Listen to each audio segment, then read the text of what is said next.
A woman never belongs to you. It's just your turn. You lost your edge, she lost attraction for you. That's how it works. What'd you think she was gonna do? Tell you she cheated? Men cannot afford to get complacent in relationships. Get your fat ass off the couch, start lifting weights, and learn game. You're welcome. And now your man, Donovan Sharpe. What's up, guys? It's your man, Donovan Sharpe, and welcome to the 1195th edition of TSR Live, your daily dose of toxic masculinity, misogyny, and small dick energy. It is Tuesday, September 23rd of 2025. It is good to have you guys in today. We have a jam-packed show in store for you guys today. We are going to be reacting. We're going to be reacting to the entirety of the Erika Kirk speech at the Charlie Kirk Memorial. And oh, by the way, the Houston Texans have looks like they are going to release C.J. Gardner-Johnson. For all of you sports nuts out there, for those of you who aren't familiar with who C.J. Gardner-Johnson is, he's actually a two-time Eagle, two-time NFC champion, and one-time Super Bowl champion. We traded C.J. Gardner-Johnson to Houston, and apparently he is going to be released. So hopefully Howie Roseman gets on the horn with the Houston Texans GM, and actually he doesn't even need to get on the horn. If they're going to release him, we can just pick him up off waivers. So that might actually work. Christopher Williams says the Chargers will go 4-0 after this Sunday. Absolutely possible. Before we get started, also we are going to react to the Jason Whitlock reaction to the entire Charlie Kirk memorial. And then, of course, after that, we will, of course, jump into the Hard R podcast, the Hard R segment of the show. I'm sure we've all been looking forward to that. A lot of people ask me why I don't react to white people getting arrested. Well, because niggas get out of pocket a hell of a lot more than white people.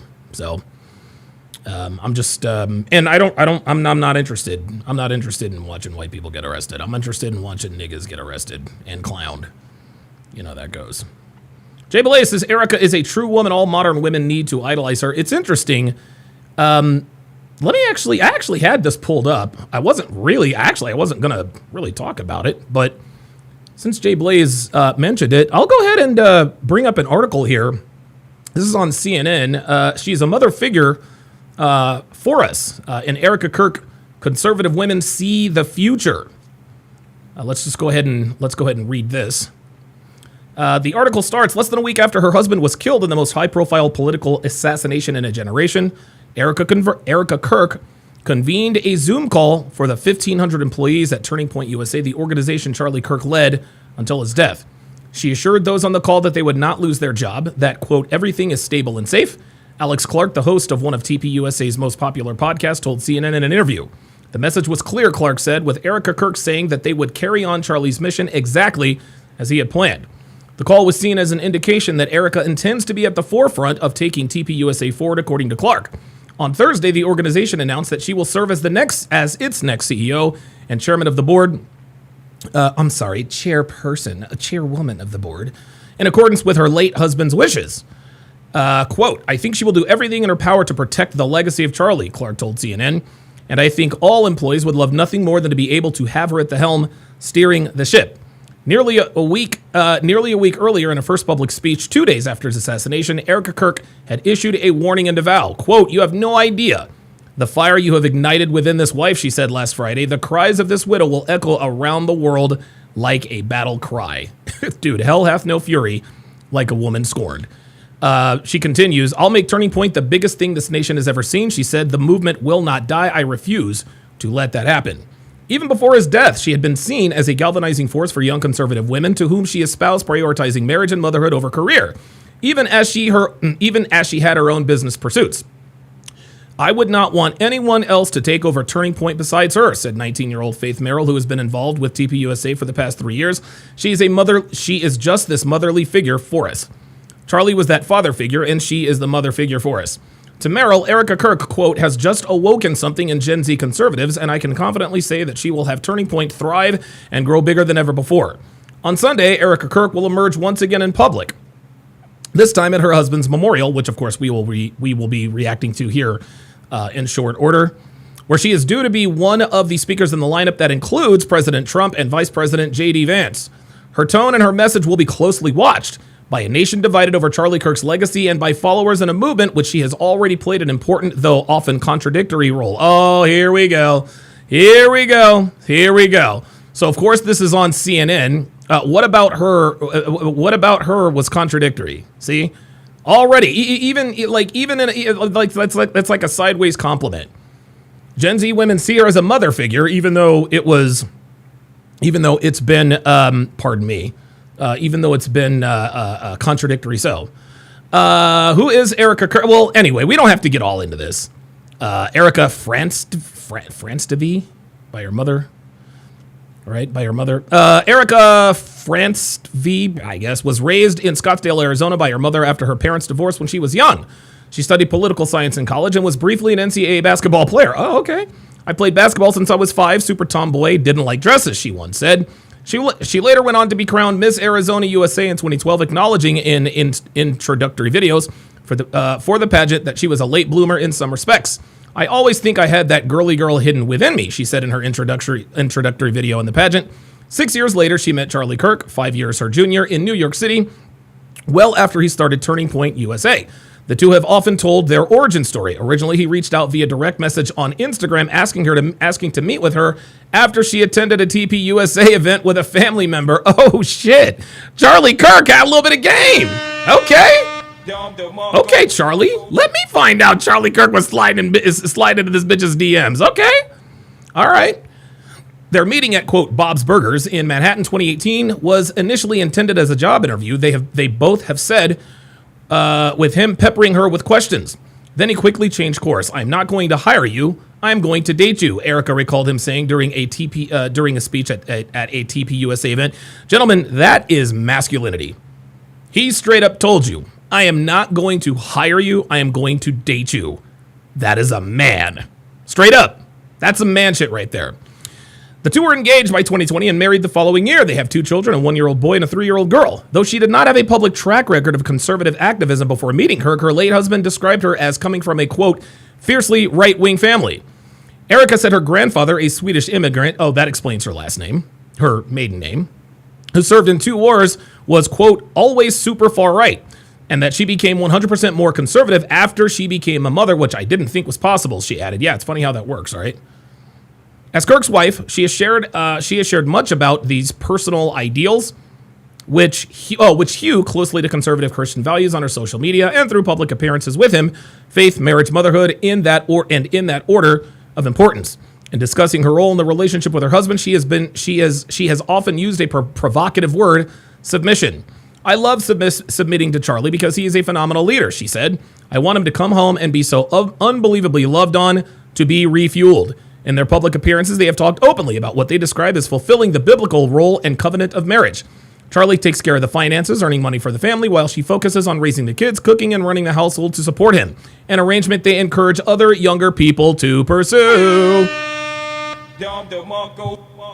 As a woman, she continues, you are meant to be the guardian of your home, to be the helpmate of your husband, she told an audience at the Bloom Conference, a Christian event.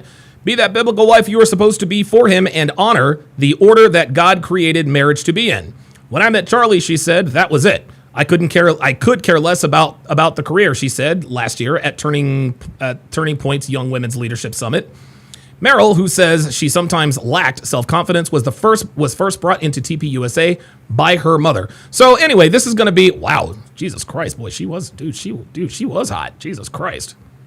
Damn.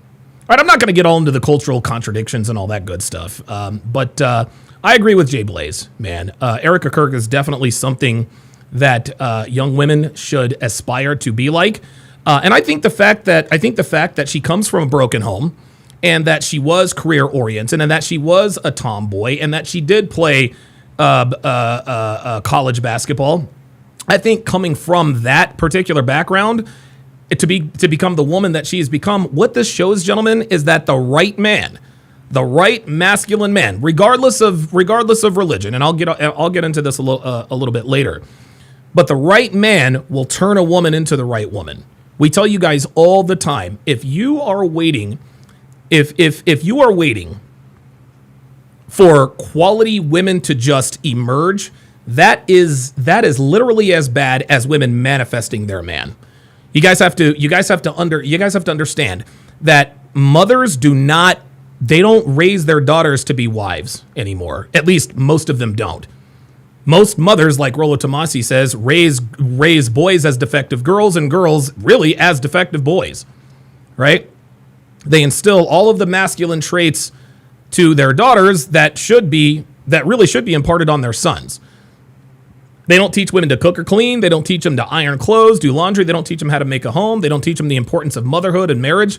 They tell them, go out, get you a career so you don't need a man, and then, sleep around till you're 30-something, then settle down and find a sucker to rescue you from all of your bad decisions.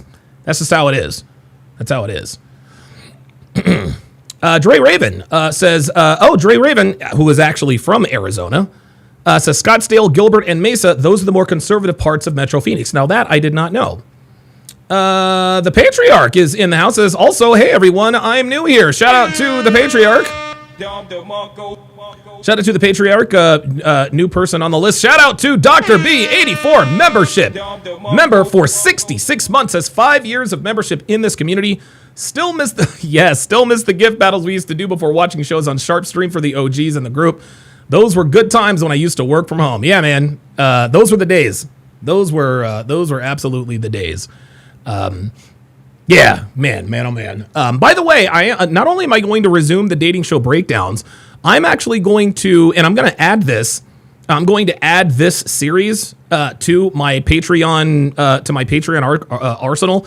I'm going to start reacting to Pop the Balloon or Find Love on Rumble. Obviously, I can't do it here on YouTube anymore without getting some sort of copyright, community, whatever. And I know a lot of to me, half the appeal, half the allure of Pop the Balloon or Find Love, the YouTube version, not the bullshit Netflix version or whatever the hell it was. Part of the allure was watching all of the reactions to it. And I think that's probably what helped the show take off. But by the same token, I don't blame Arlette. A lot of people said she sold out. She didn't sell out. She sold her company. Like Arlette Amuli and her husband did 1,000% the right thing. 1,000% the right thing. Fuck what all these freeloading, YouTube people say. Oh, you sold out to the man. Dude, her and her husband are now generationally wealthy. Good for her. Good for her. I like Arlette. I think she's a cutie pie. I root for her and her husband every single day. And the fact that they decided to make a decision that was in the best interest of their finances, I have no problem with that. It is what it is. It is what it is. Listen, man, it is what it is. But I do know that, one thing I do know is that watching and reacting to Pop the Balloon not only is entertaining, but it is extraordinarily educational. Because unlike dating shows where they edit certain things out to protect, the feelings of women, that doesn't go on Pop the Balloon or Find Love. And I know that they're filmed, and I know that they probably cut and edit some stuff out. But the fact of the matter is that these are real, raw, honest conversations, emotions, blah, blah, blah, blah, blah. And and look, man, I say it all the time. Dating in the black community, dating in the so-called black community is just like dating in the non-black community. Black women, the nigga bitches that these pookies and ray-rays be knocking up, they follow the same principles of hypergamy as every other woman. They want to fuck the pookies and the ray-rays, just like white girls want to fuck the bikers and the tattoos and the guys that beat them up. They want to date all those guys. It's the same thing. It's the same thing. Jossborn X says, you sold out. Translation, you refuse to stay poor with the rest of them. Yeah, it's interesting. I remember when I started charging, it's funny how the haters come out when you decide to stop working for free. When I first started this project, way back in 2014, I wrote for free. I was paid by Roosh, but then when I brought my stuff to SoundCloud and YouTube, I wasn't charging anything. Then when I started to grow, I said, you know what?Maybe I can monetize this. I lost a substantial part of my audience because they clearly don't understand the concept and the principle of economics. If you have a skill, if you're well spoken, if you can be entertaining and educational at the same time and manage to keep an audience engaged, why not do it for a living? And listen, that's what I've done here for the last, 10, 11 years, and I'm not going to stop. So shout out to Arlette Amuli for doing that. for doing that. Bryce Friday. Oh, Hellfong is in the house. Says, if you're good at something, never do it for free. Absolutely. Absolutely. Absolutely. Okay, let's go ahead and get right to it here, guys. So what we're going to do is we're going to react to two videos. I'm going to react to, and guys, I watched some of the memorial because football was on. So I had the memorial on my iPad. I had football on TV. I purposefully did not watch when Erika spoke because I know that's probably the speech that most people were probably going to react to in some way, shape, or form. I was incredibly impressed by Tucker Carlson. I think his speech was unbelievable. And you know, the interesting thing is about Tucker Carlson, which is interesting, is, and I don't know if you guys know this yet, but TPUSA was being threatened by outside conservative donors not to quote unquote platform Tucker Carlson. They told Charlie in no uncertain terms, if you keep platforming this guy, we're going to pull your funding. We're going to pull your funding. Charlie never did. He never did. So when Charlie was assassinated, what's the first thing Erika Kirk said? Tucker, I want you to speak at Charlie's memorial. I want you to speak at Charlie's memorial. So listen, and this is what tells me that she really is doing what Charlie wants her to do. Okay, she really is doing what Charlie wants her to do. I don't know what Erika Kirk thought of Tucker Carlson, but if Charlie signed off on him, then so did she. And I tell you guys this all the time. The vast majority of women in this part of the world, they don't have any steadfast beliefs of their own.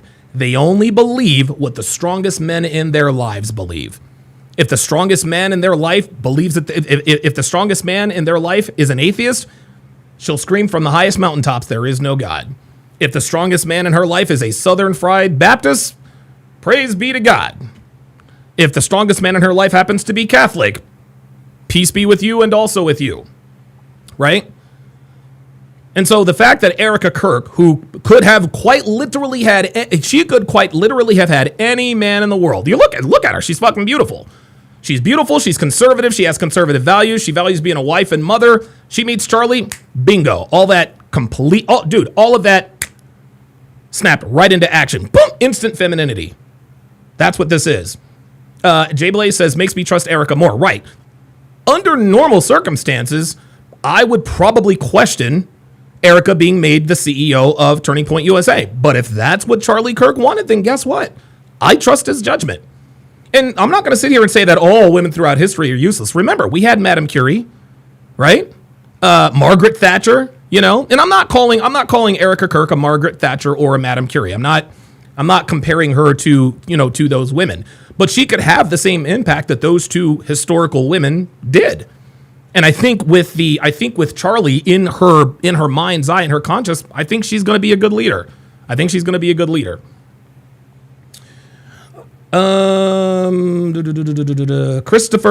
Williams says, Don, I would highly recommend reacting to Love Island 6. Way more drama than season 7. So many red pills there too. You know what? I might actually consider that. I'm actually thinking about reacting to multiple dating shows at the same time. Just do one on Monday, one on Tuesday, Wednesday, Thursday, Friday. I think that's what I'm doing. That's what I'm thinking about doing. Robert Anderson says exceptions to the rule. Absolutely. But here's the thing, guys. If Erika Kirk never meets Charlie, Erika Kirk does not become the woman she is today. She just doesn't. If I had never met, it's funny. Sometimes I think to myself, and listen, we all question our choices in life, right? We all question our choices in life. And every once in a while, when sometimes, listen, man, we all have self-esteem issues to some degree. I have self-esteem issues as much as anybody else. Every once in a while, when things aren't really going as well for me as I want them to, I think to myself, okay, I wonder if Devin has the same respect for me. Obviously, she treats me well, blah, blah, blah, blah, blah, cooks, cleans, this, that, and the third, right? But when I go back, I think to myself, Devin is old enough and smart enough to understand that had I never met her and literally whooped her ass into shape, not literally, but trained her to be the woman she is today, God only knows where she would be right now. God only knows. She'd be, dude, listen, she'd be the hot 49-year-old. She'd be the hot 49-year-old getting passed around by young boys. Nobody takes her seriously. And the only men who would take her seriously, she wouldn't like. That's just how it is. So anytime I think to myself, you know what? I wonder if Devin is still trusting my leadership. Those are legit questions to ask yourself. How this relates to Erika Kirk is, did Erika trust Charlie's leadership? Clearly she did. Even from the grave, she is making sure that his message gets out and that his legacy will continue well into the future. Okay, there we go. Bryce Friday says Erika Kirk can be an ideal for women to strive for compared to the archetype of the other side that leads to self-destruction. Absolutely. Jay Blaze says even the budget plan for TP till 2028. That is exactly right. That's exactly right. So all right, so let's go ahead and jump into this. And this is Erika Kirk at her husband's memorial. Here we are. Hello. God bless all of you for coming here from all over the world to honor and celebrate my Charlie.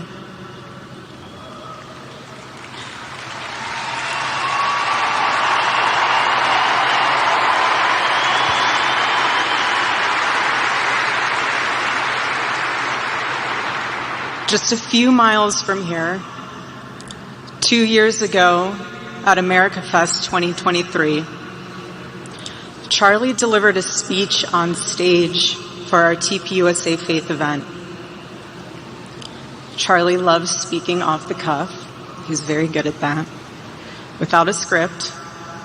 So I personally didn't know what he was going to say.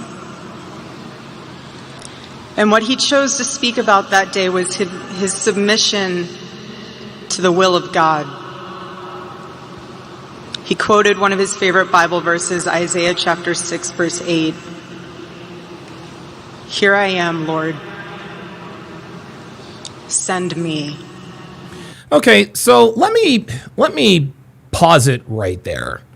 I'm going to go ahead and address the religious part of this, because clearly the prime, how can I say this? The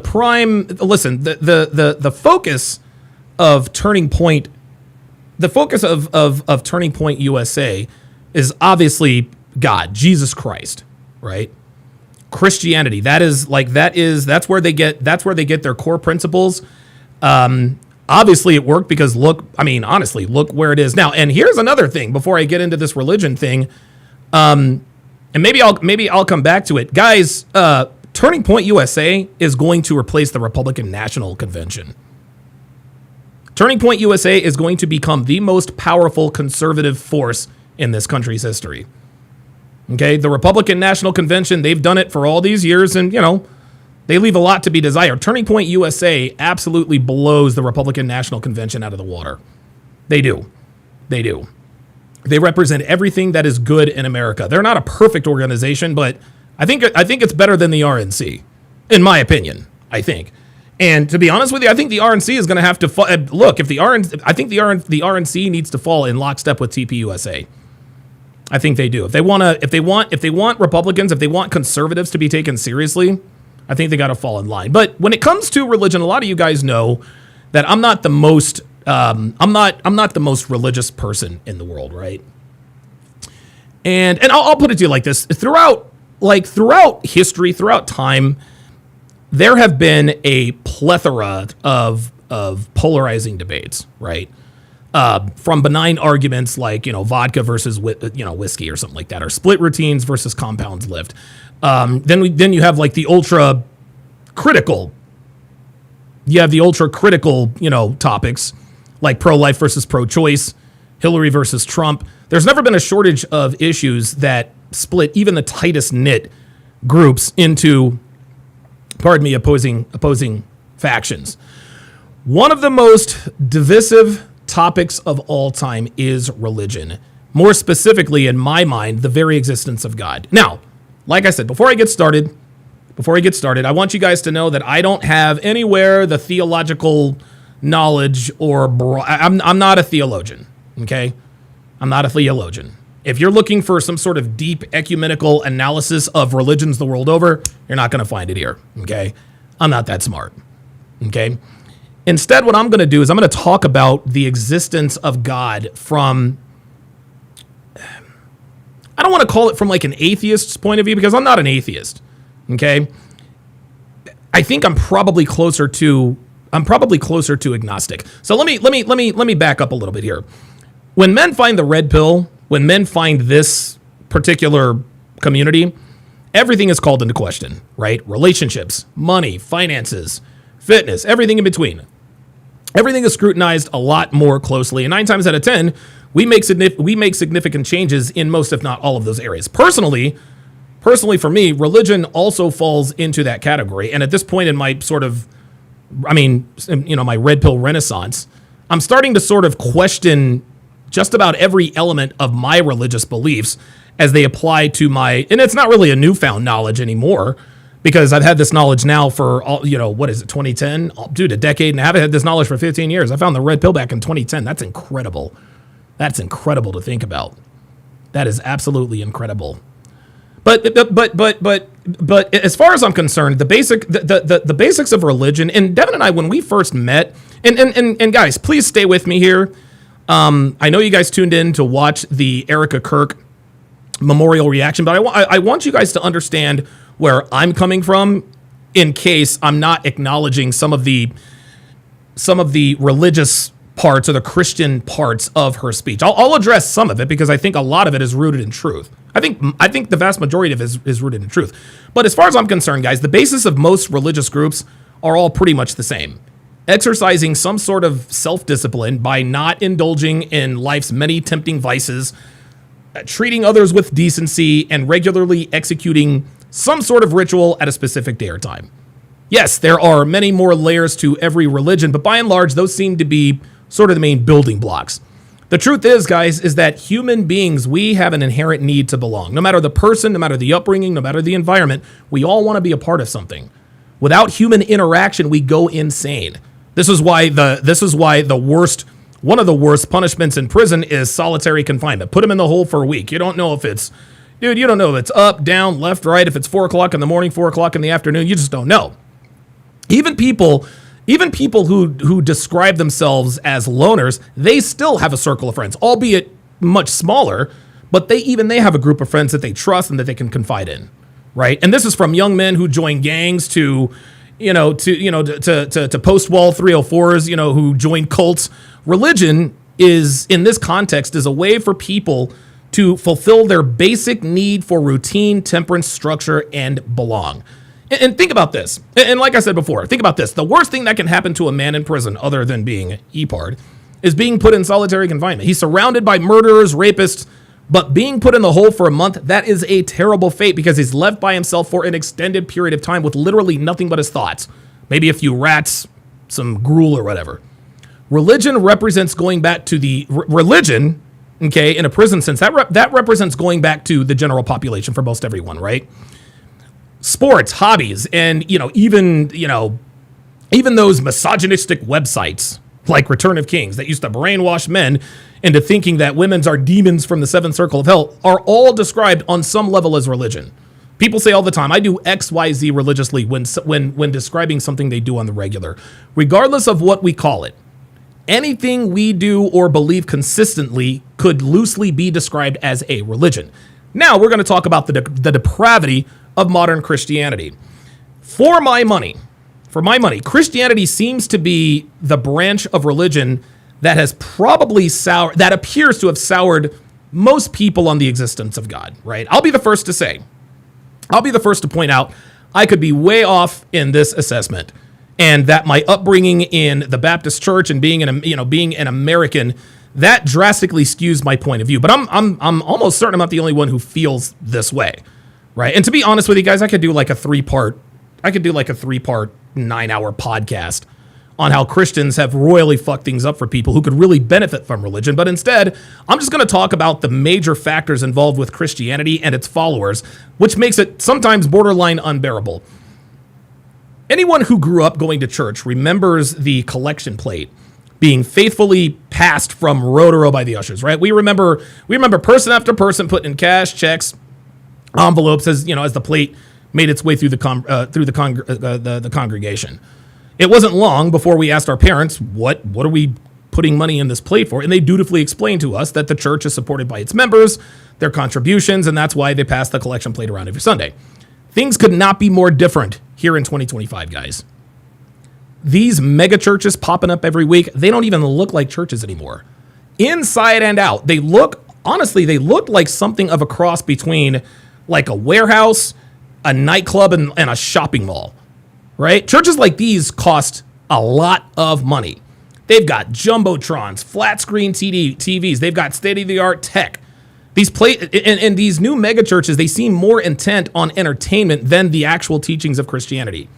They also, if you know anything about churches, especially black churches, they reek of woke tendencies, what with their no judgment here and non-denominational marketing campaigns to cast as wide a net as possible to ensnare as many members as they can get. And the reason why they want those members is so they can get more money.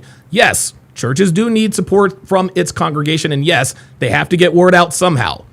But when you're bombarded with billboards and flyers and even television commercials, and then see the pastor, driving, a six-figure vehicle, living in a seven-figure home, it becomes crystal clear that in a lot of cases, Christianity is more of an industry than it is a religion. And that is that is part of what rubs people the wrong way, right? Here's another reason why Christianity sort of sours on people. I'm just kind of spitballing here. You guys ever heard this before? God has a plan for you. Or if it's God's will, it will happen. Or my favorite, the Lord works in mysterious ways. Guys, after I found the red pill, I kind of figured out that Christians and a lot of its purveyors often use this rhetoric to explain terrible or unfavorable events, right? One could even say that people need to believe that there is a higher power out there that makes things happen. Now, the red pill in me, however, knows that if I show up for a job interview in casual clothes, I'm not getting that job, okay? The red pill mindset that I have knows that if I'm drunk off my ass and I get behind the wheel and wrap my car around a telephone pole or worse, kill somebody, it has nothing to do with God's will. No, that's my responsibility and my responsibility alone. When something bad happens, ask yourself, is God testing me or did I make a bad decision? Right? Now, back in the day, one thing that I noticed about all atheists, and we're talking about Destiny and his ilk, they all seem to, what they all seem to have in common was anger, right? A lot of them were angry that God allowed their loved ones to die, or that God had allowed their husband to be stricken by cancer, or that God allowed bad things to happen to them. And a lot of them may have even been Christians at one point or another. Again, I'm talking about atheists. My guess is that during their hard times, their Christian friends probably reached out to them and tried to console them, and good for them for doing so, right? Like, listen, if a friend of yours is going through a hard time, like, the death of a loved one or something like that, you want to reach out. You want to console your friend. Where a lot of Christians seemingly go wrong is that they've probably used the God's will explanation to explain the untimely death of their loved ones. It's only a matter of time before going through that kind of turmoil enters the anger phase. And because the people around them told them that God had indirectly caused their pain, they check out. Does that make sense? Now, the counter argument there is that just because a person is angry and decides they don't believe there is a God doesn't mean there isn't a God. Doesn't mean there is a God either, right? I used to say all the time when yelling at, atheists on television back where and guys, here's something else you probably don't know about me. I used to be politically plugged in. I used to watch and talk about politics all the time, if you can believe it. I used to talk, but the reason why I stopped is because it made me angry all the time, right? I was upset that I was tricked by the left. The very first time I was able to vote, I was 18 years old. I had just turned 18 years old, and it was Bob Dole versus Bill Clinton. I voted for Bill Clinton. Since voting for Bill Clinton, I have voted conservative my entire life. But one of the main reasons I stopped following politics on the regular, stopped following it closely, is because it just made me angry all the time. It's like, right? But anyway, the counter argument, like I said, I used to say all the time when yelling at atheists on television, just because you don't believe it doesn't mean it's not true. The bottom line here, guys, is that every person has control of their own life. I'm not saying this means there is a God. I'm not saying that there isn't. What I am saying is that if a person is successful, it's mainly because of their own efforts and know-how. Okay? If a person is or was ever homeless, it is largely because of a series of bad decisions. Guys, I have talked and written about my own stories, my own series of bad decisions that led me to sort of quasi-homelessness. And I had nobody to blame but myself. Not God, not anyone. Me, right here. And that's one thing I loved about what Tucker Carlson said about repentance. You look around, the problem is not the left, it's not the right, it's me, right? That's what I like about that. When a man looks at this, how can I put this? When a man looks at this through his sort of red pill goggles, the plan and the will arguments closely resembles hamstering. It also closely resembles karma. Karma is cause and effect. It's not some mystical cosmic force that balances everything in the universe. You throw a ball up, karma doesn't make it come down. That's gravity, cause and effect. When someone tells you that a good or bad event in you or someone else's life has more to do with the actions and the desires of someone or something other than your own, it's eerily similar, in my opinion, to a female blaming her bad decision making on the 14 tequila shots she did the night before. Okay, now, guys, there are a myriad of other issues that gives Christianity a bad name worldwide. Right, from the Christians who are in the club Saturday night, then in the front row at church on Sunday morning, right, to the conflicting version of the Bible's different denominations. Like, dude, and a lot of churches pick and choose what they want to abide by. Christianity is looked down upon by a lot of people for many reasons. As far as I'm concerned, me personally, and again, I'll get to the Erika Kirk speech here, but I want to set this up so you guys know where I'm coming from here, from my point of view. The priority of the exorbitant profits trumping, no pun intended, the importance of their message and sort of the epic mental gymnastics involved in and out of the pews. Those are two of the biggest reasons that religion has a bad name. Let's talk about now. This is where things really start to get a little bit testy. Over the past few years, I've sort of begun, and guys, this is not meant to persuade or dissuade anyone. If you're a Christian, this is not meant to crack on you. I have a profound respect for Christians and Christianity, and I think Charlie Kirk was a very good example of that. But over the years, I've sort of called into question the so-called strongholds of Christianity, right? Like things that I've been taught as absolute truths when I was a kid, they make a lot less sense because I'm older and more experienced, right? And my red pill conditioning has sort of also contributed to me rethinking these things. For example, does prayer really change things, right? Am I not in complete control of my own life? Is being disciplined and steadfast in my daily regimens, isn't that all useless if I have the power of prayer on my side? If I pray and then work hard and become successful, what percentage of the credit goes to whom? Does it go to myself or does it go to the Holy Father? And I know it might seem this might sound like heresy.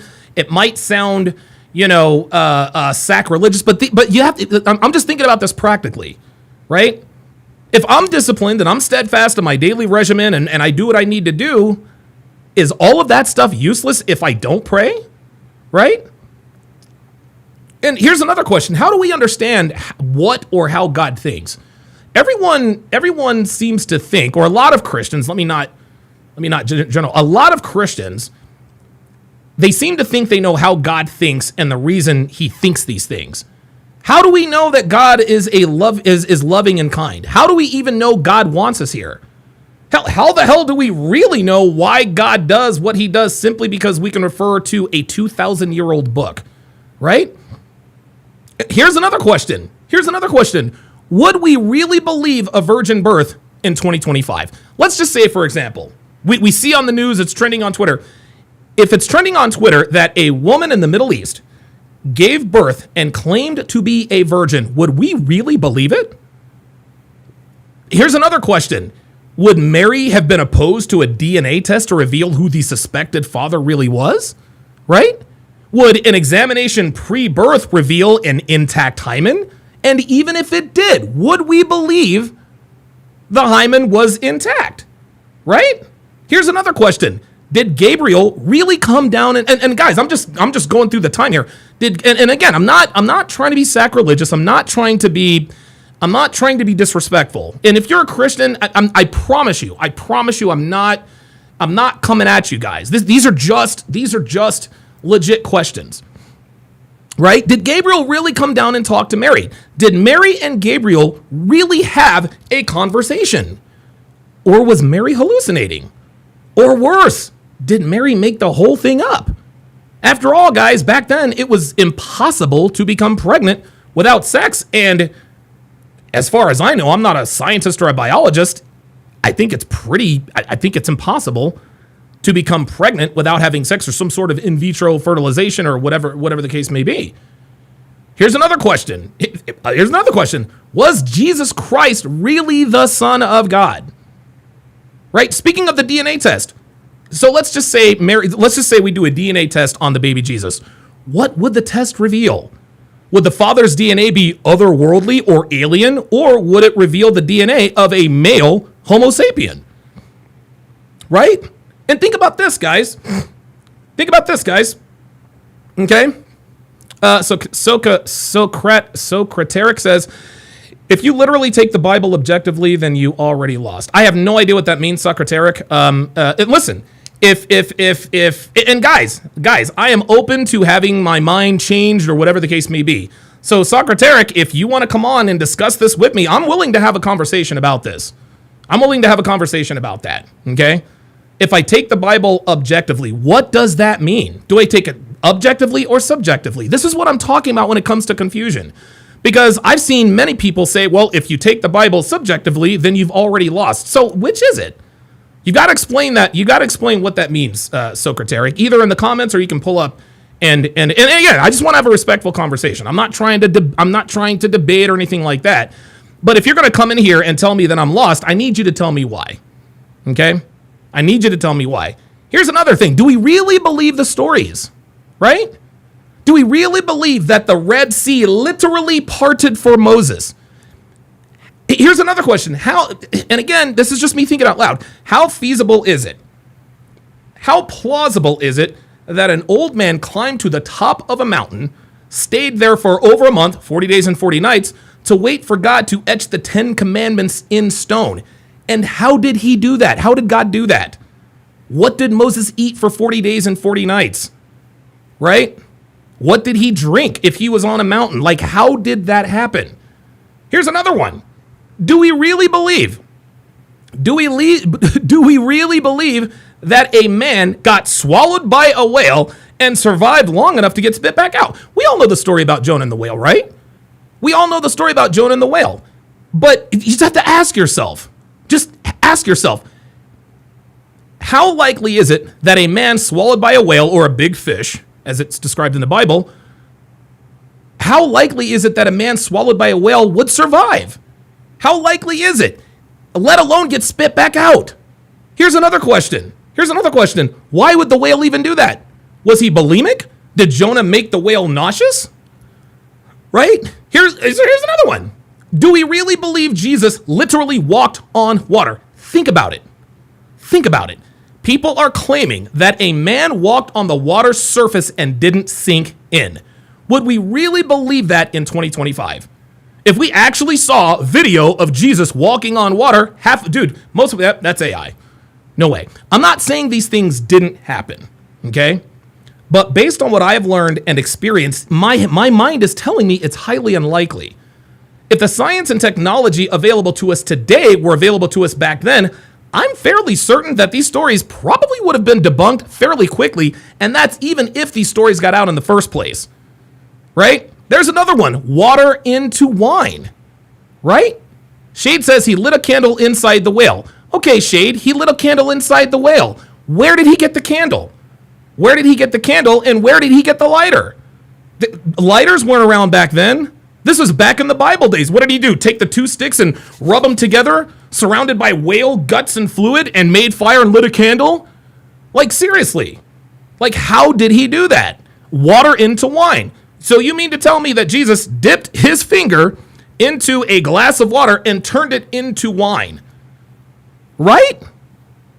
I'm not saying these things didn't happen. Okay? But again, the science and technology that's available to us.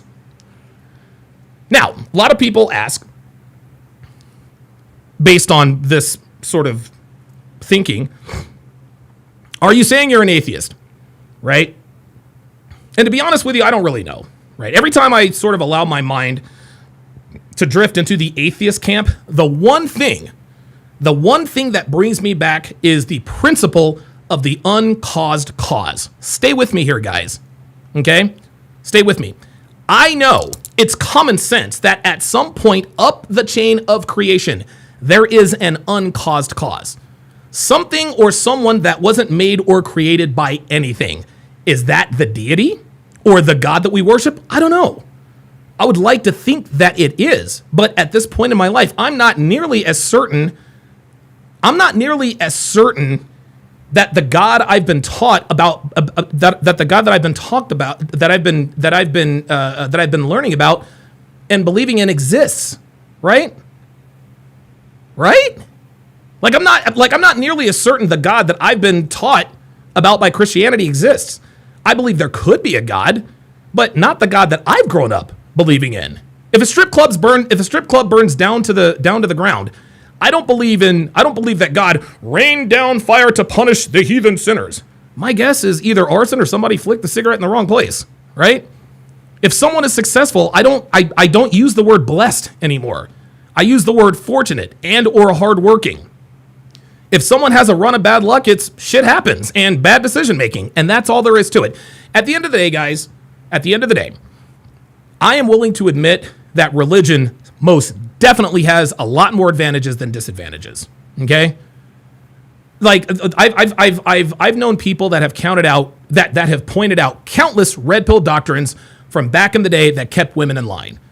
Right? And listen, like it or not, whatever you feel about Muslims, listen, one thing's for sure, they got their bitches in check. Their females rarely get out of pocket thanks to the Quran. And, well, haram! Right? But even the most devout, and think about it this way, even the most devout Catholics, Muslims, Buddhists, Christians would have to admit something that no one has ever really actually discussed.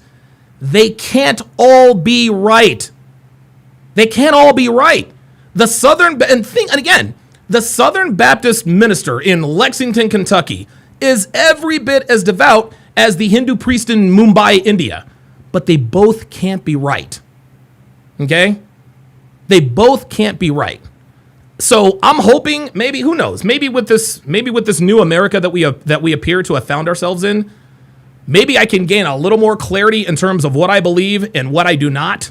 For now, I'm just going to keep living my life and sort of letting the chips fall where they may. So that's just the way and the reason I told you guys all of that is because I want you guys to know that I am in favor of everything TPUSA is doing. I like the fact that Christian principles is sort of the soul. It's sort of the soul of the core.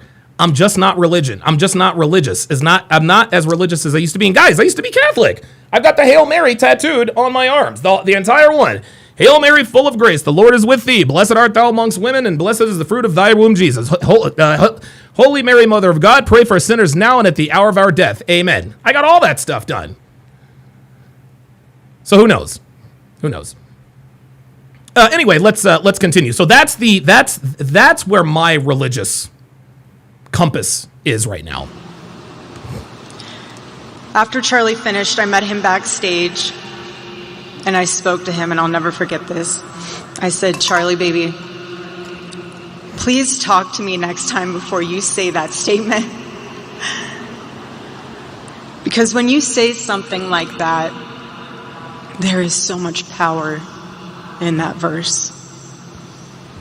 When you say, here I am, Lord, use me, God will take you up on that. And he did with Charlie.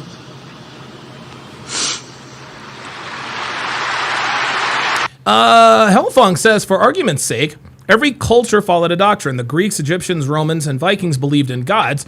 Their practices in the name of their religion were considered divine worship. Right. Like the Vikings believed that there are many gods. Right? And like I said, they can't all be right. They can't. The Level Up Man says, my thought about the stories is that they are amalgamation, of different accounts, some of which have been sensationalized to provide us with metaphors. Listen, my vocabulary is vast. I have no idea what amalgamation is. Holy shit, I just learned something today. Let me, yes, I'm going to have to look this up in real time because right now I am... Amalgamation. Oh, it's the process of blending or combining different things to a single whole. Okay. Thank Jesus. Dude, level up, man. Jesus Christ, man. Come on, man. Look, bro. You know I'm not that smart, man. Can't be coming in here using them $25 words. Come on, bro. Johnny Elegant says, it would be much better for you to believe and be wrong than not believe and be wrong. I agree with you. Here's the problem. I can pretend that I believe.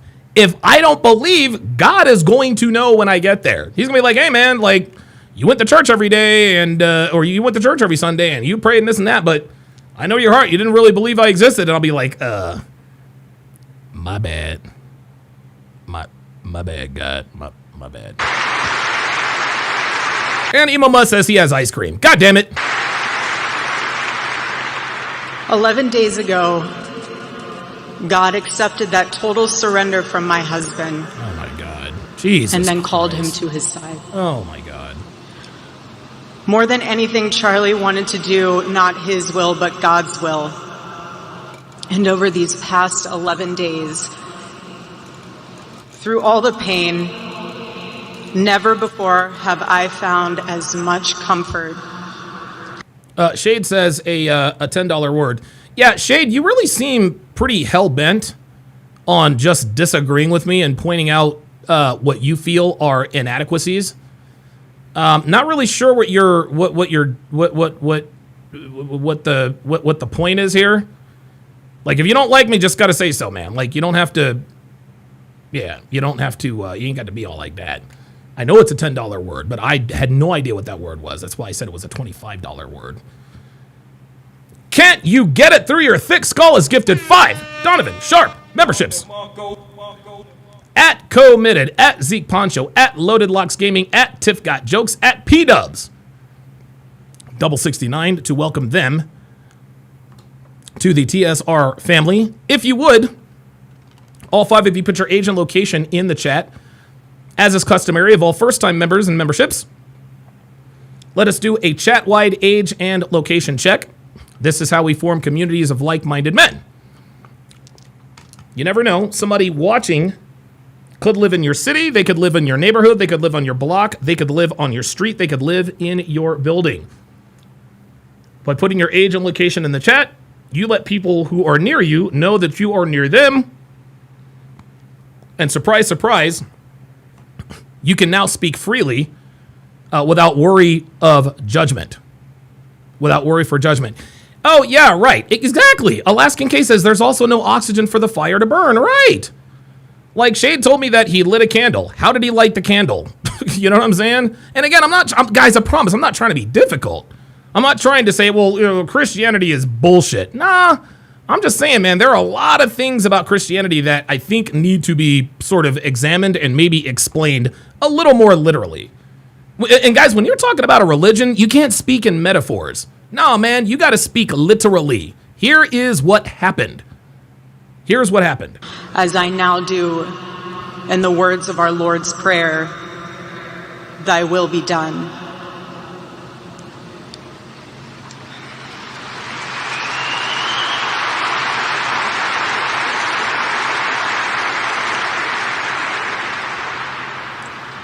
God's love was revealed to me on the very day my husband was murdered. On the afternoon of September 10th, I arrived at a Utah hospital to do the unthinkable. Oh my God. To look directly. Oh my God. Oh my God. Oh my God. Oh my God. Oh my God. Oh my God. Hold on. Is she going to say what I think she's going to say? At my husband's murdered body. Oh my God. Dude. So they asked her to come in and identify the body. That has got to be, dude, that had to be, oh my, I can't even imagine. I saw the wound that ended his life. Oh my God. Oh my God. I felt everything you would expect to feel. I felt shock. I felt horror. Anger. And a level of heartache that I didn't even know existed. But there was something else too. Even in death, I could see the man that I love. Oh, I got Jay Blaze on the pull-up line. Let's go to him right now. What's up, Jay Blaze? How you doing, brother? I'm working, but I'm going to be real quick. Okay. So you're somebody, you're more likely they're giving you Eagles facts, right? Yes. If they took the effort to learn like quarterback and stuff, it's the same thing for Christian stories. Okay. So those stories are shared history and shared stories between the Christian. So if you took the effort into learning the verses and stories, so that builds upon the country or, and so I get it. Like the Jonah whale thing is out of left field, but Sure. People, because think about it, before like TV and stuff, we had stories, and you could say the story in like different ways. There, Right. People still understand.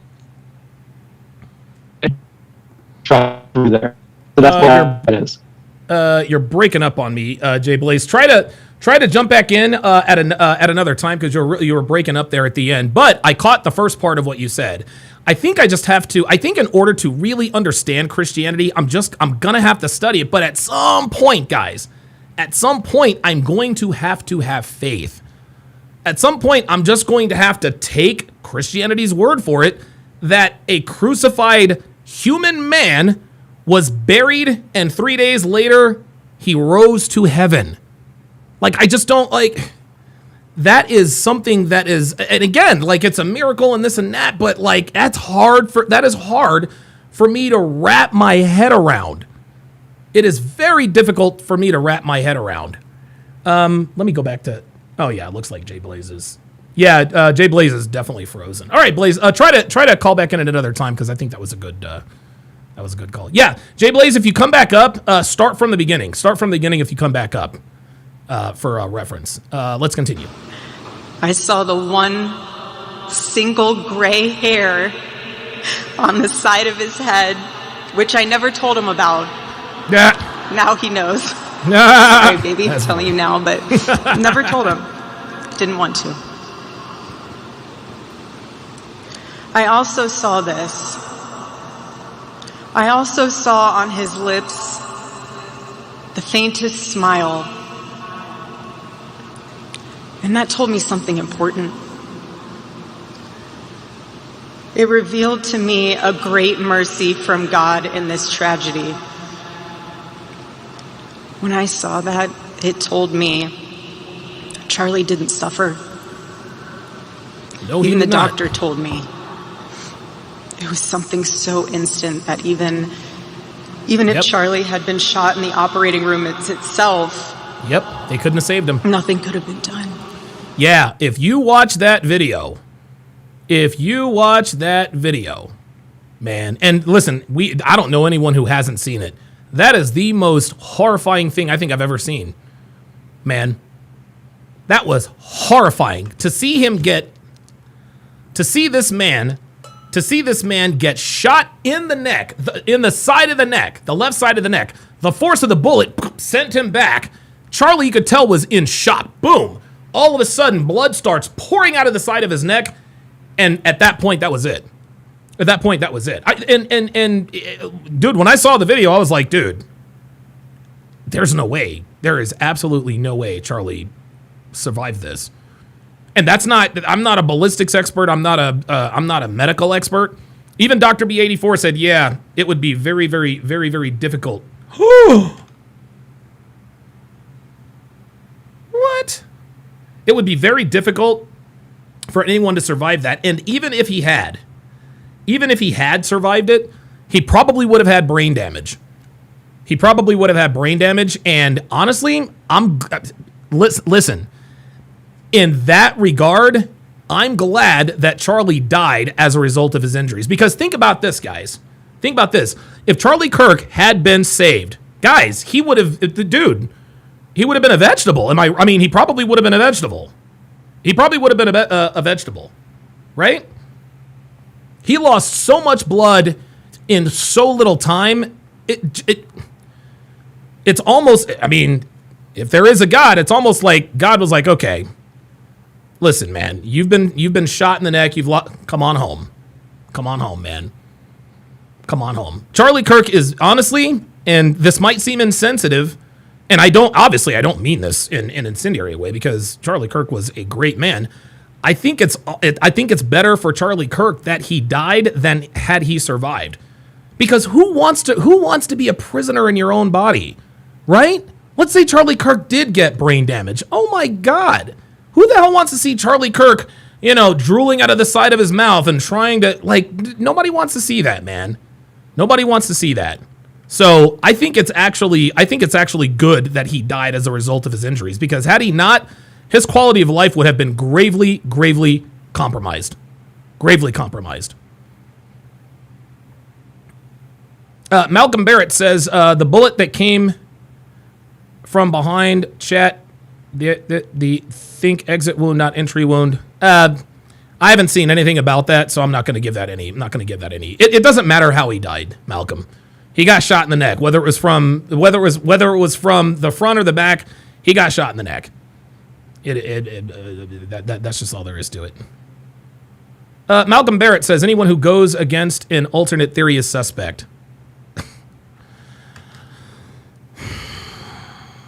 Malcolm. Oh my God. Dude, where do you people come from? Like, honestly, like Malcolm, where do you people come from? Why is it that every time I talk about Charlie Kirk, there's always some chucklehead who comes in pretending he knows something that nobody else does? Right? Who cares if that was an exit or an entry wound? Right? If that was an entry wound, why was there not a bullet hole in the back of the tent? Why did the back of the tent not move? Right? If that was an exit wound, why did they recover the bullet behind the tent? Come on, man. Come on, guys. Jesus Christ, man. Ay. Robert Anderson says, even Candace Owens has been questioning it. I don't know why she would, and I don't think it matters. Who cares? We know who shot Charlie. We know what his motive was. End of discussion. Don't care.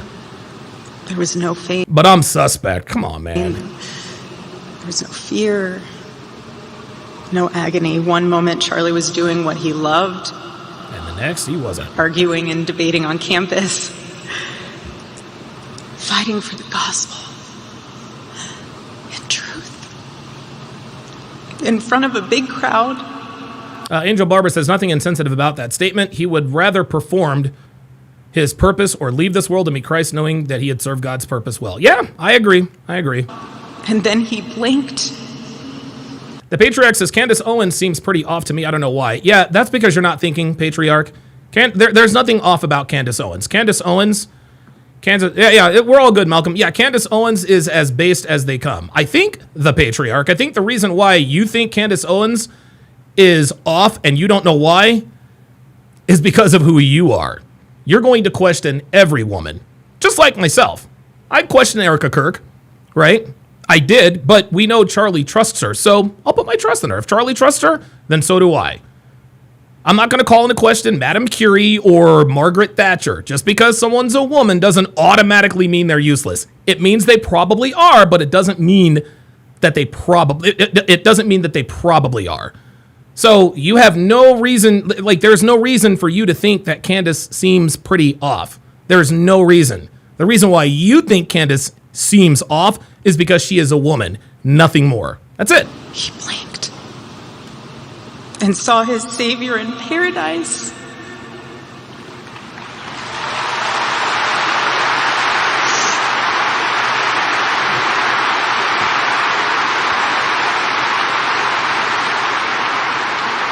And all the heavenly mysteries were revealed to him. God's love continued to be revealed to me in the days that followed. Yeah, the patriarch says, yeah, it could be it. I'm not Sherlock, but she feels kind of out of line. And the reason why she probably feels like she's out of line is because she's very vocal, right? And coming from where you come from, you live in a Persian country of Iran. Yeah, a woman like Candace Owens, I suppose, would seem pretty off, but that woman is based. The next day on the tarmac. Yugi says the Shroud of Turin does prove Jesus Christ existed, but I do agree the stories sound impossible. The Holy Shroud of Turin, to me, I don't know, that really can't be refuted, right? And you want to know something? Here's what's weird. And guys, like, stay with me here. Stay with me here.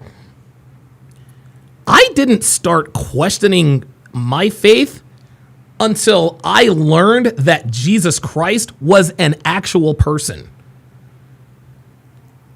Because when I was a kid, it never really occurred to me that Jesus was an actual person. He's the Son of God. He's not human. He's not of this world, blah, blah, blah, blah, blah. But then later on in life, wait a minute. Wait.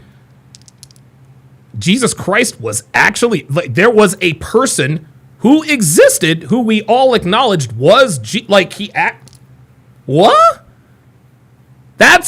It sounds weird. It sounds weird, and I can't explain it. But what really started, for me, I started questioning my faith when it was clear to me that Jesus Christ really existed. It's I don't know. Call me crazy. In Air Force 2, I confronted Usha Vance, precious woman. I held her hand and The patriarch says, oh, we got it hella bad here, Donovan. Iran is ruined by feminism? Are you serious? Wait a minute. Are you serious?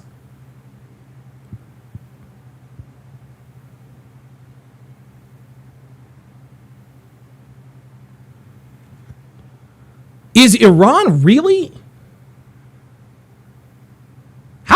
How is that happening?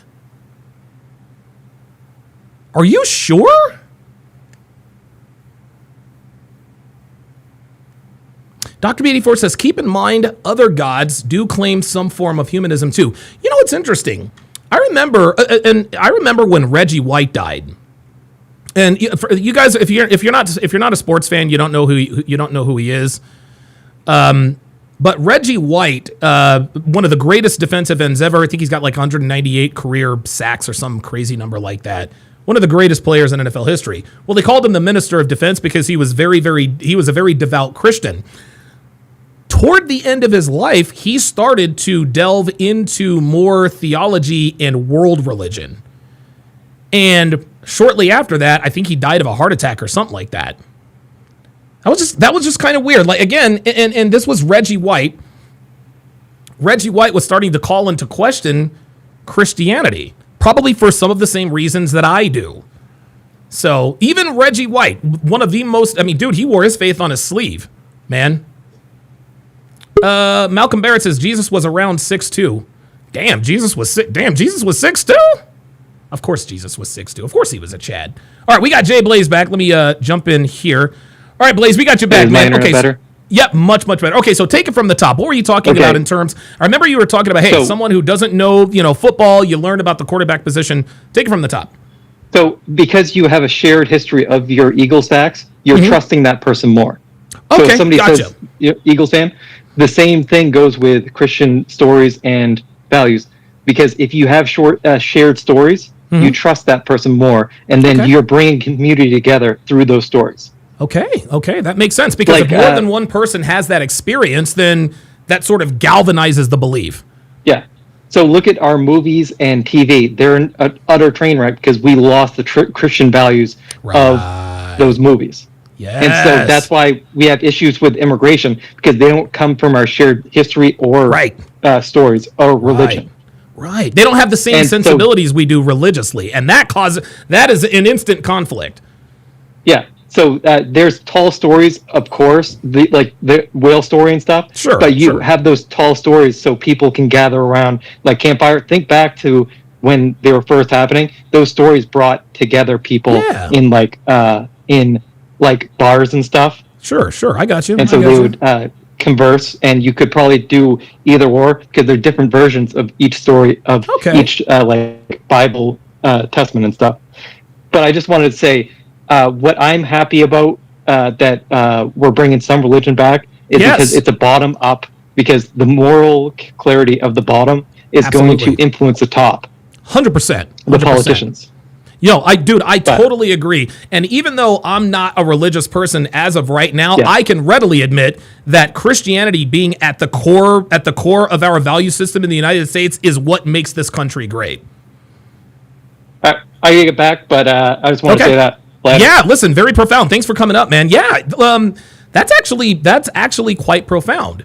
It's almost like the example he used, me as an Eagles fan. We sort of get together and we religiously talk Eagles stories, and that sort of galvanizes the story. That makes sense, actually.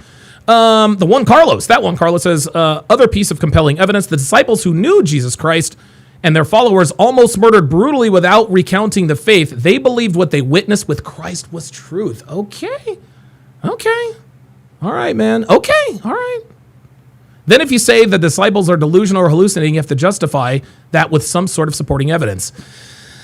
Yeah. Well, no. I halfway agree with you, that one, Carlos. But if something is more likely to not be true, then the burden of truth is on the burden of proof is on the storyteller. The burden of proof is on it's got to be on the storyteller. It's not up to me to prove that the story is false. No, it's up to the storyteller to prove that the story is real. It's the same thing in court. When somebody's indicted for murder, Carmelo Anthony is indicted for murder. The grand jury indicted him. That means the evidence they have means that it is more likely than not that Carmelo Anthony is guilty of first-degree murder, which is why they charged him with that. Now, the standard of proof is guilt beyond all reasonable doubt. If they can prove that, then Carmelo Anthony's going to prison for a while. But it's not up to the prosecution. It's not up to the prosecution to prove that he did do. Now, obviously, the prosecution has to prove that he did do it. But the burden of proof is also on the defense. You got to prove that he didn't, right? The prosecution is making the accusation, so the burden of proof is on them. He's got to defend himself. That's just kind of how it works. The same could be said about religion. Told her, honestly, I do not know how I am going to get through this. She told me something. She said,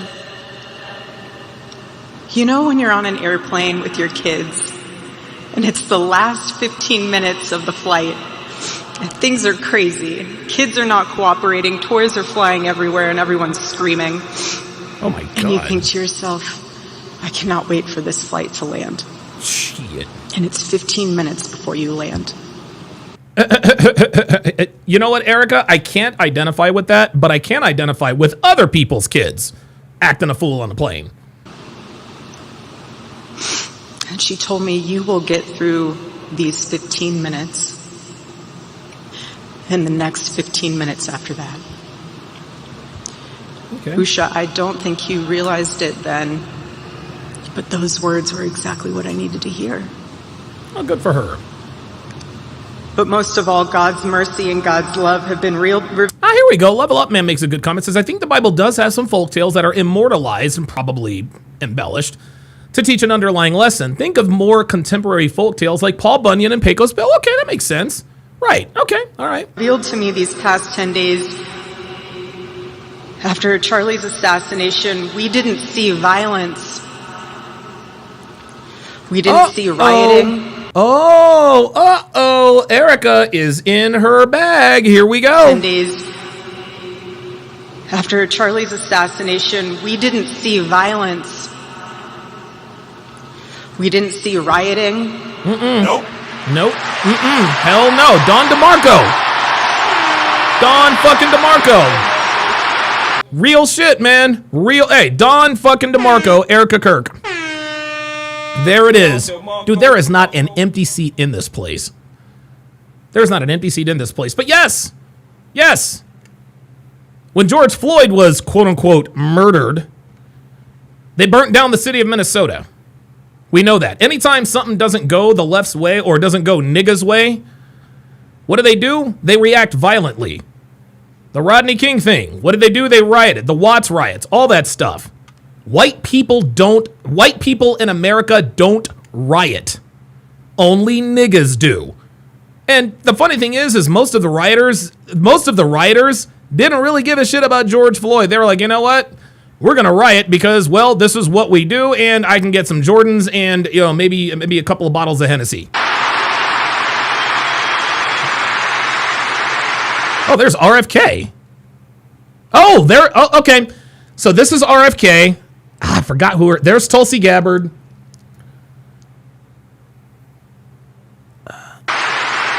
We didn't see revolution. Instead, we saw what my husband always prayed he would see in this country. We saw revival. Ooh. Oh, wow. Oh my God. Oh my God. She said revival. I think that's what this is. I think this is a revival. I think that's a revival. I think this is a revival. Oh, Level Up Man says City of Minnesota. Oh, yep, that was, yep. A grenade. Yep, my bad. Oh, that was Cash. Was that Cash? I think that was Cash. And oh, yeah, there he is. I didn't see his face. Yep, that's okay. So that's Kash Patel right there. That's the FBI director. I know that's RFK. I can't remember what her name is. That, of course, is Tulsi Gabbard. We didn't see revolution.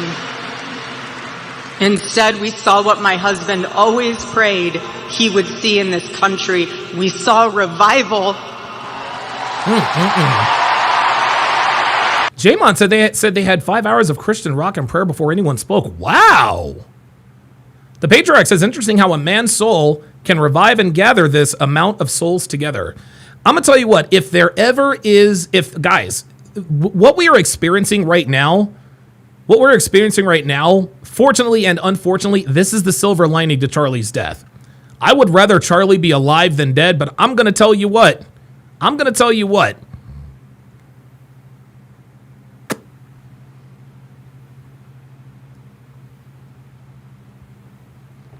How can I put this? I think Charlie Kirk's death. I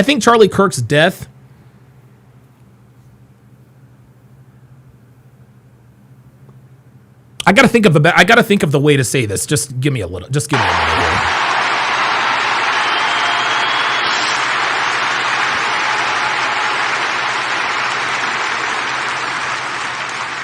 This past week, we saw people open a Bible for the first time in a decade. Wow. We saw people pray for the first time since they were children. Wow. We saw people go to a church service for the first time in their entire lives. Wow. Holy shit.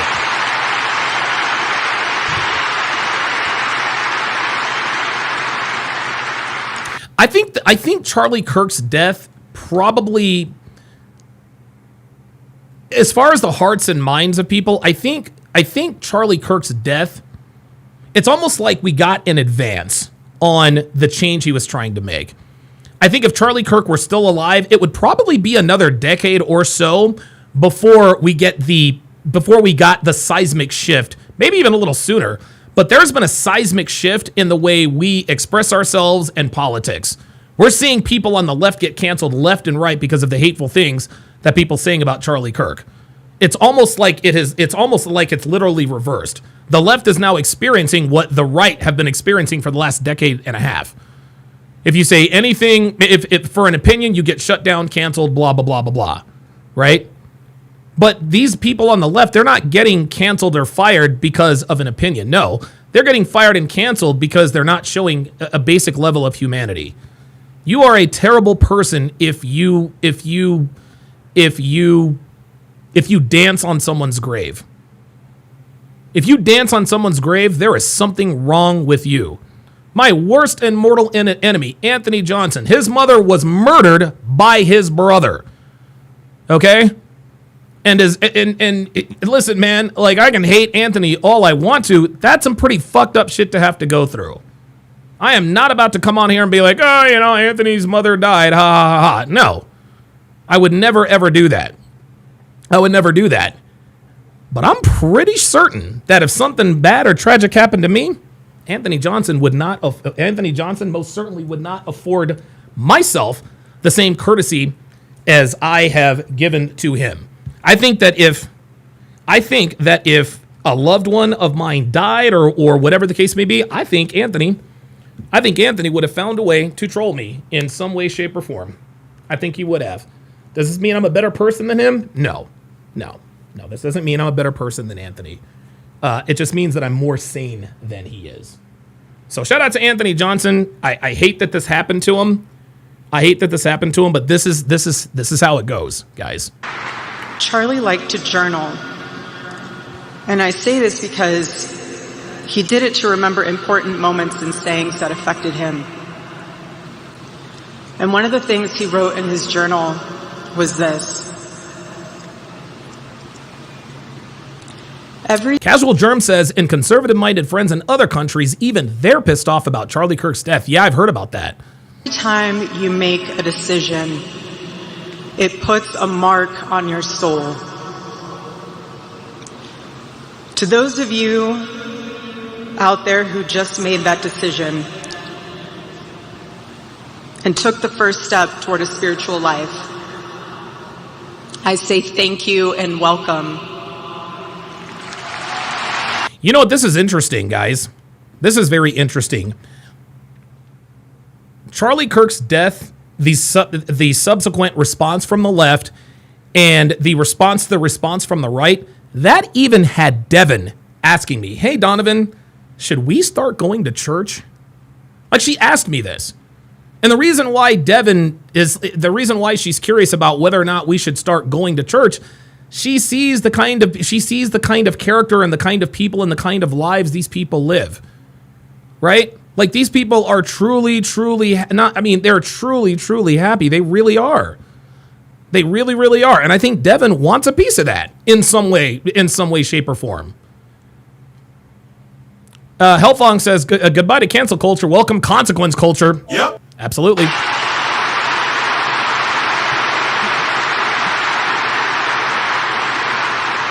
One day I hope you look back and realize it was the most important decision of your life, because it is. All of you who are already believers, it is your job to shepherd these people. Do not take that lightly. Water the seed of their faith. Protect it and help it grow. Malcolm Barrett says, didn't know that's good information. Absolutely. Every day as Charlie rode into the office, he would go through his contact list. And I know there's many of you who were impacted by this. He would go through his contact list and send Bible verses for the day. Jesus, he was that dude. He knew that faith was a habit. Jesus. The more you live it, the more it grows. But know this too. The seed has only just been planted. The enemy will tempt you the most in a time like this one. That's right. God will always be there for you, but you must choose to mark your soul again and again in the direction of Christ.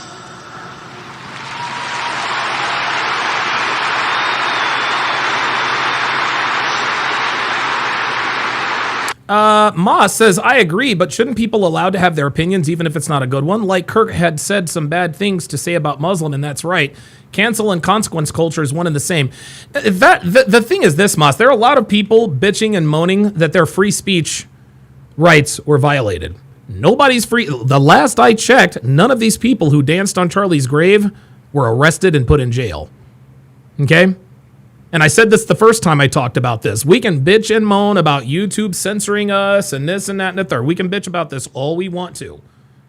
But guys, this is why many people have sued Google and YouTube and they have all lost. You're censoring us, blah, blah, blah, blah, blah. They have a right to. Okay, this is not my platform. This platform belongs to YouTube. Okay? And if YouTube wants to take me off of YouTube because of something I said, they are well within their rights to do so. They are. My free speech rights are not being violated by being deplatformed or demonetized or de-whatever by YouTube. Okay?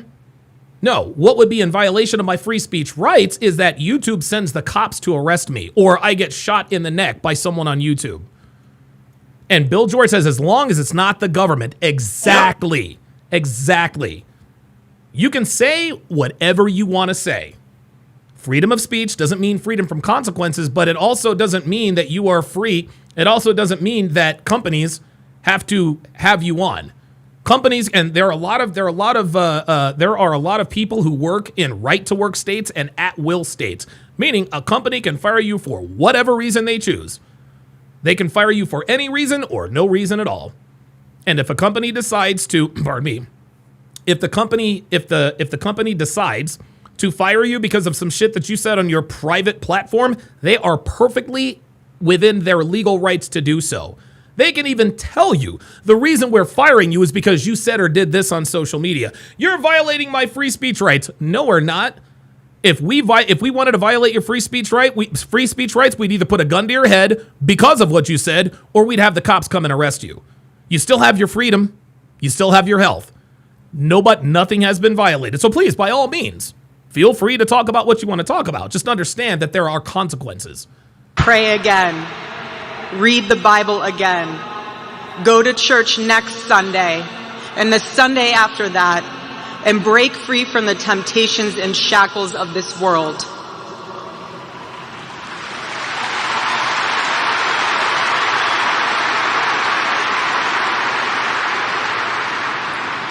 Being a follower of Christ is not easy. It's not supposed to be. Jesus said, if anyone would come after me, let him deny himself, take up his cross and follow me. Malcolm Barrett says, this woman's bravery is uncanny, if I can say that. Absolutely. Guys, this is female strength. Okay? We all talk about the fact that strength, that is a masculine trait. Yes, women can also exhibit strength. She is exhibiting feminine strength. She's not exhibiting masculine strength. Okay, this is real strength. This is the kind of strength that feminists would tell you is not real strength. No, this is real strength. Female strength is not talking any old kind of way to a dude. That's not strength. That's just called being a bitch. He said he would be persecuted. He said we would be persecuted. And Charlie knew that and happily carried his cross all the way to the end. And I want all of you to know, while Charlie died far too early, he was also ready to die. There was nothing he was putting off. There was nothing that was too hard or too painful or nothing that he just felt like he didn't want to do it. He left. Red Pill Gospel says, are you done breaking down Love is Blind UK? I don't receive notifications anymore. No, I am. No, I'm not done. I will be resuming those very, very soon. This world without regrets. He did 100% of what he could every day. But I want you to know something. Charlie died with incomplete... Ooh, that one, Carla says, I definitely know that with the healthcare workers acting foolishly on TikTok, I don't want them administering my IV or meds. They celebrate death. What will they do to conservative patients if they knew? Right. Right. The Patriarch says, translation, female strength isn't being obnoxious, wearing wigs, being loud and disrespectful. Absolutely. Work, but not with unfinished business.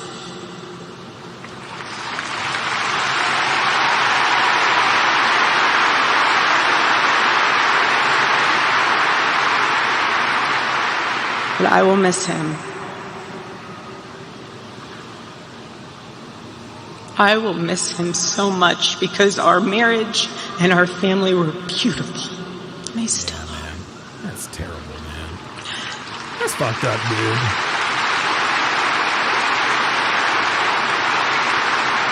The greatest cause in Charlie's life was trying to revive the American family.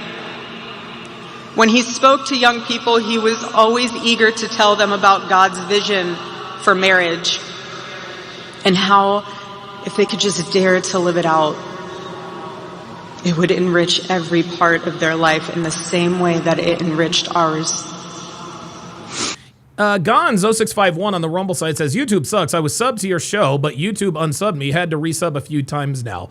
Yeah, this is why. And just so you guys know, YouTube is definitely fucking with my channel. I lose subscribers every day. The more videos, every time I upload a video, I lose subscribers. It's the damnedest thing. And someone once asked me how Charlie and I, how we kept our marriage so strong when he was busy traveling. And our little secret, it was love notes. Every Saturday, Charlie wrote one for me, and he never missed a Saturday. Wow. And in every single one of them, he'd tell me what his highlight was for the week, how grateful he was for me and our babies. And always at the end, he would always end it with asking the most beautiful question. He'd always end it by asking, please let me know how I can better serve you as a husband. Jesus Christ. Guys, the kind of behavior, the way Charlie Kirk treated his wife is exactly the opposite of what guys like me teach you. I know that seems counterintuitive, but this is what men really want. We don't want to have to be a dick to our women to get them to respect us. Right? Dude, I had a high school sweetheart. We used to write each other love letters we used to write them every single day. And she didn't punish me for it. You want to know why? Because I was her first boyfriend. She hadn't been tainted by the world yet. This is the way men want to be. We want to write our women love letters. I want Ted to write our women love letters. But you go through the kind of bullshit with women that I've gone through, I just don't have the desire for it anymore. I really don't. That was all just taken from me just dealing with women. Men would love to be able to be like Charlie Kirk is to Erika. Unfortunately, most women are not like Erika Kirk. It's unfortunate. Charlie perfectly understood God's role for a Christian husband. All right. Oh, wow. It's 2:12. It's 2:12 a.m. Gotta go. All right. The Patriarch. It's 2:12. Don't you mean 2:43? Maybe? I don't know. A man. Take care, man. Who leads so that they can serve.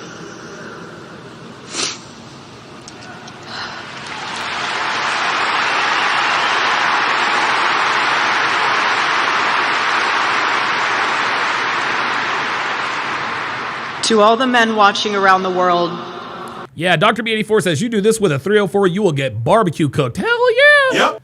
Man, dude, write a bitch a love letter every fucking Saturday and watch and watch how it works for you. And guys, this is why I tell you the quickest and easiest way to tell the difference between a woman of potential quality and a hoe is hoes will punish you for treating them like a lady. A woman of potential quality will reward you, right? If you text a hoe good morning, she'll wait for 3 hours before she texts you back. You text a woman of potential quality, hey, good morning, how did you sleep? She'll reply with a paragraph and tell you to have a great day. Accept Charlie's challenge and embrace true manhood. Be strong and courageous for your families. Yep. Love your wives and lead them. Love your children and protect them. Yeah, man.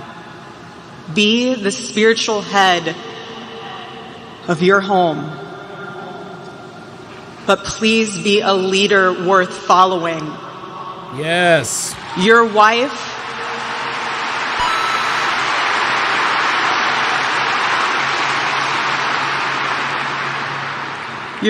is not your servant.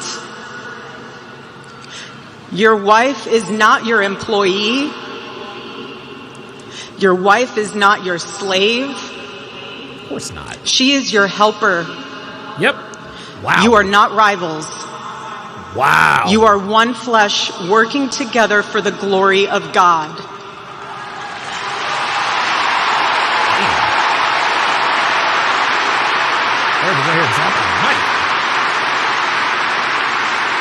Look at all the security. Holy moly.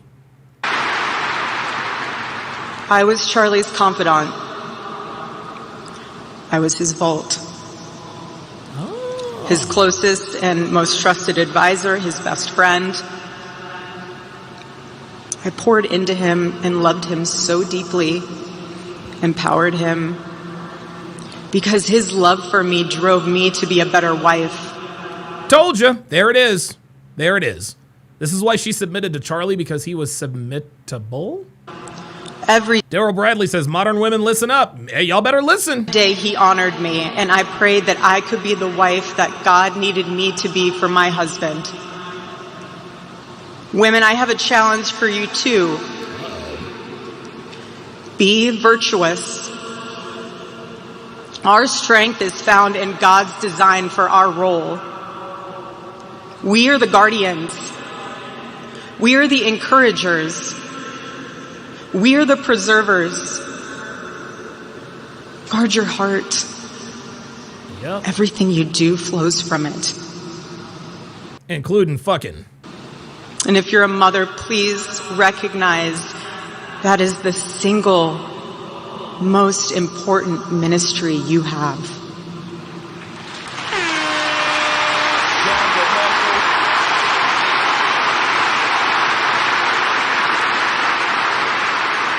In our home, because Charlie traveled a lot, we tried to travel with him where we could. But I made sure that when Charlie returned from work, it was his sacred landing place, away from the worries of the world.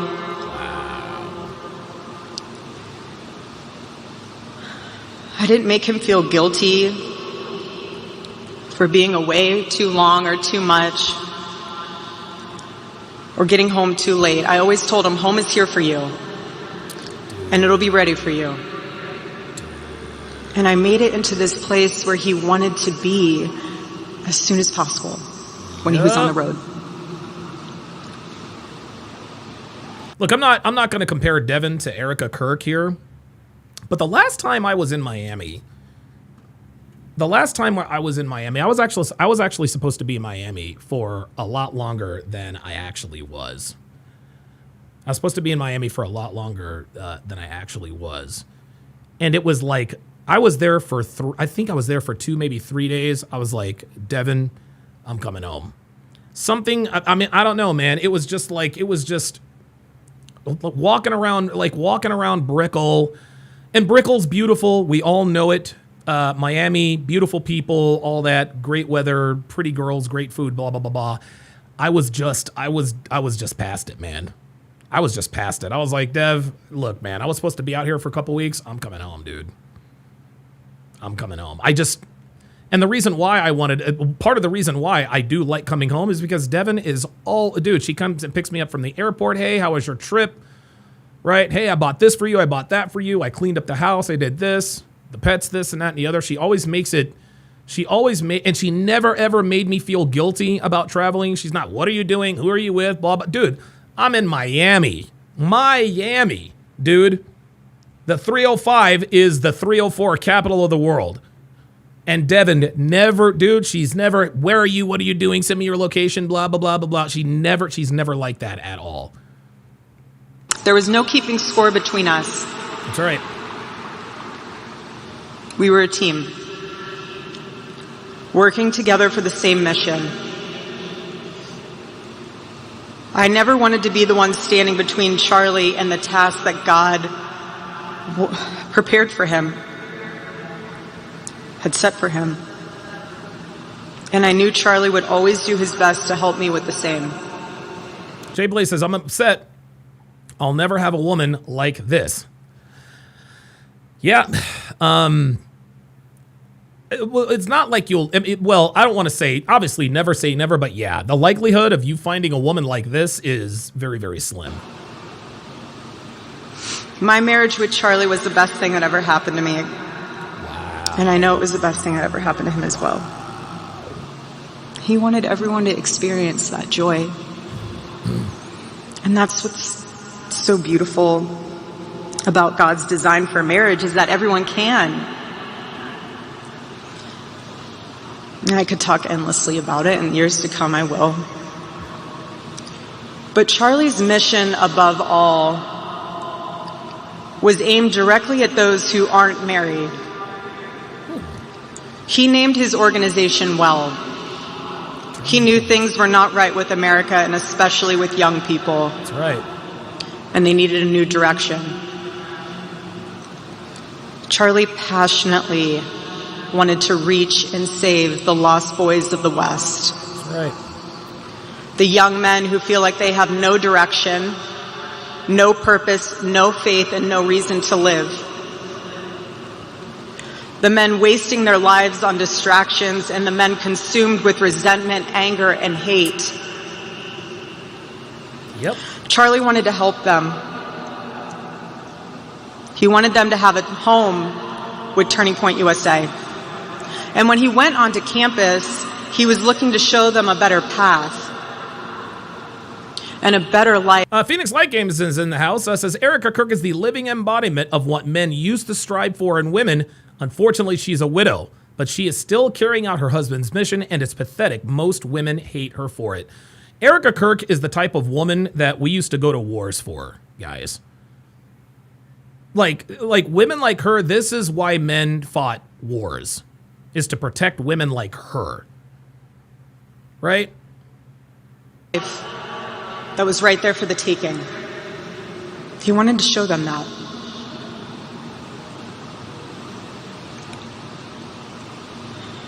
My husband, Charlie, he wanted to save young men.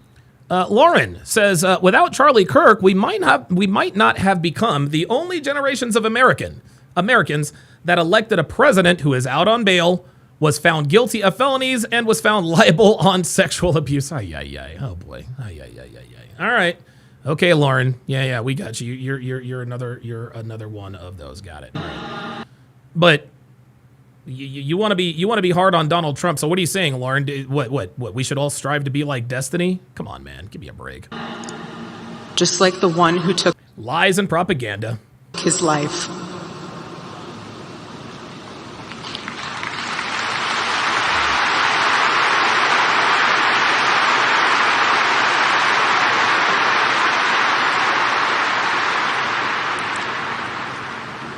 Lauren, I know for a fact that what you're saying did not come from your own mind. You're literally just copying and pasting what everybody on your side says. But, hey, whatever. I ain't mad at you. That young man. That young man. On the cross, our Savior said,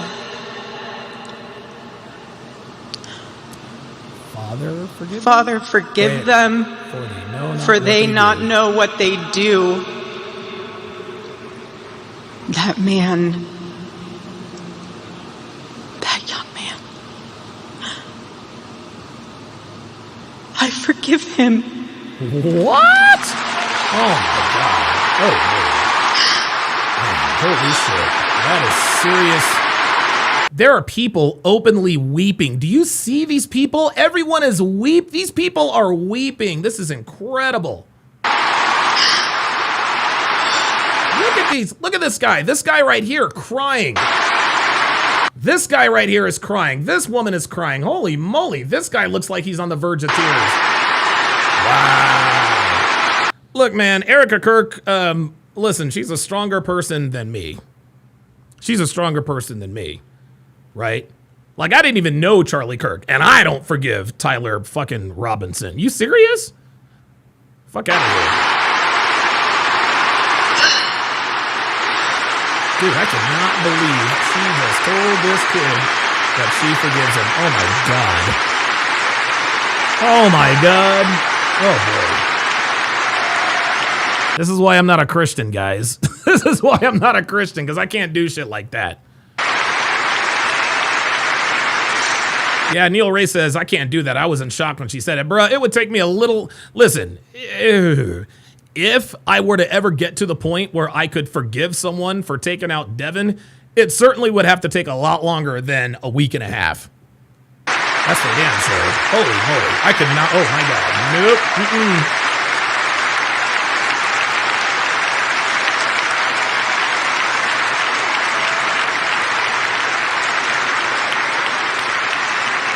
I forgive him because it was what Christ did and is what Charlie would do. The answer to hate is not hate. Yeah, that's true. The answer we know from the gospel is love, and always love. Oh, man. Hate. Love for our Sorry about that, y'all. enemies, and love for those who persecute us.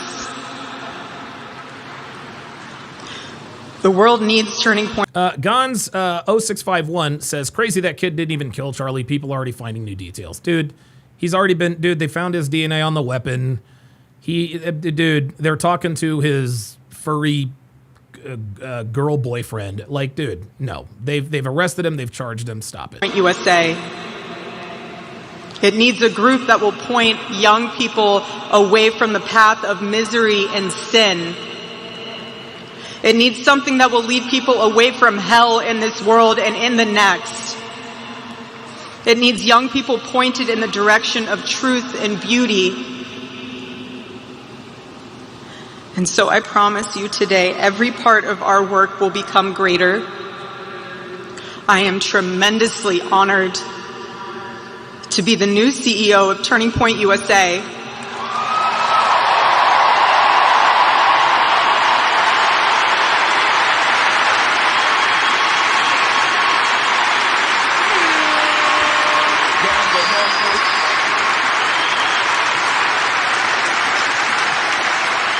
I do not take that lightly. Charlie and I were united in purpose. His passion was my passion, and now his mission is my mission. Damn. Everything that Turning Point USA built through Charlie's vision and hard work, we will make 10 times greater through the power of his memory. Chapters will grow. Thousands of new ones will be created. TPUSA Faith will add thousands of new pastors and congregations.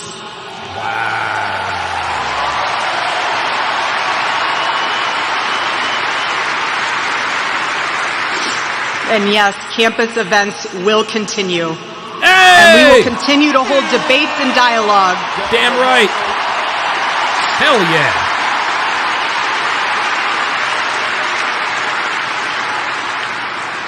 The First Amendment of our Constitution is the most human amendment.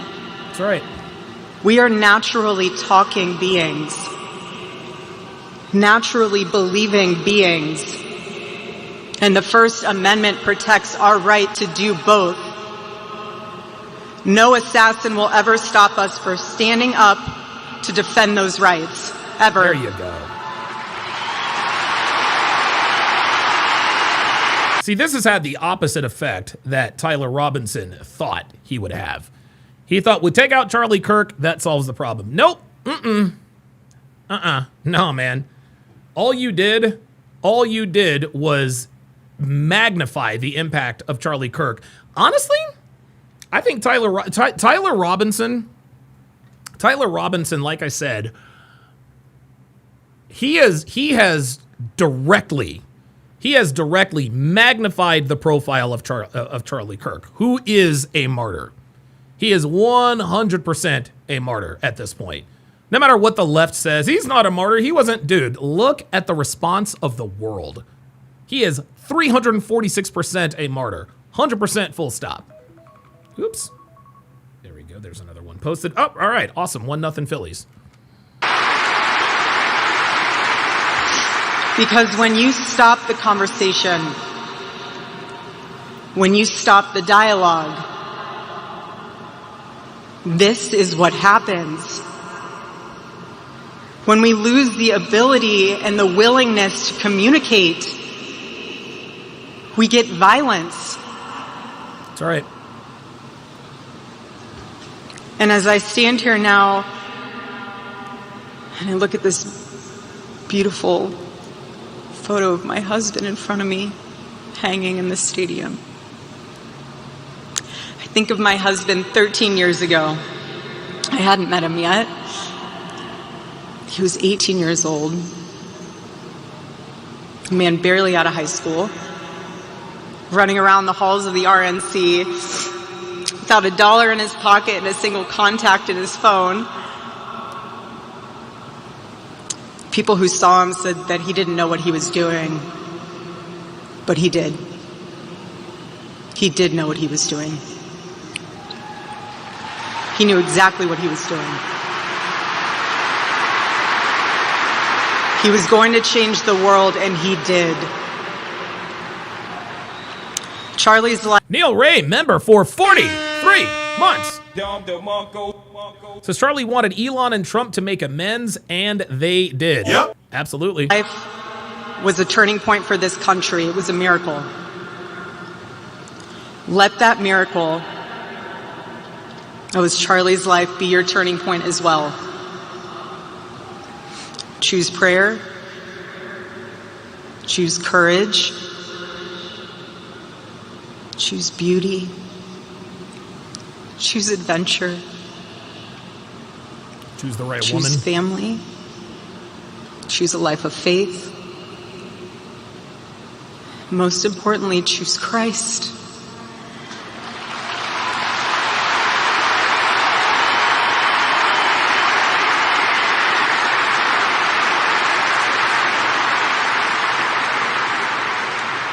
T. Drilla says, why you still talk about black women? Take this situation to come together.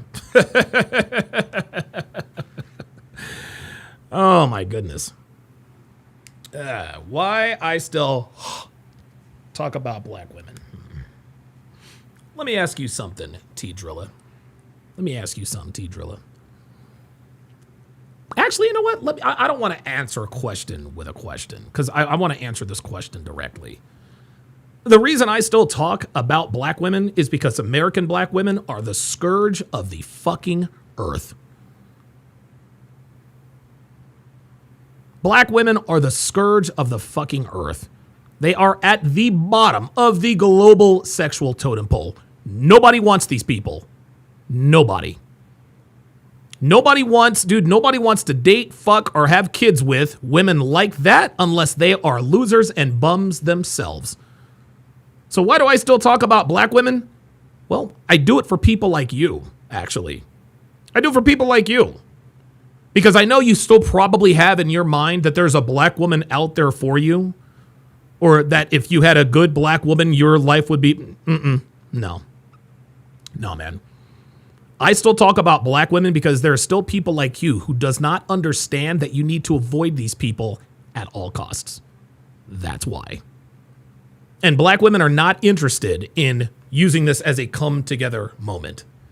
You see how many of these black bitches celebrating Charlie Kirk's death, but you want me to make amends with those bitches? Pfft, the fuck you talking about? Why do I still talk about black women? You got to be kidding me with that. Jesus Christ.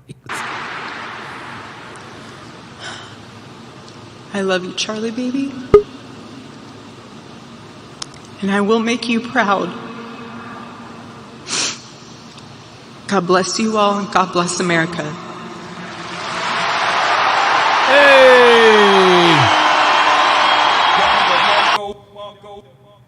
All right. Oh, wow. So that's another speech. Okay, so let me, there we go. All right. All right, so what we're going to do now is we are going to react. We're going to react to the Jason Whitlock. Oh, I got Phoenix Light Games. PLG, what's up, man?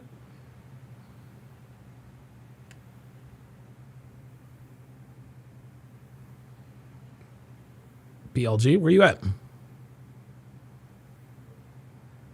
Man, I got to do something about the pull-up studio. It seems to be T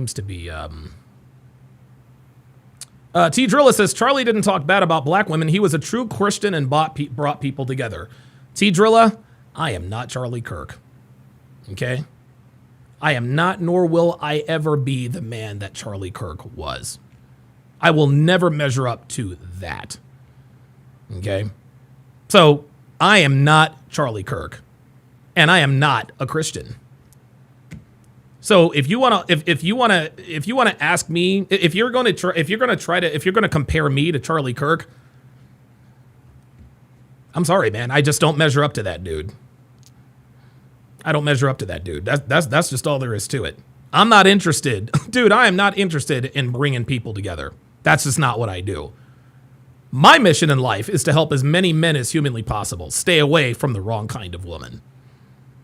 That's what it is. I am not Charlie Kirk. And this is funny. There's a lot of reformed hoes, right, who like to be in the church, and I found God and this and that and the third, and then they get all upset that they're persecuted by the men.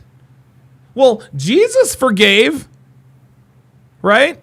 Jesus forgives us for our sins. Okay, that's exactly right. I'm not Jesus. Men ain't God. Okay? Yeah, listen. I'm glad that Jesus and God forgives. That's good. But I ain't Jesus, and I damn sure ain't God, and I ain't got to forgive no motherfucking body. I don't give a fuck what nigga. I don't give a fuck what nobody say. Right? So yeah, T Drilla, I will continue to talk about black women for as long as I damn well please. And there is really nothing that you or anyone can do about it. So if it's your intent to try to call me out and try to make me change my message because of Charlie Kirk, sorry, not gonna happen. Not gonna happen. If anything, the reaction to Charlie Kirk's death and the reaction to the reaction has emboldened me. Oh, good for you says not even God could help them. No. God cannot help the American black woman. Sorry. God can't help the American black woman.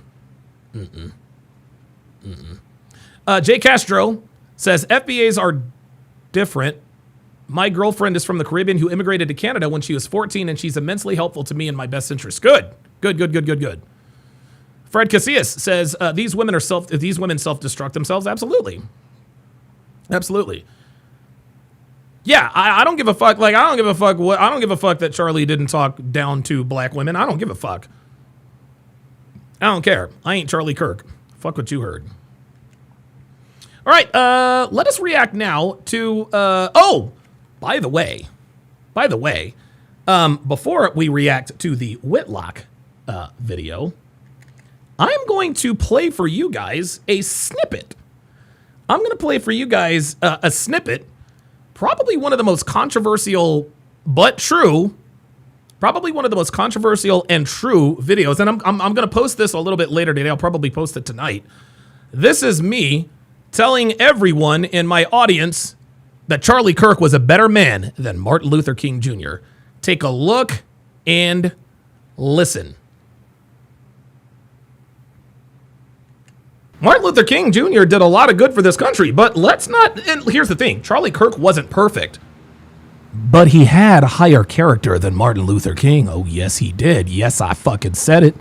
Oh, yeah, I said it. Oh, yes, I fucking said it. Yep. Yes, I fucking said that shit. Yep. Charlie Kirk had better character than Martin Luther King Jr. Tell me I'm fucking lying. Tell me I'm fucking lying. Nope. How many people think Charlie Kirk ever cheated on his wife? Yeah, didn't think so. Didn't think so. Yeah, man. Yeah, listen, Martin Luther King did he's got his own day. T. Drilla says you only talk about the bad black women. There's plenty of good ones. I'm sure there are plenty of good black women. Statistically. And maybe T. Drilla, maybe because your nigga hindbrain is in the way. Let me explain to you why you're right but wrong. There are plenty of good black women out there. Absolutely. But there aren't nearly enough. There aren't nearly enough. The average black woman is 187 pounds, basically the size of a small wide receiver, right? That's just that's just kind of how that goes. Yeah, I'm sure that there are a lot of good black women out there. And by the way, T. Drilla, with a name like T. Drilla, what do you define as a good black woman? I'd be very, very curious. I'd be very curious for a reason. But let's not sit here. Let's not sit here because here's the thing. The people on the right, people on our side, we're all up in arms about people talking shit about Charlie being dead, right? Okay, fair enough. Freedom of speech, whatever the case may be. Lit Up says, what the fuck are you doing? Nigga, I'm speaking the goddamn truth. And I'm gonna tell you what, Lit Up, if you listen up, T. Drilla, listen up. If you have a problem with what the fuck I'm saying, your ass can pull the fuck up and have a conversation with me about it too. There it is. Your pal says, I can't tell you you are lying. That is 100% true. CK would never do such a thing. Real shit. Real shit. And listen, just because Martin Luther King Jr. was fucking snow. And by the way, let's call a spade a spade. Look. Now, shout out to MLK. Shout out to MLK. MLK had it figured out early. MLK had it figured out. He's like, oh, shit. You mean I get to fight for civil rights and smash the snow bunnies? Where do I sign up? Real shit. Look, me personally, I'm not mad at him.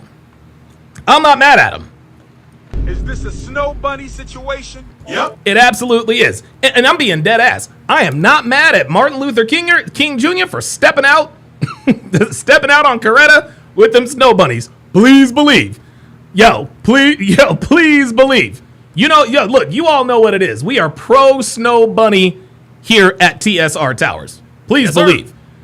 But I'm not going to sit here and tell you. And listen, Martin Luther King Jr. was of great character. He really was. He's got his own. And again, he deserves his day. He honestly changed this country and the world for that matter. But the way we can sit here and talk about the things that you disagreed with what Charlie Kirk said, you mean I can't sit here and say that MLK's character is just a little bit lower because he was fucking around on Coretta Scott King? I can't do that. You guys can have your opinions on, well, Charlie did say this and he was incendiary. Okay. Not something we like. It's not something I like. Okay? Because, we're not supposed to speak ill of the dead, but you do have the right to. We do live in a free country, freedom of speech and all that good stuff. So I'm going to invoke my right, my freedom of speech, and say that Charlie Kirk had better character than Martin Luther King Jr. You see, Charlie Kirk and Martin Luther King Jr. were almost the same person. They really were.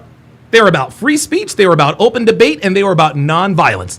The difference is, one fucked around on his wife, the other one did not. One fucked around on his wife, the other one did not. I guarantee you Charlie Kirk never cheated on Erika. Never, ever, ever. I'm sorry, he doesn't have it in him. He does not have it in him. He absolutely loved that woman. And while Martin Luther King Jr. absolutely loved Coretta Scott King, he gave in to the sins of the flesh.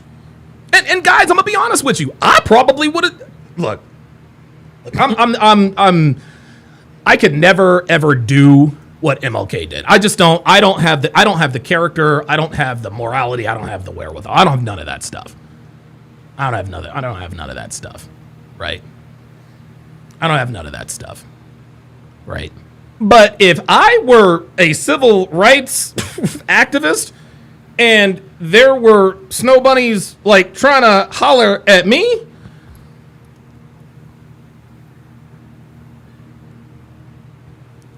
I might sample some of that stuff. I might sample some of that stuff. Light Up says, this is nasty work. No, yeah, you know what? The truth is always nasty. The truth is always very nasty. And it's funny. Lit Up 7 can't even, and I'm actually going back and forth with you in the chat. Why is this nasty work? What, because I said Martin Luther King Jr. cheated on his wife and that Charlie Kirk had better character than MLK? Where's the lie? See, what you're doing right now, you're being a nigga. Oh my God, he said that Charlie Kirk had better character than Martin Luther King. You can't tell me why that's false. The only reason why you think it's false is because you're black, and so is MLK. Guys, that right there is the very definition of tribalism. Oh my God, this is nasty work. Yeah, you know what? The truth is always nasty work. And oh, by the way, we got the niggadar. Yes, we do. We got quite a few niggas in this bitch. Yes, we do. And I'm gonna tell you what, if you niggas listen, if you guys really want to give me a piece of your mind, bruh, like the link is pinned in the chat. I'll give you the floor. I'll give you your say. I will give you your say. But I'm standing 10 fucking goddamn toes down. Martin Luther King was a great man. Charlie Kirk was a greater man. Let me repeat this. Martin Luther King was a great man. Charlie Kirk was greater. Lit Up 7 says, why bring up MLK to compare him to Charlie? I don't get it. What don't you get about it?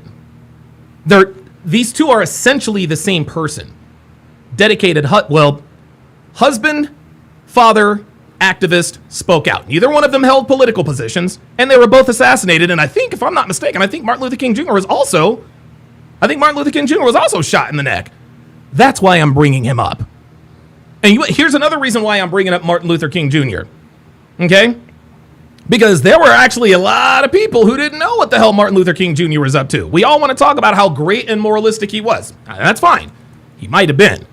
But Charlie Kirk had better character in that way. And I'm not backing the fuck down. Don't give a fuck.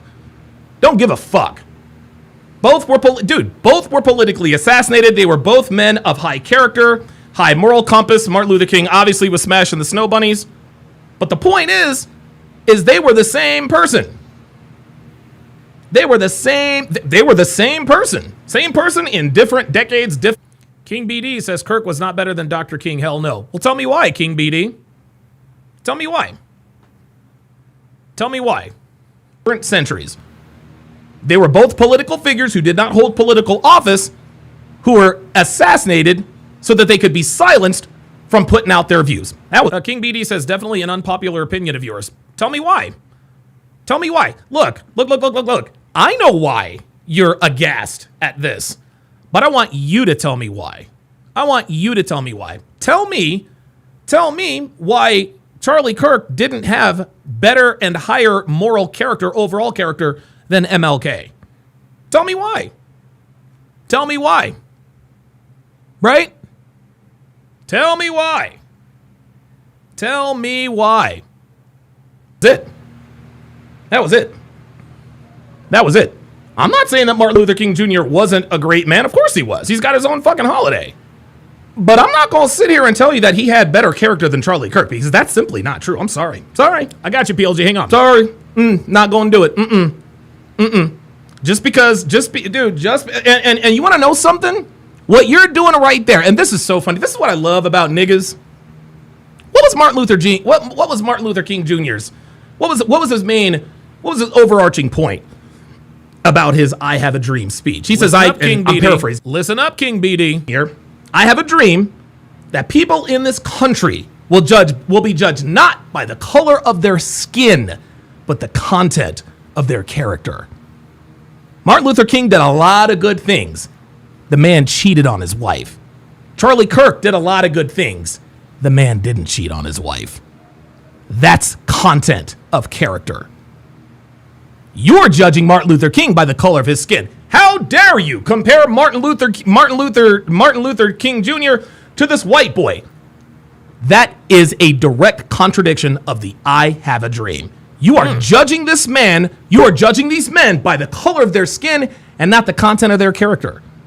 So you tell me, Lit 7, who is the better husband? Martin Luther King Jr. or Charlie Kirk? I'll wait. Go on. Niggas hate the truth. Basil Denson, I see you. I'm going to come to you in a second. Niggas hate the truth. They really, really do. Dr. B84 with the $10 super chat.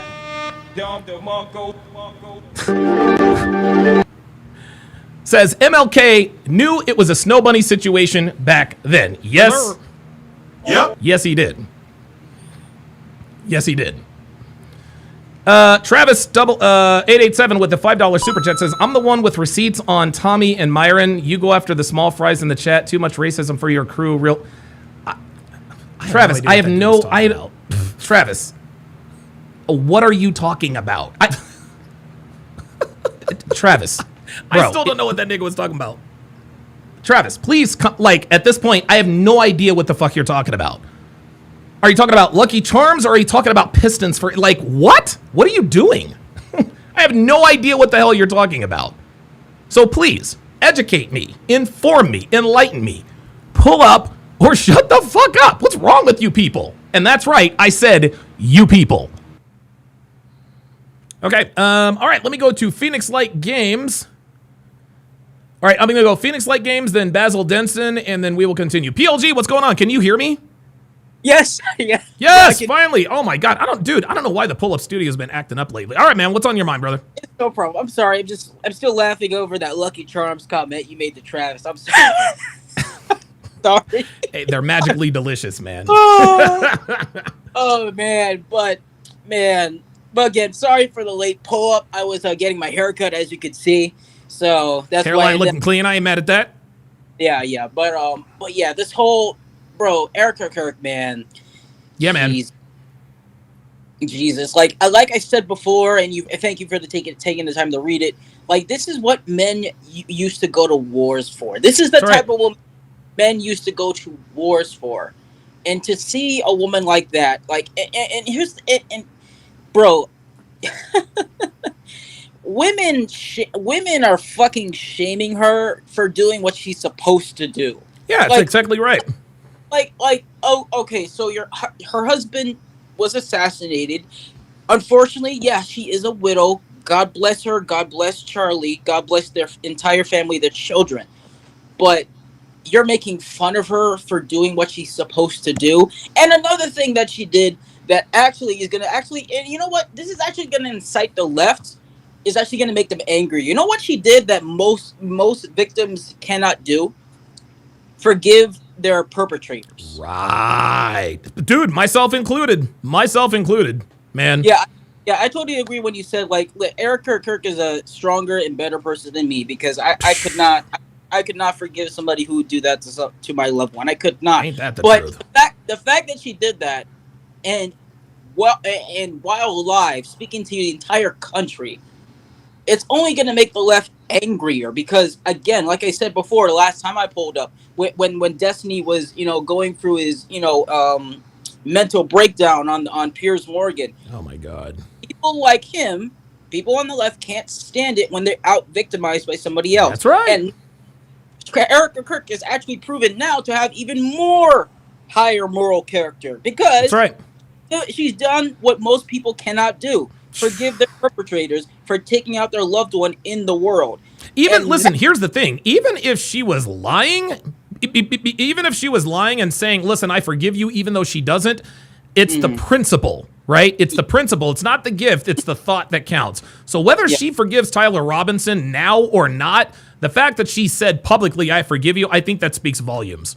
That does speak volumes. And again, the fact and the responses in the crowd, like, bro, and this is why I know Destiny is fucking full of cap when he says, well, you remember that argument he made about President Trump and everything like that? Well, maybe President Hunt needs to tell both the left and the right to calm down. Shit.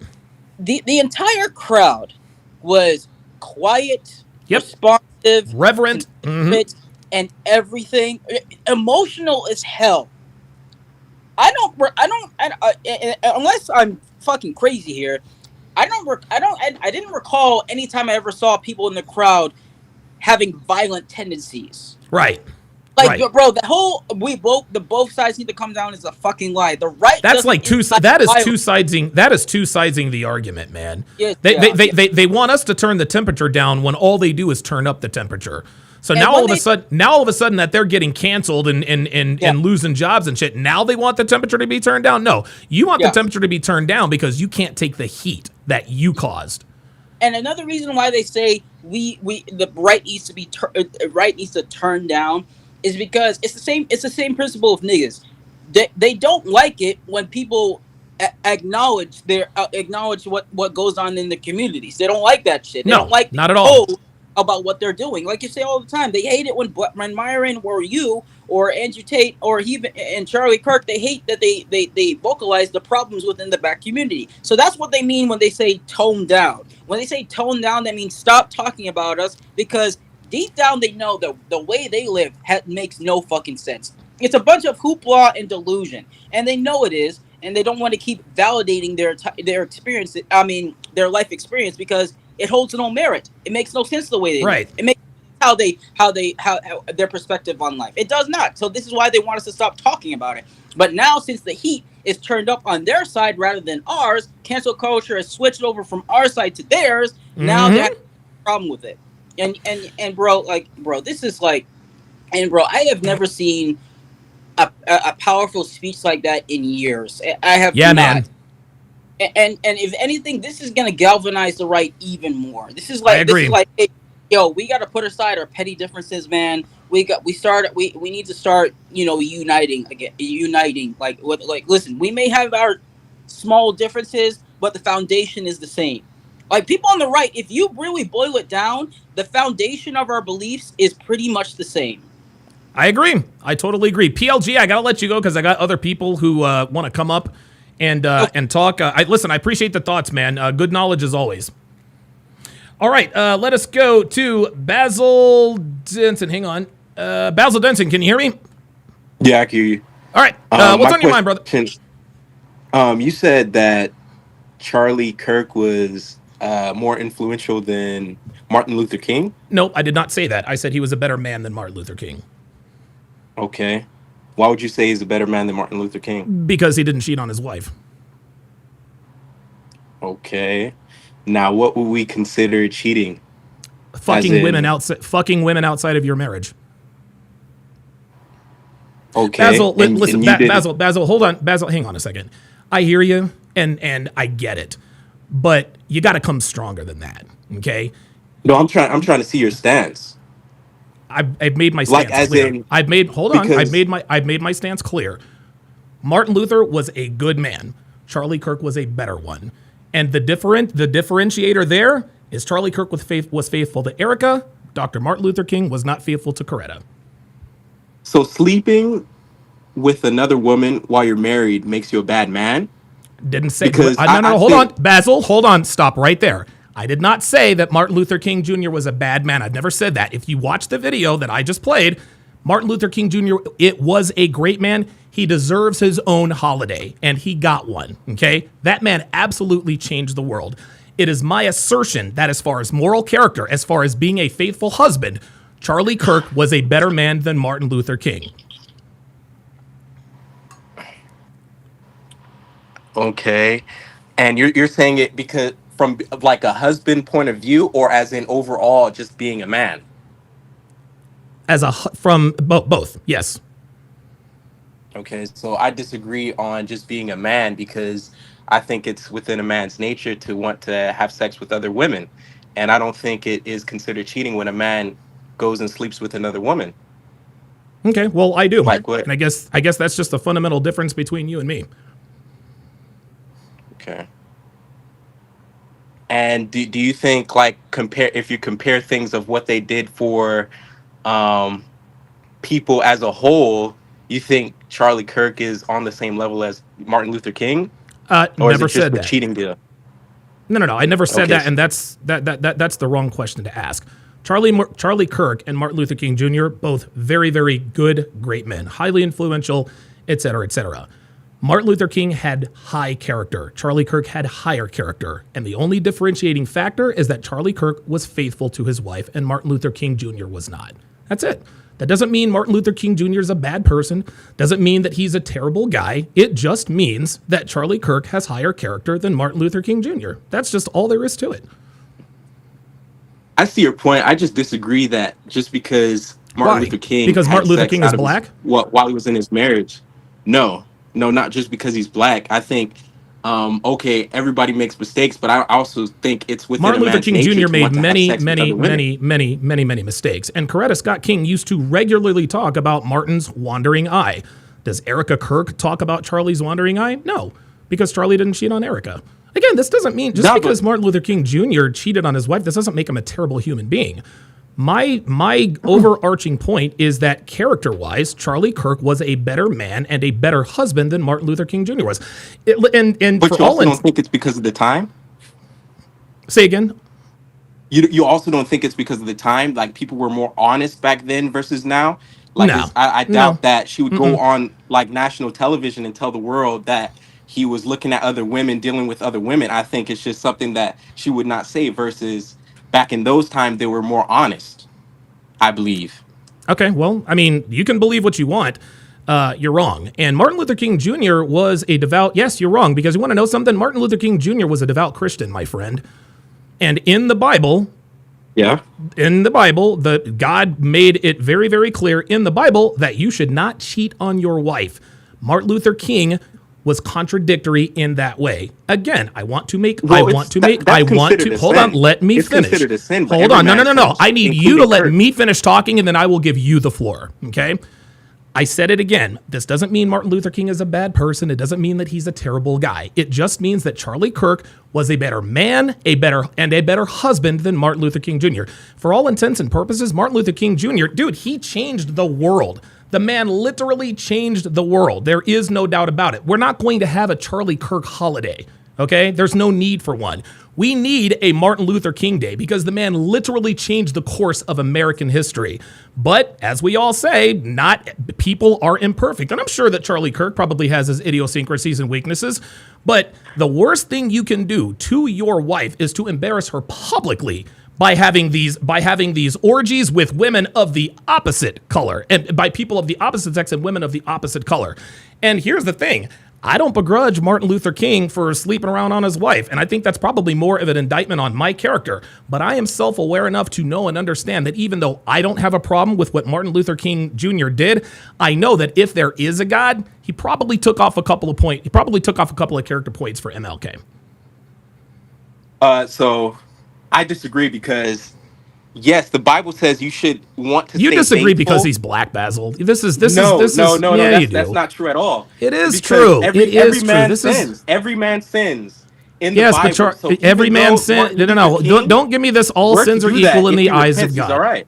Okay, Basil. Don't pull this. All sins are equal in the eyes of God. Murder is a lot more serious than stealing a pack of gum from the store. So, I'm sure Charlie. all I'm sins sure. are- I Hold never on. said I'm all sure. sins. Hang on. Let me finish. I'm sure Charlie I Kirk wasn't sinned. done though. You cut me I don't off. give a shit. You're going to let me finish because this is my platform, okay?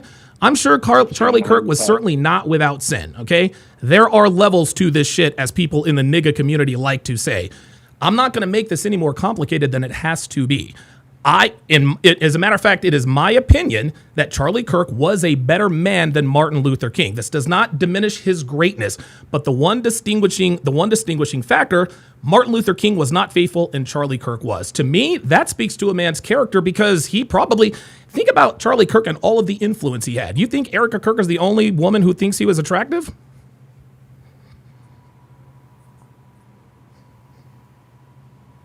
Are you really going to pull this nigga shit? And when I stop talking, you're going to wait for me to tell you that you can talk. Oh, no, I didn't want to interrupt you. Are you really doing that right now? Or are you really just giving me the floor?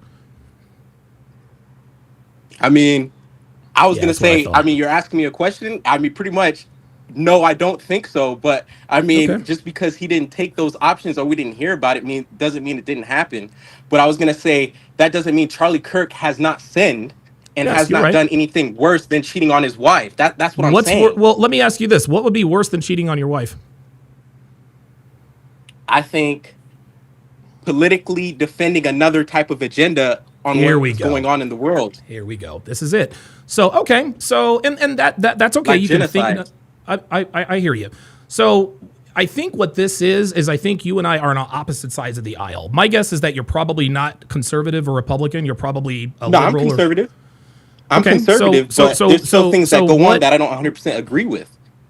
Okay, that's fine. But what could Charlie have done that's worse than cheating on his wife? Well, also defending Israel when they're doing wrong, and he has a huge following, which has his followers also follow behind what he's saying. And that's worse than cheating on your wife? Yes. Okay. Well, hey, listen, you because are entitled to influence other people. Okay, that's fine. But again, listen, this is your opinion, and you are entitled to it. It is my opinion that the reason why you are trying to, and here's the thing, if Charlie Kirk did have, and this whole politically defending this stuff, that's bullshit. That's not a sin, that's an opinion, okay? The fact that you're telling me that you think that defending Israel, and forgive me because I'm not 100%, I'm not as knowledgeable on the Israel situation as like a guy like Myron, so forgive me for my ignorance here. But for you to tell me that defending Israel is a worse sin than cheating on his wife, that's bullshit, because it does not say in the Bible, thou shalt not defend Israel. It says, thou shalt not kill, thou shalt not cheat. Wait, sorry about that. Hold on, let me get you back up. I can argue that he knows that what he's saying is wrong, and he's trying to push a type of agenda because a lot of the people he deals with are Zionists. And if he does not agree with Israel, then he will lose funds. Or possibly, which already happened, get assassinated. That's also could be a possibility. It could be a possibility. But if Charlie Kirk had any indiscretions on his wife or sinned worse than cheating on his wife, we would probably know about it because of his high profile. I disagree, because a lot of things are put under the rug today. So let me ask you this. Hold on. Let me ask you this. No, you're right. Let me ask you. Who do you think would be more likely to cheat on their wife, knowing what we know now, Charlie Kirk or Martin Luther King Jr.? Martin Luther King, but that doesn't make him a bad man. That doesn't. I did not. Basil, I never said that Martin Luther King Jr. was a bad man. I've not said that. Kirk. No, he is not a bad man versus Charlie Kirk. Martin Luther King was a great man. Okay, Charlie Kirk was better. You think Kirk's better? Say again? And I disagree with you on that one. Wait. What did you? Hold on. Wait. Basil. We can't talk over each other. Back up. Mm-hmm. Okay. I said Charlie Kirk was a better man than Martin Luther King Jr. I have never once said that Martin Luther King was a bad man. Yeah, but what you're saying is Charlie Kirk is a greater man just because he did not cheat on his wife. That's exactly what I'm saying. With that. And I disagree with that, because I believe that Martin Luther King did greater things during his time. I'm not saying Kirk did not do good things while he was still alive, but what I'm saying is I believe Martin Luther King Jr. was better during his time. Okay. Before he died. That's what I'm saying. And I was trying to see what you thought. Well, the reason of why you thought Charlie Kirk was the better man, and you said it was because he didn't cheat on his wife. Yes. Or it's not out there that he didn't cheat on his wife. And I was saying we technically do not know that, because we don't know that Charlie. Hold on, you're right. You're absolutely right, Basil. You're right. Hold on, Basil. You're right. We don't know if Charlie Kirk cheated on Erika Kirk. We know that Martin Luther King Jr. cheated on Coretta many, many times. That is true, but then again, you can't agree that it was different times, and it was the people were more honest during that time. Sin is the same, buddy. Sin is the same, buddy. You're trying to what you're trying to do is you're trying to tell us, well, we don't know what Charlie Kirk did. Do you think cheating on Coretta was Martin Luther King's only discretion? You think that was his own sin? Like, again, we're all human and we all sin, but not all sins are the same in the eyes of God, and they're definitely they're not the same in the eyes of people. I'm not a God. I'm not a deity. Okay. I am self-aware enough to know and understand that it is very easy to give into temptation. When you give in to temptation, that shows a weakness and a lack of character. This is something that I have struggled with my entire life. Martin Luther King is one of the greatest humans to have ever walked the face of the earth. And he is the very reason that I can sit here and talk about this right now.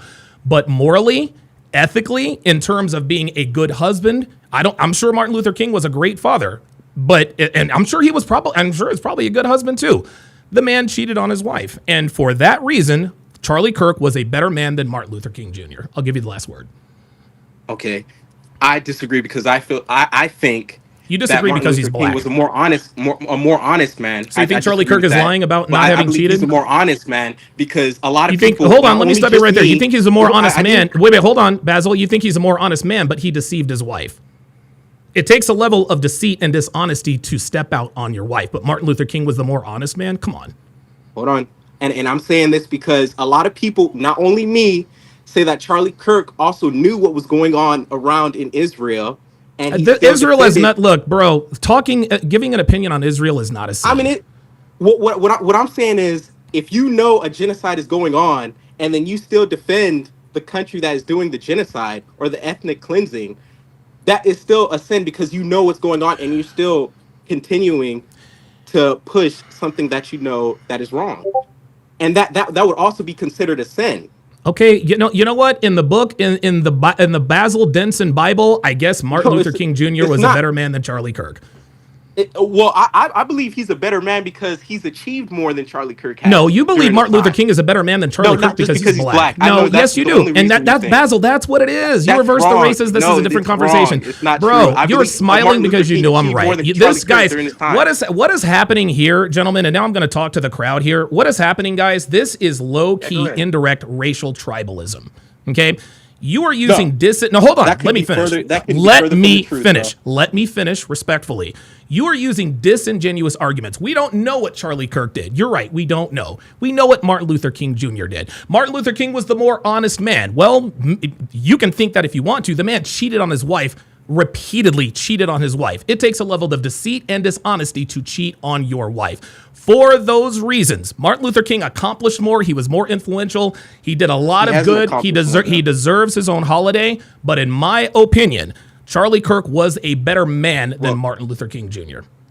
Did you say Kirk accomplished more? No, I said Martin Luther King Jr. accomplished more. Okay. Come on, man. You're right.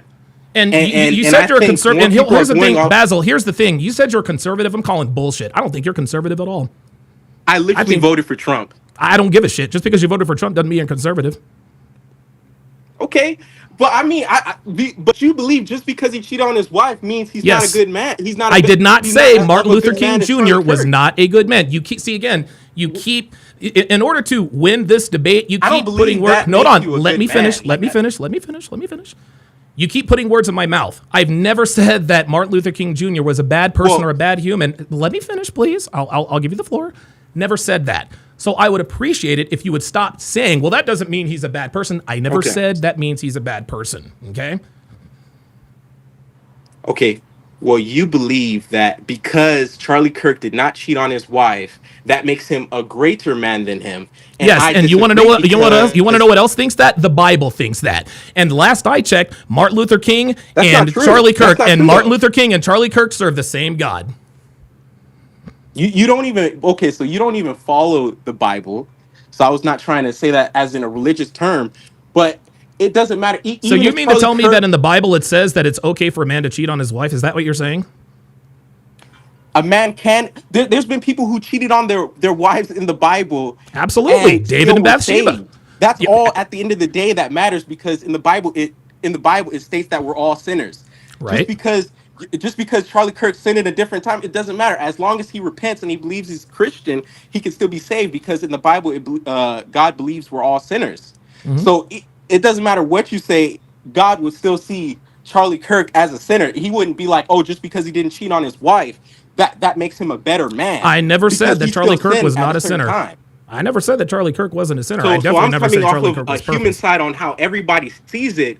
They will not say on average that Charlie Kirk was a better man than Martin Luther King Jr. That's what I'm saying. And what I'm saying, and want to know why? And you want to know why? Because you're thinking about black people. See, right now you're in your feelings. No, okay? I'm talking about on average. If you did a poll, on average, listen, dude, who was the better man, Martin Luther King or Charlie Kirk? I'm saying Charlie most Kirk. people would say Martin Luther King, because Martin Luther King was a hell of a man. He was a hell of a man, but Charlie, of any man. No, that's what I'm saying. He was a hell of a man. He accomplished a lot more than Charlie. Well, he accomplished a lot more in his lifetime than Charlie Kirk ever did. But as far as moral character within the confines of his marriage before God, Charlie Kirk was a better man than Martin Luther King. But God's out of the situation, because no, he is not out of the situation. No, don't see. Oh, see, now you're trying to remove God. Basil, my friend, you're arguing in bad faith. You're arguing in bad faith. God's not going to look at it. Oh, because you cheated on your wife, that makes you less of a man. Nobody said that Martin Luther King was less of a man for cheating on his wife. I said that Charlie Kirk was more of a man for not cheating on his. All right, so we're going to agree to disagree, because I disagree with you on this one. What about Obama? Charlie Kirk was not a good man. He was a good man, but I do not think he was on the level of Martin Luther King Jr. I didn't say that he was on the level of. I did not. Basil, and maybe I'm guilty. Maybe I'm guilty because I didn't communicate this properly. Because you have a lot of followers. Basil, I need you to shut the fuck up and let me finish. Okay, I've been courteous to this point. I didn't want to get nasty. Let me finish, and I promise you, I will let you talk. I did not say that Charlie Kirk was this. All right, cool. You want to be like that? Cool. Then you can leave. I tried to be respectful. Right, you're gonna make the little side comments. That's cool. Get the hell out of here. Yeah, get up out of here. Look, man, guys, what you just witnessed was racial tribalism. The only reason why Basil Denson thinks that Martin Luther King Jr. was a better man is because he's black. And now all of a sudden he wants to start. Well, what is cheating? What is justified cheating? And then when I sharp angled him with the religious argument, they both were married in front of and by God. Well, let's take God out of this. No, I'm sorry.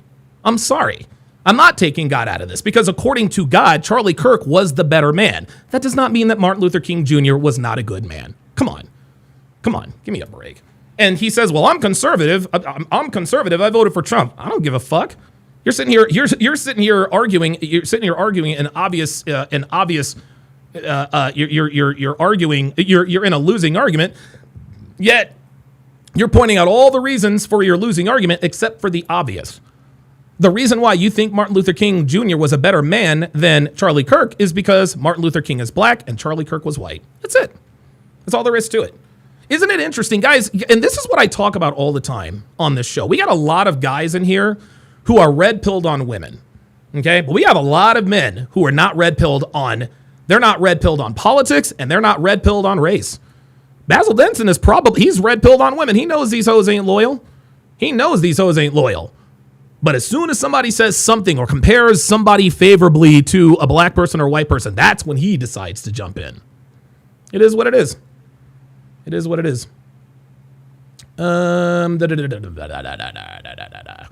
SLV says, I don't believe for a second this nigga voted for Trump. I don't have any reason to believe that he didn't vote for Trump, right? I don't have any reason to believe that he didn't vote for Trump, but just because he voted for Trump does not mean he's a conservative. Like he used all the liberal talking points. Give me a break. Yeah, Celestial 2 says he just said MLK accomplished more. Listen more. Yeah. He really wanted to frame this like I was saying Martin Luther King was a bad guy. Didn't say he was a bad guy. He was a bad husband. Doesn't mean he was a bad person. Praetorian Guard says he came unarmed to a battle of wits. Absolutely. Taiki says, bro either has amnesia or has to shift the goalpost to win the argument. Yeah, he shifted the goalpost a few times. First, he wanted to redefine cheating. Then he wanted to say we're all children, we're all sinners in the eyes of God. Yes, we are all sinners in the eyes of God. But I'm going to tell you what, God is going to be a lot tougher on people who commit certain sins than others. Robert Anderson says, as far as character, yes, Charlie was a greater man. Absolutely. Angel Barbara says yes, and they were held accountable. Absolutely. Celestial 2 says adultery is a sin, dude. Stop trying to justify cheating. That's right. Alaskan K says cheating is against one of the 10 commandments. Come on now. Exactly. Like it says in the Bible, which Martin Luther King and Charlie Kirk both abided by. One lived as close to a just life as we can probably think of. The other one cheated on his wife. Doesn't make him a bad person. That doesn't nullify everything that he did and said. That doesn't mean he wasn't on the right side of history. But let's call a spade a spade. Let's call a spade a spade. And again, shout out to Martin Luther King Jr. for smashing the snow bunnies, right? But in the Bible, it says, "Thou shalt not commit adultery," my friend. Sorry. Then he wanted to take God out of it. All right, cool. Dorkster81 says, but the person that reframes from sin is a follower of God, which makes you a better man due to loyalty to God. Exactly. Taiki, Mark LeBrant says, this is how a liberal argues, by taking God out of the argument. And guys, the thing is this, man, I understand where he was coming from. But it's impossible for anyone to put blinders on. You can't forget the fact that Charlie was white and Martin Luther King was black. You just can't do that. But again, according to the Bible, thou shalt not cheat. And there were men, and he was right. There are men in the Bible who cheated on their wives all the time. Samson and Delilah, David and Bathsheba, blah, blah, blah, blah, blah. Those men were held accountable by God. I'm assuming. Celestial 2 says, get this ninja off the screen. No. He, listen, man, he came in. It's all good. Celestial 2. Alaskan K says Trump is pretty moderate as far as conservatives goes. Absolutely.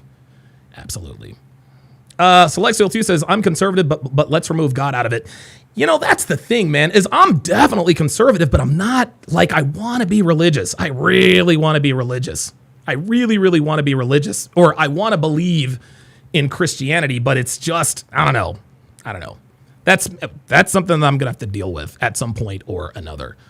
But King BD says, you're not red-pilled politically. You know what? King BD, explain to me what you mean, because you might actually be on to something. I think the reason why I might not be completely red-pilled politically is because I don't have the political knowledge, right? I don't have the political knowledge that a lot of my contemporaries do. So if you would, King BD, if you would define what being red-pilled politically means, because as far as I'm concerned, maybe I'm wrong, you guys can correct me. Being red-pilled politically means not aligning with the left. That's what it means to me, right?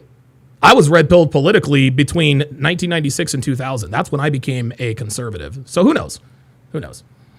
All right. Let us now react to the Jason Whitlock reaction. And I wanted to, and the reason why, I watch Jason Whitlock every day religiously, but I purposefully made sure not to watch this one. I keep seeing a hair in my, so I can react to this organically, and maybe to learn something that we didn't learn about the, Max says, Don, you're definitely red-pilled politically. Okay, all right. Look, if you guys would, somebody define to me, if I don't know, my guess is that if somebody says I'm not red-pilled politically, my guess is that probably means I don't have as much knowledge, right? I don't know. When he said we'll just agree to disagree, that's when he lost the argument. Okay, let us watch the the Jason Whitlock. And I'm going to speed this up a little bit.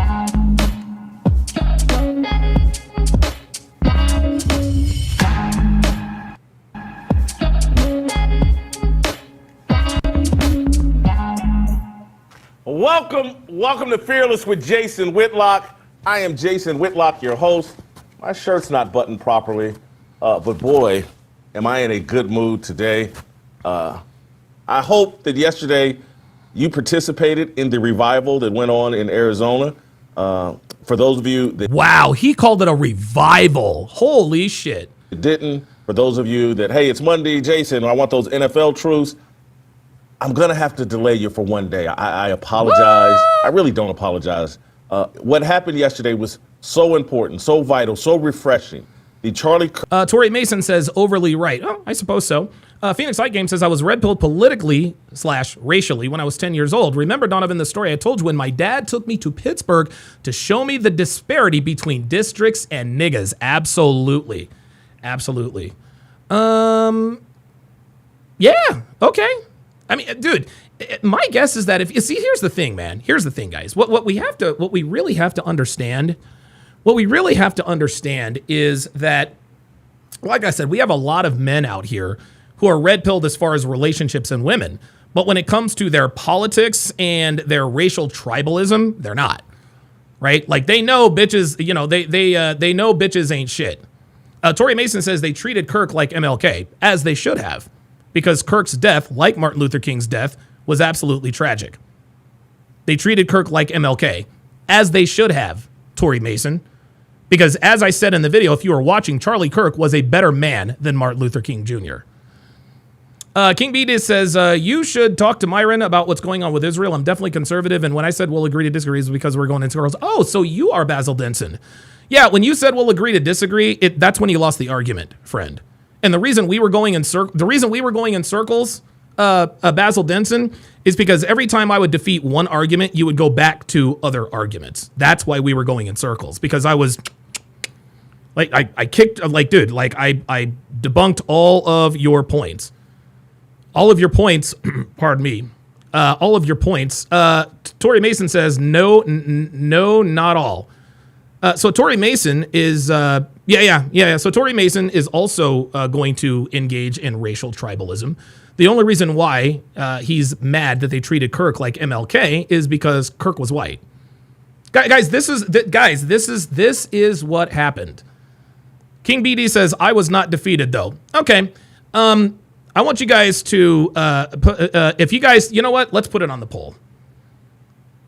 Let's put it on a poll.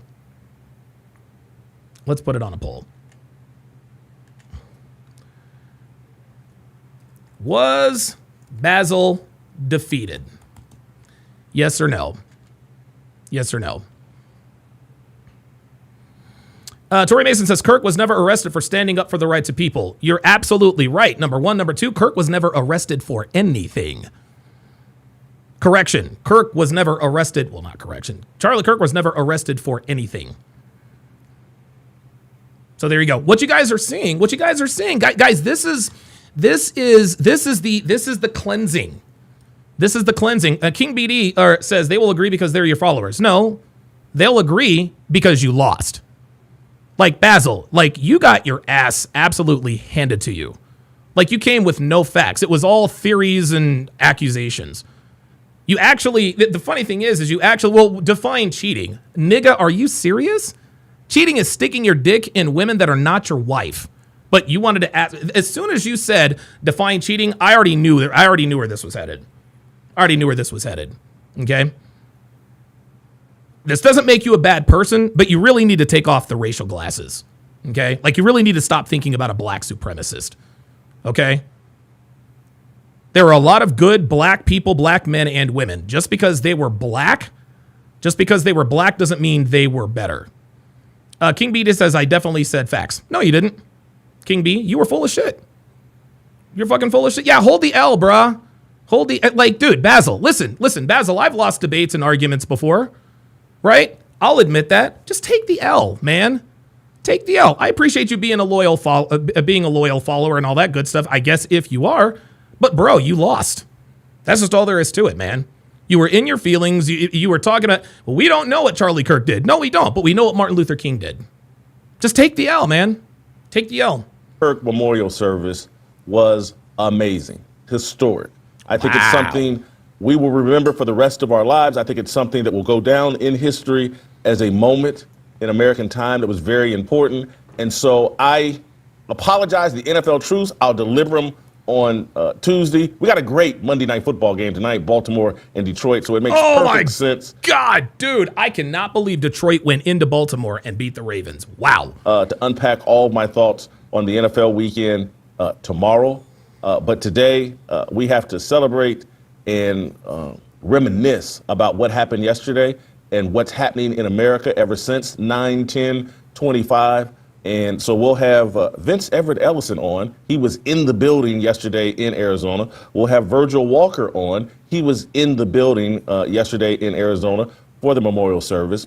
TJ Moe and Shamika Michelle will join me and us as well. They both watched everything. They experienced it from home the same way that I did. We have to discuss this. And so before I bring those guys on, I want to make sure those of you that... okay, with the $5 Rumble rant. Says MLK was funded by the Jews and his mentor that wrote that I Have a Dream speech was a happy Jewish person. Okay. Who cares? Okay. All right. So MLK was funded by the Jews. That doesn't mean that doesn't invalidate what he did. Who cares? Who cares if MLK was funded by the Jews? Who cares?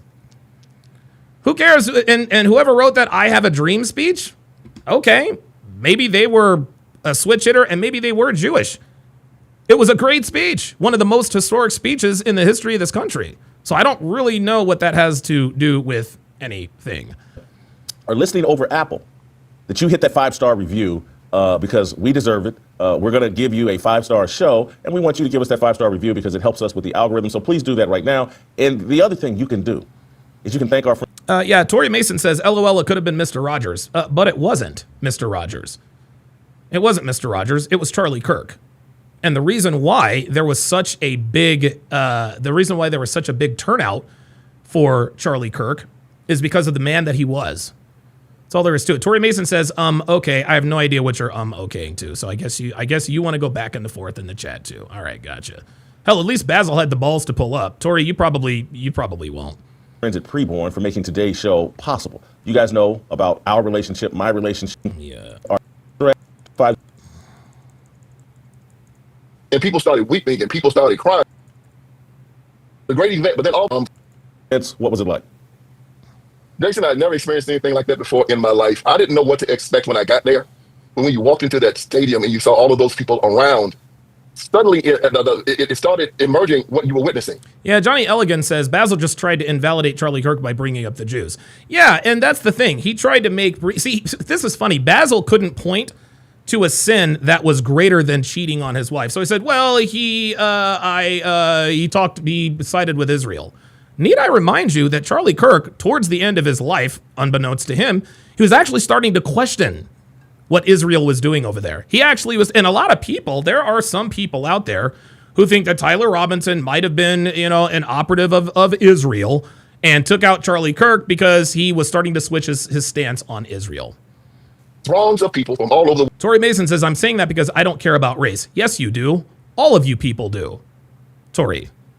All of you people care about race. Okay? You niggas are racist. You niggas are racist. And even if you're not a racist niggas are black supremacists. You guys really are. Like, you guys are really black supremacists. Like, these days, if you compare a black person to a white person, niggas come out the woodworks to try to defend everything. Basil literally just came on here and tried to defend Martin Luther King Jr.'s cheating. Well, okay, Martin Luther King Jr. might have cheated after he wanted to redefine cheating, but we don't know that Charlie Kirk cheated or not. No, we don't, but we know Martin Luther King did. World had come for this event. And then all of a sudden when it started, just all of a sudden, and I don't know how it happened. It was a great event, but then all of a sudden some music started playing and people started holding up these little placards, these little billboards. And they all had Turning Point, and they had Charlie Kirk's name on it. And it just started happening. We all started holding up. And even like Virgil, it was magical. I had never seen nothing like it before in my life. It was like the Holy Spirit just came into that place. And people started weeping, and people started crying. And for the whole time I'd been there, I'd been somber. I hadn't been smiling. My head had been down. And then I turned on my iPhone, and I started recording it, and I just started hysterically laughing. Something happened to me. The whole tenor of the thing changed from like a funeral to a celebration. I'm gonna tell you what, man. I would give anything to feel the way this dude feels, man. I'd give anything to feel the way this dude feels. Dana Gonzalez with the $10 super chat says, always nice coming in and watching. I'm thankful I found this podcast. Absolutely. And all of a sudden, all of the people that started talking, and I don't know if they're playing. King BD says, I didn't say Kirk was a bad man. I just don't think he was a better man than MLK because of what he achieved. Okay. That's your opinion. Listen, it's my opinion that Charlie Kirk was a better man than Martin Luther King Jr. That doesn't mean it's a fact. But based on what we know about the two men, the one differentiating factor is the infidelity. Sorry, that's the tiebreaker.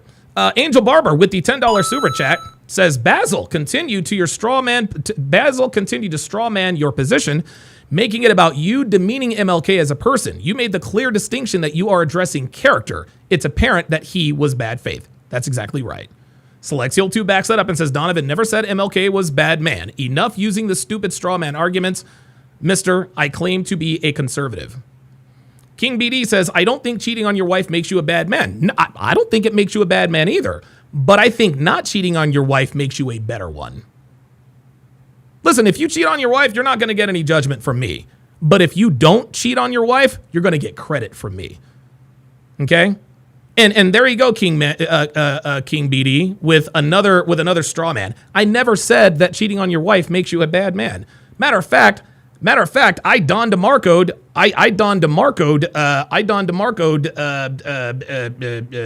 MLK for smashing the snow bunnies. King BD says, you seen my argument as bad faith. You guys want to know what bad faith is? You want to know what arguing in bad faith is? I actually looked up the definition. Give me a second. And I'll actually tie this to this.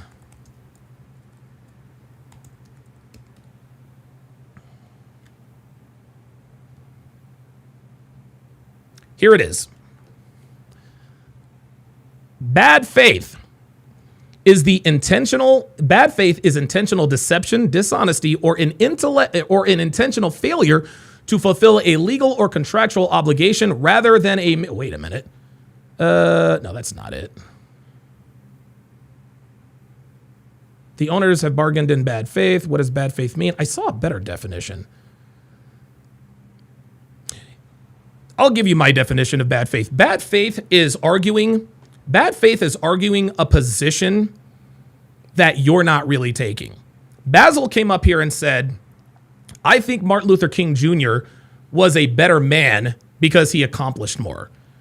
He was already arguing in bad faith because Basil thinks Martin Luther King is a better man because he's black.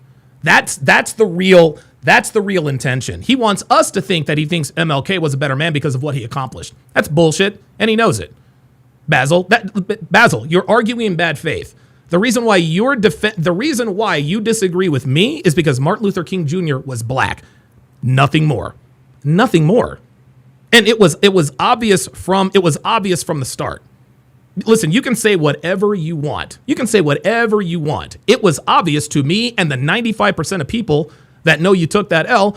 They know that the position you took was not for the reason you said. That's arguing in bad faith. You don't believe Martin Luther King Jr. was a better man because of what he accomplished. You believe Martin Luther King was a better man because he was black. That's arguing in bad faith. Yes. From Tucker Carlson to J.D. Vance to Marco Rubio, they all started calling. King BD says, no, I think he's a better man because of achievements. Basil, you're a fucking liar. Now I'm going to start to get nasty. You are a fucking liar, Basil. You are a fucking liar, man. I swear to God, dude, niggas are always... See, here's the thing. This happens all the time. This is how fans turn into haters, is they figure, Donovan is actually being intellectually honest. Basil, you are judging Martin Luther King by the color of his skin and not the content of his character. Okay? You are judging him by the color of his skin and not the content of his character. Doesn't make him a bad person if he cheated on his wife. But a man who doesn't cheat on his wife has higher character. King BD says, what am I lying about? You don't know me. No, I don't, but I know enough. I know enough about you. I know enough.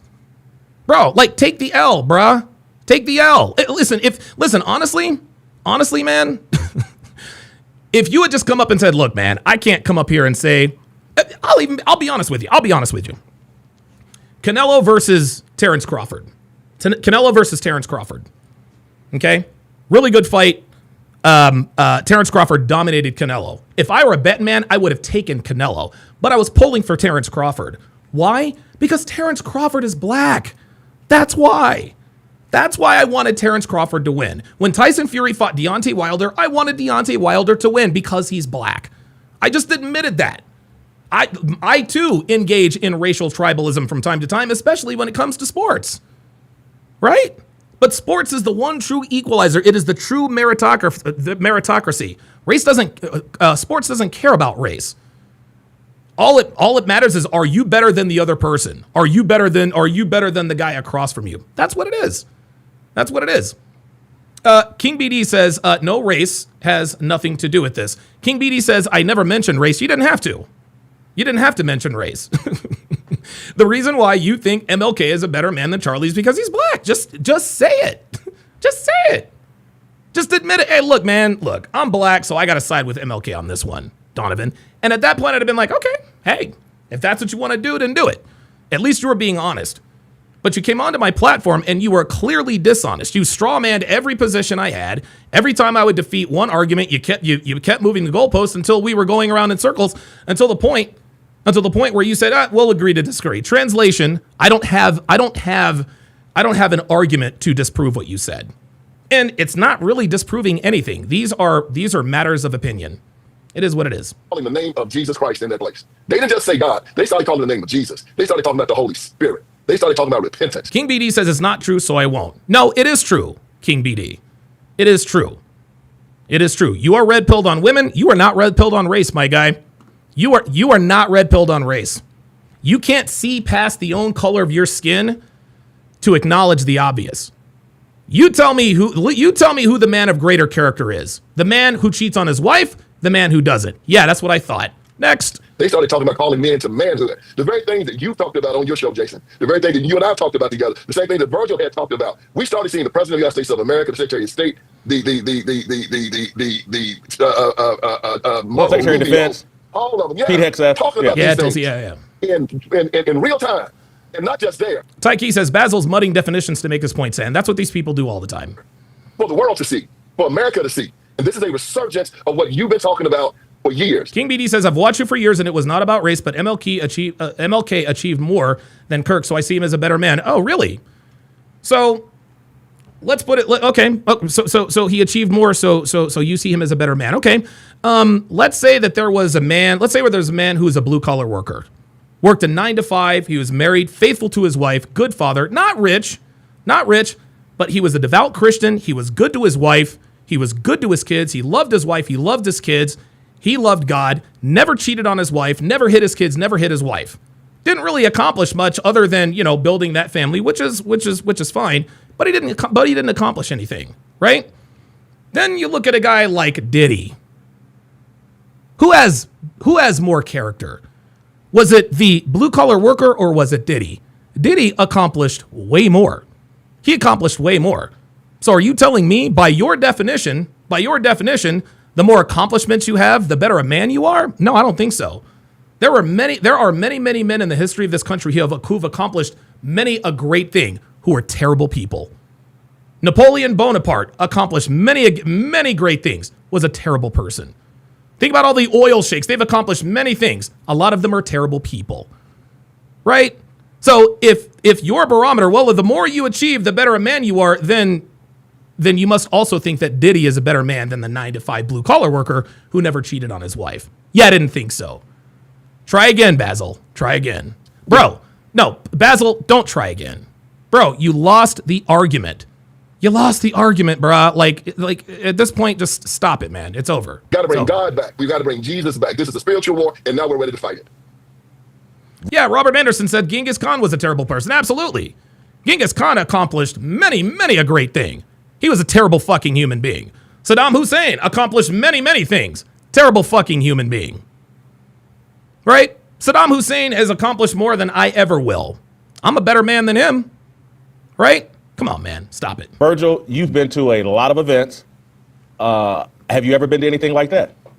Jason, I've been to a lot of events. I've put on a lot of events. I've been responsible for sizable events, nothing on that scale, but definitely, 10,000 people at an event is nothing for me. I've done those kinds of events before. King BD says Diddy had nothing to do with being a good man.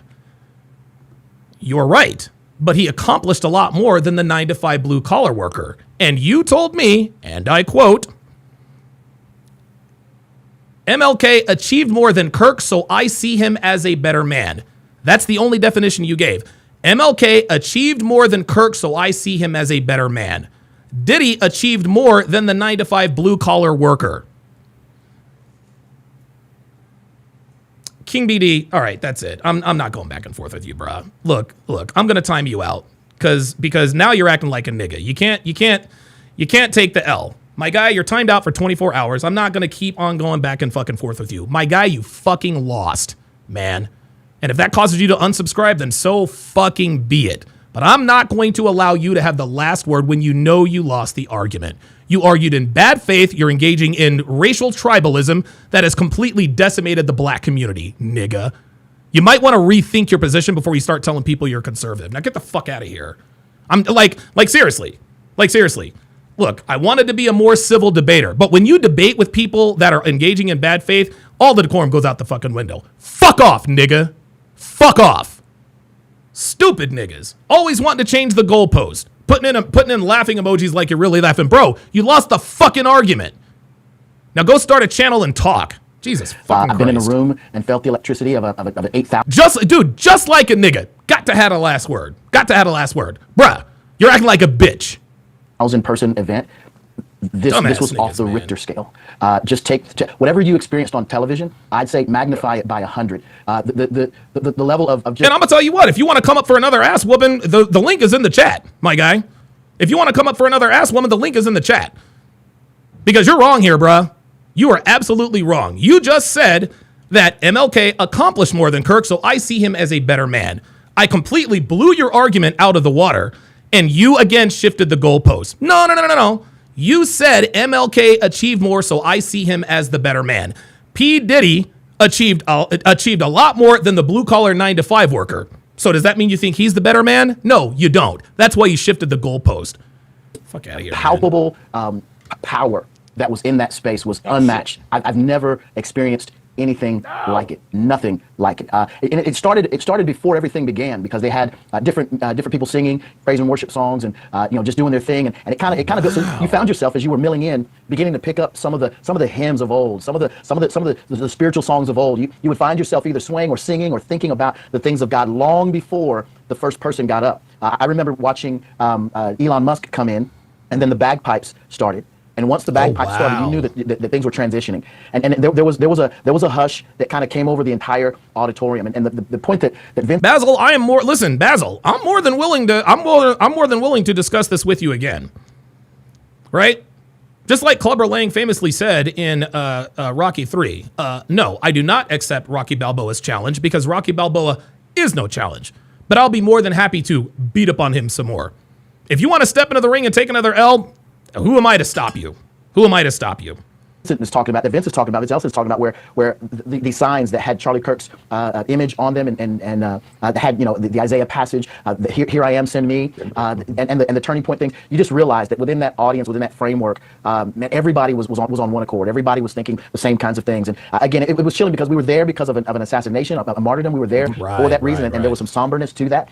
But there was also an elation about the fact that we were going to use that opportunity not to point people to chaos, but to point them to Christ. And that was the focus of every single speaker. I was over the moon about the fact that some people caught the look on my face, and you know me, I'm your Bible bully, so I'm listening to what folks are saying real close to make sure that they get the gospel right. So I'm kind of looking a little. My discernment look was on my face. I'm kind of looking and listening. These guys, one after another, from. Okay, says what I was trying to say, Donovan, with the $5 Rumble rant, says, is the guy you're arguing with was null and void because both of them were funded by Israel, and you're right. He's just race baiting for MLK because he's black. Okay, yep, absolutely. Yep, absolutely. Marco Rubio, to Tucker Carlson, to everyone. Hexican lost in Asia. I love that. Says, am I on time for nigga bingo? You will be in a few minutes. In the cabinet, nailed the gospel, nailed it. And for all of that, for millions of people around the world to witness. It was powerful. I could go on and on. It was an absolutely powerful experience. So I'm at home and I'm free to cry. I'm free to hop up, dance a little bit, the whole 9 yards. I don't know how did you guys comport yourself? That was an emotional experience for me. Virgil, I'll start with, did you cry? Were people crying around you? If you didn't shed tears, something was wrong with you. There were points at which, whether it was Erika Kirk, whether it was Marco Rubio, whether it was the president, whether it was Don Trump Jr., who shared, I'm not a religious person, but he appealed to scripture and exegeted the text well, like all of that. There were points at which, I'm gonna be honest, man, I kind of went black church. I had to stand up. When nobody was standing, I was like, you got that right. Amen. I had to do it, Jason. I was right there with you. When they got the gospel right, when they made proclamations about how this is absolutely, we're here to honor Charlie Kirk, but we're here to honor Charlie Kirk's Lord and Savior, Jesus Christ, the King of Kings, the Lord of Lords, and we'll not stop proclaiming his name. I had to stand up. Vince, I felt like a lot of narratives got blown up yesterday. And I know that I'm sure the KKK probably tried to lynch you at some point during the ceremony. But if I don't understand how people can look at that and look at 100,000. I just went downstairs and bragged to Devin that I won a debate. People praise Jesus, shed tears in reaction to the murder of some. Hexagon Lost in Asia. Welcome to Chat Privileges. At Hexagon Lost in Asia to welcome him to the TSR/Hard R family. If you would Hexagon Lost in Asia, put your age and location in the chat. Let's get it. Someone many of us considered a hero, many of us considered a peer, many of us considered clearly important. I don't know, and I know the left will figure out a way to demonize this thing. Yep. But I think they're going to look real foolish doing it. This is the come together, come to Jesus moment that America's needed. I don't know how anybody denies that. Well, you've seen the outpouring, and you've seen that TPUSA has all of these requests for chapters and how much money they've raised, and also the very fact that notice the two men on the screen are black. People like me and you and Virgil, we knew Charlie Kirk. So when these people want to say something against Charlie Kirk, the first thing I asked them is, did you know Charlie Kirk? And of course they say no. I said, well, I knew. There it is. Did you know Charlie Kirk? No. Charlie Kirk. I knew him well. I counted him as a friend. The same way Virgil knew Charlie Kirk. The same way, Jason, that you knew Charlie Kirk. They said, you can't speak for Charlie Kirk. We speak for Charlie Kirk now. We'll tell you who he is. And when every one of these fools come out and try to say something about our friend, yeah, we're going to stand up and we're going to defend him. Damn right. Because what they saw yesterday, the people can't unsee. This is why it's so great this thing was shown live on television. They saw yes, it. Sir. They saw people of all persuasions, all colors, all denominations standing there supporting a young man that died at 31 years old. And for you to go out and say that he was a racist when black people were there, to say that he was some type of sexist when you saw women there, it was like a revival, a camp meeting, a family reunion, old friends. One of the first people I saw when I walked in was Virgil. We walked in, we embraced one another. Damn. You know, I saw Patrick Bet David, hadn't seen him in a while. One of them embraced him. Dr. Carlson was there. We got a chance to see people, hug one another. And people I hadn't seen since the assassination. You know, we've all been kind of isolated and with our heads down and not feeling good because of what happened to Charlie. But then when you see people that knew him and loved him like you did, you embrace them. And then we get into this revival. And we sit there and we confide in one another. We love one another. And the Holy Spirit comes in. And I'm going to tell you, just like you, Jason, people at home who watched this felt it. You know what the Bible says. Spirit touches spirit. And the spirit was there. And even all of those bureaucrats. Man, like the thing is, man, is like, I wish, dude. This is one thing I miss about religion and church and all that, is being able to, I don't know. And on that podium, they had to bow to it. They had to testify to it. And they had to speak about their faith. And the whole world witnessed it and had to see it. So all of these so-called Christians who are afraid to speak about their faith in public, maybe now they'll get some courage because of Charlie Kirk. That's right. Vince and Shamika and TJ, hold tight. I got to get to these guys that have boots on the ground, get their take first. Vince and Virgil, I made a statement over X that I will not back off of. And never going to back off again, but I want you all's reaction. I don't want to bully you into taking my position. I know that's impossible with you two guys. But anyway, I said, hey guys, we are watching Christian nationalism at this memorial service. And if you're ashamed of it, that's your problem. This is what I want to see. I want to see American citizens get the politicians to proclaim the truth of Jesus Christ and influence politics with Christianity. And the left can call it Christian nationalism. I couldn't care less. It's what I want. It's what the country needs. I'm not ashamed of it. I hope that we've put it to bed because, as Erika Kirk said, we didn't run out in the streets and burn buildings down and loot stores.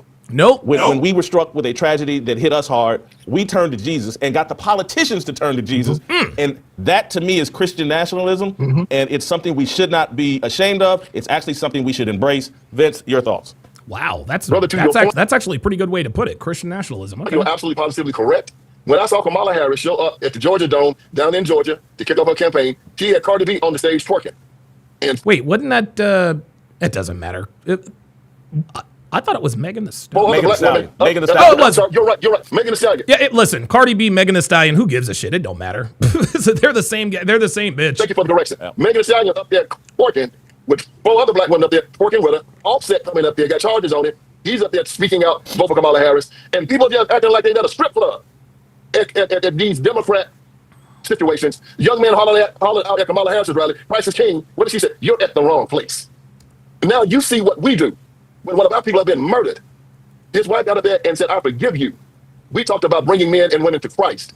We celebrated a life. We celebrate a lifestyle. We're going to win this because when you compare us to them, our ideals are better. Our people are better. We have suburbs, and we have great schools, and we have families, and we have people in gated communities living together in peace and harmony. They have ghettos, they have prisons, they have crime, and they run up stuff every time they get upset and get angry. Oh my God, this dude is cooking. So you can say what you want, but are you going to believe what they say, or are you going to believe your lying eyes? You saw it yesterday, live and in living color. Cooking. This is how Christians rule. This is how Christians act. Cook, this is how nigga. Christians celebrate. And this is how we mourn together. We uplift one another. We love one another. And there was not a riot anywhere in the place. Nobody got hurt. It was a beautiful event, and God was in that place. Damn. Virgil, the other reason I loved it is just to get these politicians, these powerful people, to proclaim the truth of Jesus Christ. Now we have a standard to hold them to. They said it. Now we can hold them to that standard. Yeah, and this separation of Jesus Christ from how we're governed, separation of church and state, y'all, and rule, it's a tale as old as time itself, is a mistake. And we can't let the leftists make us ashamed that we want to live in a Christian country. That's been a big part of the problem. No, absolutely, and it was so refreshing to see the gloves come off, so to speak. It was so refreshing to see the politicians. J.D. Vance, who actually made the statement during his speech, he said, I've spoken about my faith and about Jesus Christ more in the last 2 weeks than I have in a long time. We need to take the gloves off. The left has no problem proclaiming their religion of death through abortion. Right. They have no problem. And you want to know something, guys? Just to be clear, liberals, that's a culture of death, guys. It's a culture of death. They believe in violence and abortion. It's just a culture of death, man. Proclaiming their religion of suffering, right? Of being oppressed. We have the true religion. We have the gospel of Jesus Christ, and that's exactly what we should proclaim. This is not new, right? What we saw is not new. It's what anchored our country in its founding. Our leaders, those who the founding fathers, they didn't shy away from their biblical worldview. They didn't shy away from the fact that they were anchoring the truths that were so self-evident. Why were they self-evident? Because we're created in the image of God, and we've got to go back to that. We have to point people back to that. We've got to land there and stay there. This is nothing but biblical patriotism. I recognize this new term with Christian nationalism is there and in place for people to embrace. I go back to the old. This is biblical patriotism. This is what it looks like when our leaders understand that Christ is king. TJ, I'm going to bring you into this portion of the conversation because I know you and I talked about it off air yesterday. Listen, I don't care what they call it. They can call it a poo-poo plate. Johnny Elegant says, Donovan, the Lord is calling you back to the fold, brother. I don't know, man. Look, if the Lord wants to call me back into the fold, he's gonna need to send me some pretty compelling. He's gonna need to send me something very, very compelling. I just need more proof, man. They can call it a double cheeseburger from McDonald's. They can call it Jason Whitlock. Hold on, man. I wouldn't disagree with calling it a double cheeseburger from McDonald's. I'm just putting it out there. I don't care what they call it. I want more of what we had yesterday. That's the best of us. Dealing with tragedy and people coming and proclaiming the truth of Jesus Christ. Whenever they have a tragedy, they run out and kill people. They run out and destroy property. They run out and harm people's lives. That's right. And they do it without shame. That's right. And then we run around. They invent some term, Christian nationalism, and then we run around and try to say, well, we're not Christian nationalists. I am. Just like what Dave Shannon said, I'm Christian intergalactical. Let's take it to the moon. Let's take it everywhere. And TJ, your thoughts?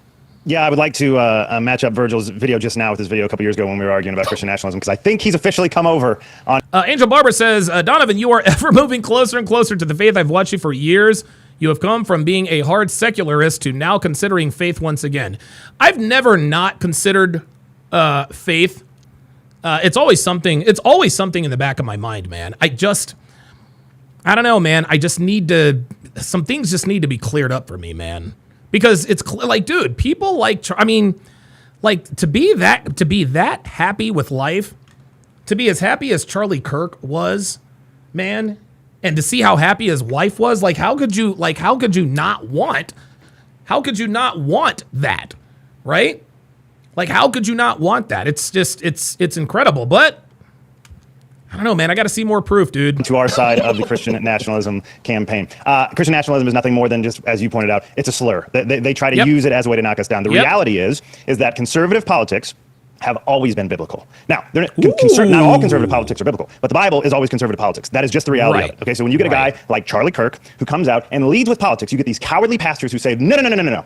We need to do the seeker-friendly stuff. We need to chill out and just get people in the door, and we need to be soft, and they're cowards. And what we just witnessed yesterday on a global scale is a revival of somebody who led with politics. And why did that happen? Because he had a strategy that did not apparently hit all the men of God, all the clergymen. It didn't hit him. It hit an 18-year-old kid who understood that conservative politics could do a couple things. The first thing you do is when you start arguing conservative politics, you then trap into a debate about morality. Well, what is morality? Where does it come from? Now we're talking about God. I have an objective morality because I didn't make it up. It comes from this book right here sitting on my desk. Now we're talking an objective morality. That's what I was talking about with Basil.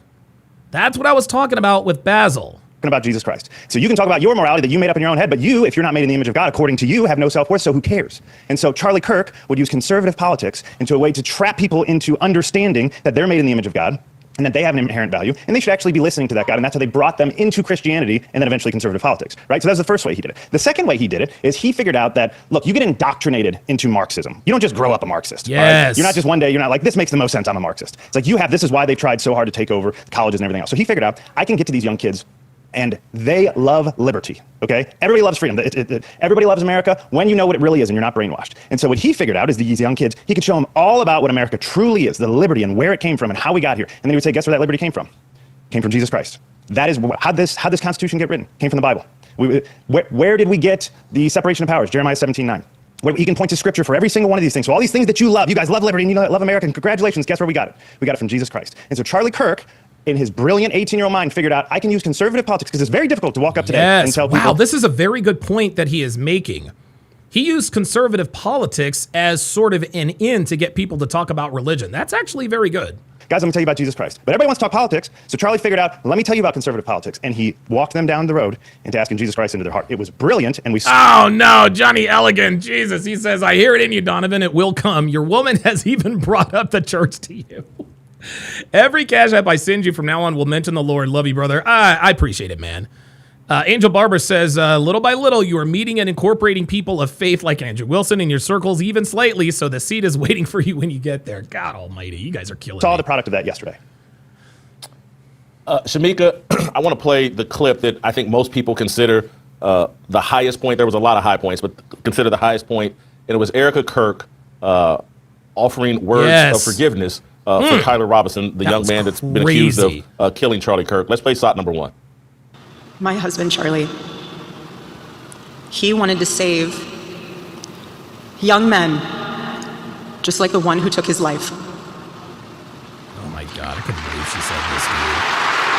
Woo, you talk about strength, man.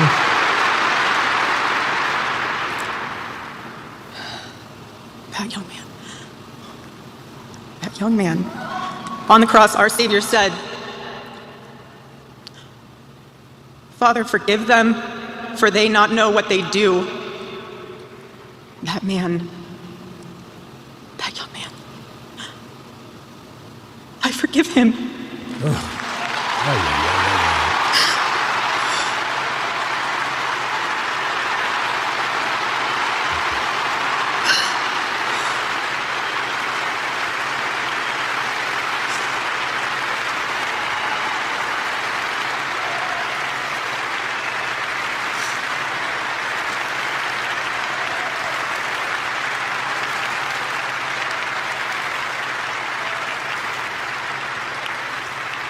I forgive him because it was what Christ did and is what Charlie would do. The answer to hate is not hate. The answer we know from the gospel is love, and always love. Yeah. Love for our enemies and love for those who persecute us. And this is the difference between Christians and non-Christians, man. This is why we know Erika is a true fucking Christian, because I could not do what she did. I could not do what she just did. There's just no way. I'm sorry. I couldn't do it. I don't know how she did it, but hats off to her. Respect for her ran through my mind as I heard that. But just keeping it real, the other thing that ran through my mind. Oh, all right, we got Praetorian Guard. I got Praetorian Guard in the pull-up studio. Let me bring him up here quickly. Interestingly enough, PG, in short order, I'm actually about to do the Hard R podcast. So welcome in. Hey man, phenomenal. Just real quick, man. I don't like to push people. Sure. I'm a Christian dude, man, to a degree. Like I got way more to work on.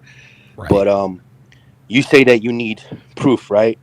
Yeah. To me, the proof is that relationship between Charlie and his wife. I've met a lot of Christians. They call themselves Christians. They're real bad people. They gossip. They do all this stuff.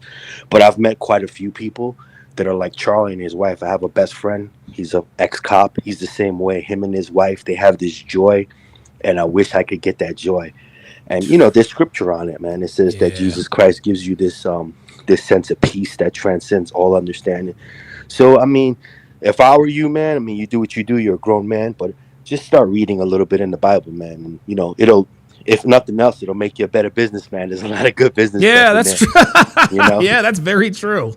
That's very, very true. Just my take on it, you know. Let me ask you a question. Where are you? Like, where are you on? Because you know, obviously you're Christian. That's I assume that's what you are.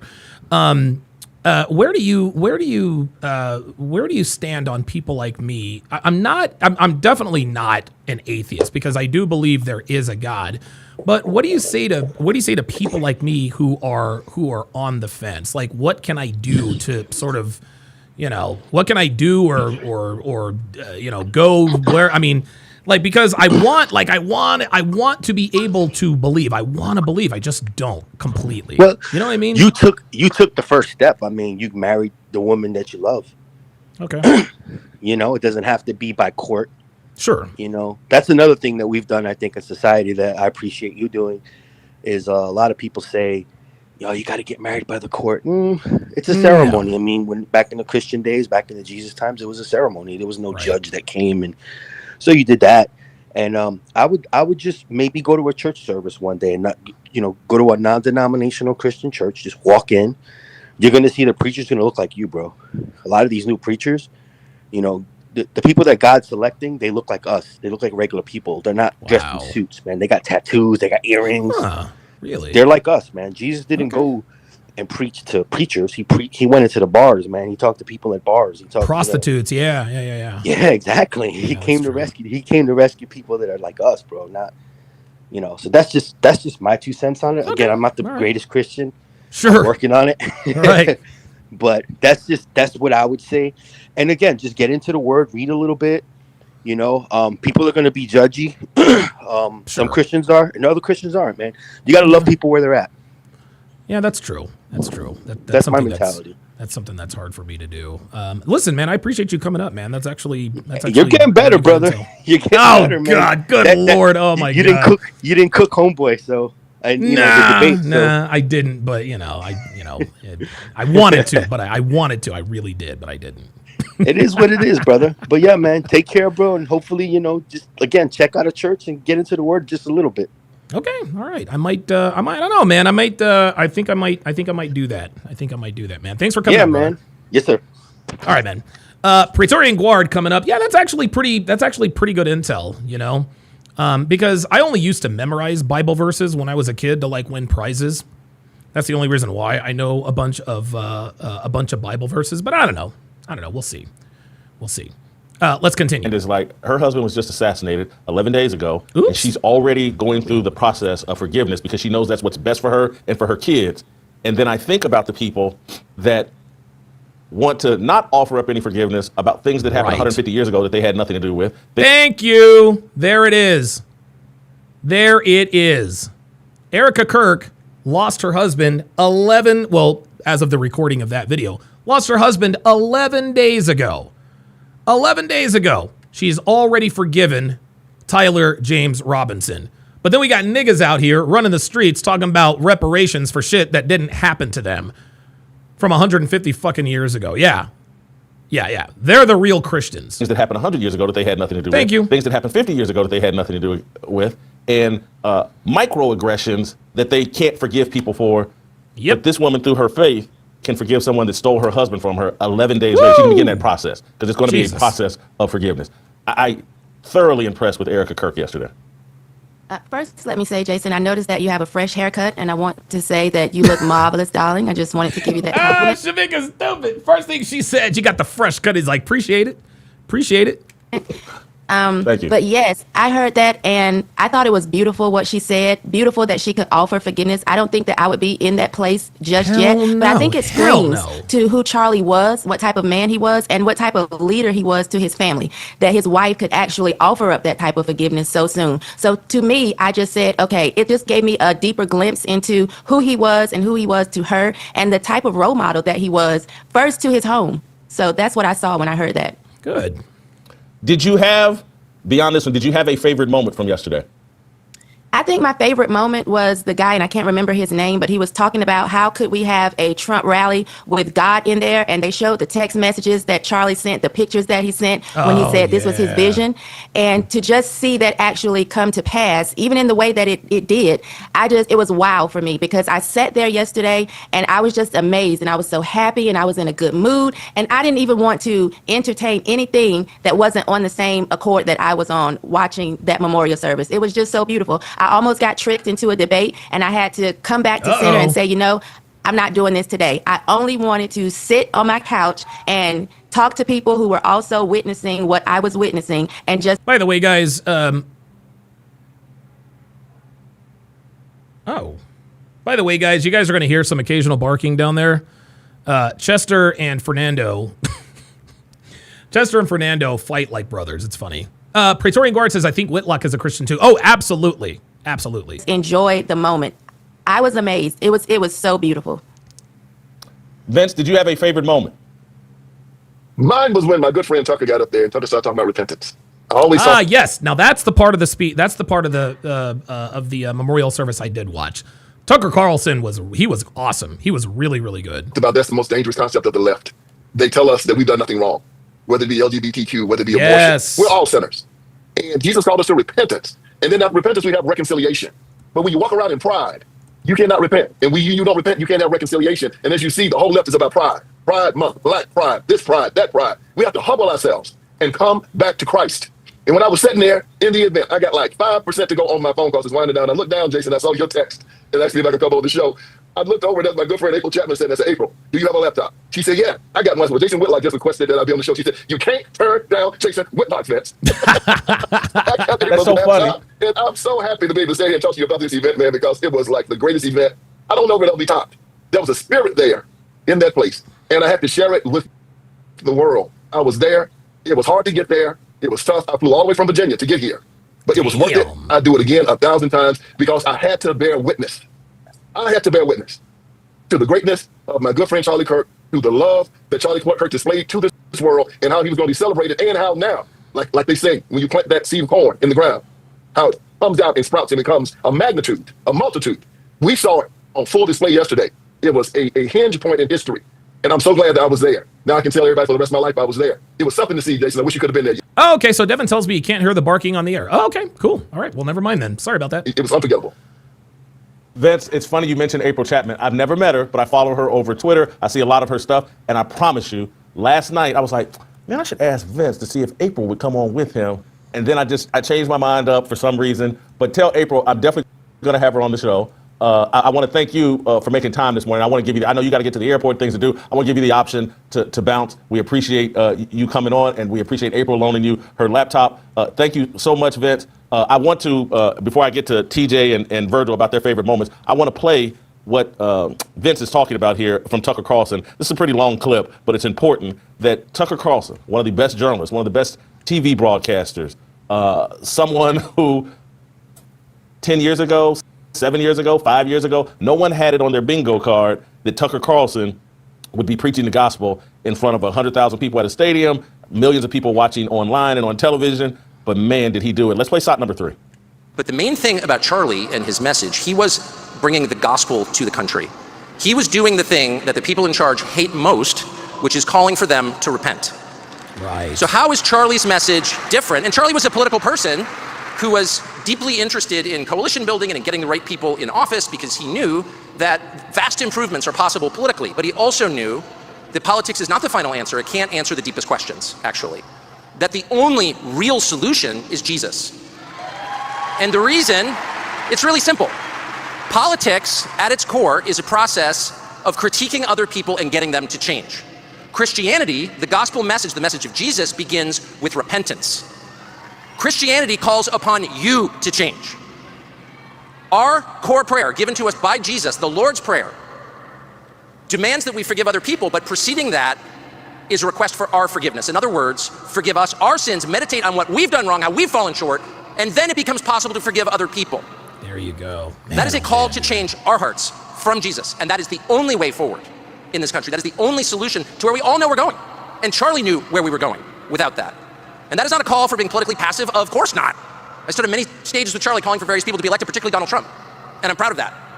It's only an acknowledgement that what Charlie was really saying is that change begins, the only change that matters, when we repent of our sins. Me. Right. A recognition that the real problem is me and how fallen I am. Yeah. And that was the reason that Charlie was fearless at all times, truly fearless to his last moment. He was unafraid, he was not defensive, and there was no hate in his heart. I know that because I've got a little hate compartment in my heart, and I would often express that to Charlie about various people, and he would always say, that's a sad person, that's a broken person, that's a person who needs help, that's a person who needs Jesus. He said that in private, because he meant it. So I guess I would just say this gathering and God's presence, God's very obvious presence in this room, the presence of Jesus, is a reminder of what we've known for 2,000 years, which is any attempt to extinguish the light causes it to burn brighter. Every single time. Wow. So as we... Any attempt to extinguish the light only makes it brighter, and that's exactly what's happened. As we proceed into whatever comes next, and clearly something's coming next. Absolutely. Remember this moment. Remember being in a room with the Holy Spirit humming like a tuning fork. This is the way. Right here. This is the way. And that is what Charlie Kirk was saying underneath it all. Thank you, and God bless. Wow, very good. Just unbelievable to me. Just unbelievable to me. All right. Christian Kensichi says, Erika is really cutthroat and strategic. Well, all women are cutthroat and strategic, Christian.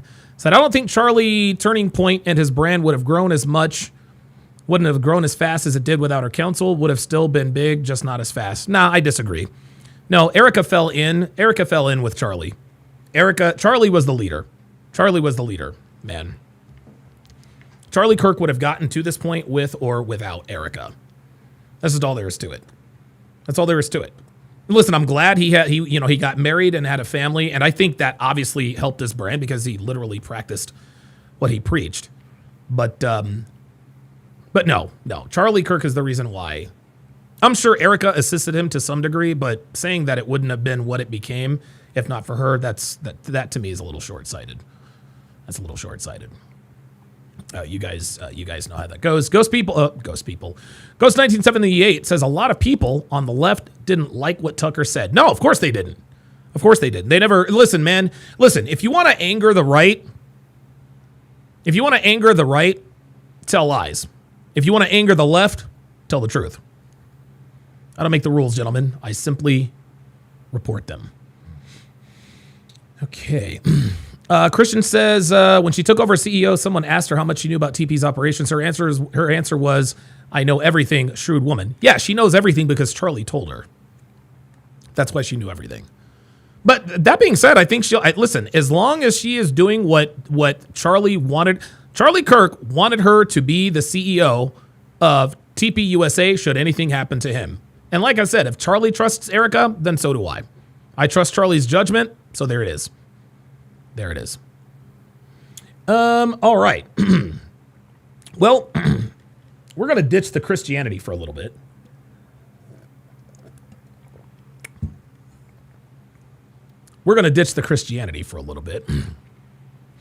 It is now time for the best and most controversial segment in all of YouTube. It's the Hard R Podcast. Yes, sir. It is the Hard R Podcast where we react to niggas getting arrested and getting out of pocket. Right? Why don't you react to white people getting arrested, Donovan? Well, quite simply because it's not as much fun, and white people don't all do the same thing. It is what the fuck it is. And so the, pardon me, the squares are as follows. Are you recording this? Clap back, clap. Snow bunny cop. Niggas got warrants. Call my fake lawyer. I'ma sue your ass. Assaults the cop. I ain't do nothing. Riding the lightning. My kids. I'm not resisting. Call your sergeant, supervisor, or whoever the fuck so I can delay this arrest. Loosen the handcuffs. Runs away from the cops or tries to. Why you arresting me? Bro.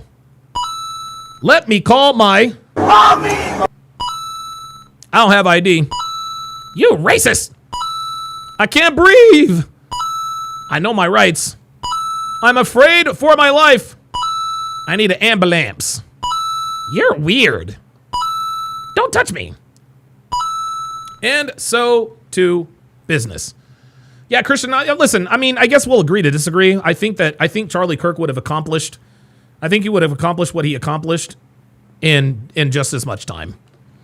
And listen, Erika certainly added to his life, but dude, Charlie was incredibly driven. Hell, if anything, Erika indirectly might have even impeded some of that progress because Charlie was a wonderful husband and a great father. That takes time, energy, and effort. That's just what it is. All right, the first video that we are going to react to is belligerent mother punches cop during a chaotic apartment complex standoff. Oh, God, man. These apartment complexes, these cops are braver than me. Let's get into it. Fuck out! Okay. Put your goddamn hands behind your fucking back! You're good. Step away. Oh, shit! Damn, sounds like we got a clap back. Step away! On August 22nd, 2025, officers responded to an apartment complex after receiving a frantic call from a woman who said her son was involved in a heated dispute with neighbors. Here we go. I'm sorry? She said, can y'all Who is she? The person, Oh, man, we got a bonnet already. his mama who called, she asked His him mama. to come in because she don't want It was Pookie him to and come them. outside. She don't want who to come outside? Him, the person that she's talking about that had the two, Okay, so this is obviously in the South. the two people that had the dispute. Okay. She's in the house with her son. She want one of y'all to come in. Okay, alright. She went out. And it's illegal. What? Do y'all know which direction this dude ran? Is that a Nissan Altima? Did this dude run away or something? No, he didn't. She's trying to calm him down. Yeah, I agree. I'm getting conflicting information saying the subject may still be here, so hang on. Hey, did you call? Yes, come on. What's baby. going on? Come on. You can come in. I'm gonna let you come in. Okay. You know what I'm saying? Come on. Tired as hell. Hang on just a Oh, shit, minute. it's a big bag. Hey, Is it a hang big on, bag? man. Time out. That's fine. Come on. 208. Can I get somebody up here to E11 here with me? You can come in. All right. Attacking a big bag. I'm not really sure you have to excuse me because I'm not sure what went on. Yo, this bitch for real can't breathe. Like, she can't breathe. He was having issues because he's on medicine. He was having issues. This guy upstairs, I guess, came in and they was into it. I had just pulled up. Well, they was into it, arguing back and forth. And What were they arguing about? they was arguing back and forth. And this guy upstairs came out. They said, I guess Here, come in the house. He got a machete. He came, y'all. My bad, I'm so sorry. He came out with a this guy came out with a machete. Okay. And they were A he was coming in machete? like- Wait, what? Hold on. Slow the fuck down. Did this bitch say the nigga came out with a machete? He came, y'all. My bad, I'm so sorry. He came out with a this guy came out with a machete. Okay. And they was you can come in like Yeah. So which apartment? Yeah, Dr. B84 says, well, walking around the apartment is a marathon for you. Yeah, okay, fair enough. it's up top right there. You see is the glass broken because he did. Okay, so I know a lot of you guys are thinking that because this is a white cop, this counts as a snow bunny cop. This is not a snow bunny cop. Snow bunny cops are attractive white cops. Attractive white cops. Oh my God, Dre Raven says, dude, she sweats beef bouillon. Oh my God. Jesus Christ. Oh, a screwdriver and threw it up there. Shit. He threw the screwdriver, but he came down with a machete. Okay. Okay. I'm sorry, I'm just out of breath. No, it's fine. So I'm trying to figure out. So all right. Have a so seat, what baby girl. happened? So what happened? So Squat, relax. what's the argument So about? basically, he was outside arguing. All right, let's get this from him real quick. What's I don't talk. I don't want to talk. Oh, Y'all been not. this is not the time to argue. None of Okay. that shit y'all talking about. Okay. Oh, here we go. Here we go. Niggas already goofy. Okay. I wish you would touch on God. Oh, don't. Wait, say what? Oh no, bruh. Nigga, come on, I man. don't talk. I don't want to talk. Oh, Y'all been not. this ain't. Y'all better not touch me. Here we go already. Here we go already. Someone called the cops. Someone called the cops on somebody else, and this nigga's already wanting to get confrontational. Come on, man. This is not the time to argue. None of that shit y'all talking about. Okay. I wish you would touch on God. Oh, don't do. Hold on. I got. We're not gonna do this, partner.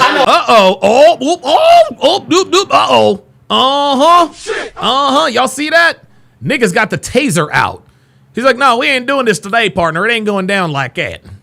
We ain't going down like that. Yeah, SLV says Betty has a warrant. I bet he does too. Y'all, just let me get it. Don't. I'm telling you, right? Sit down. Nigga, this sit your ass down, man, because you ain't doing shit. Them niggas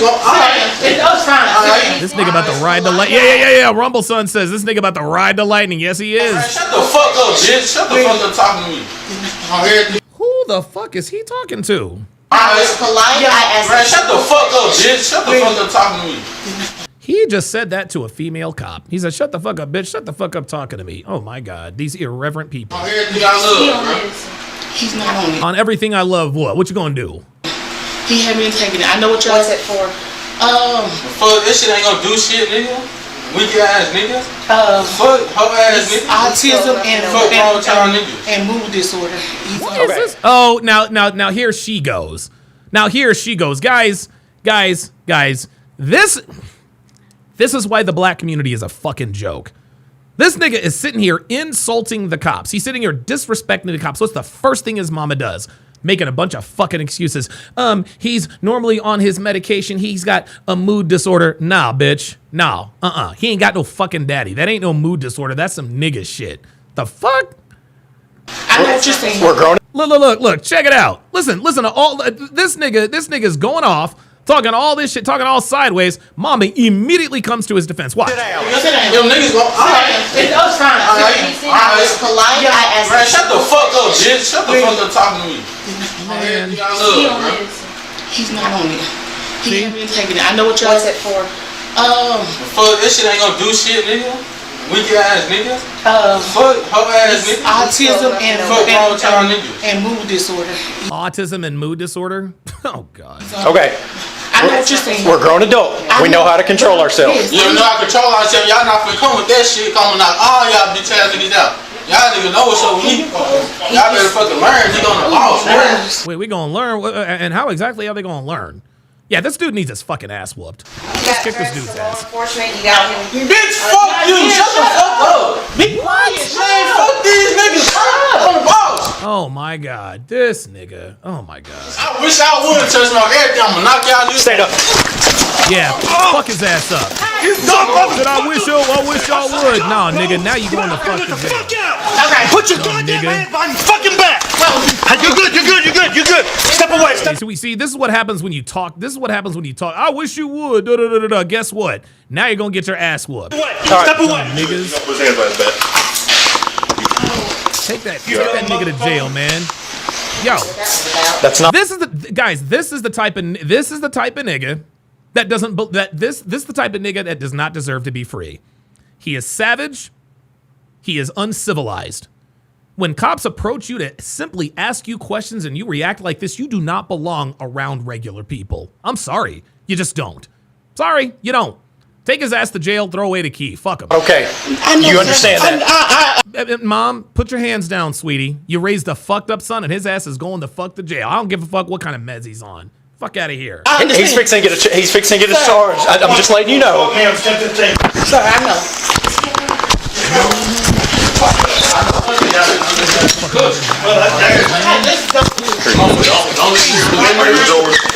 No, those are cronies. Wait a minute. Didn't they say belligerent mother punches cop during a chaotic apartment standoff? Yep.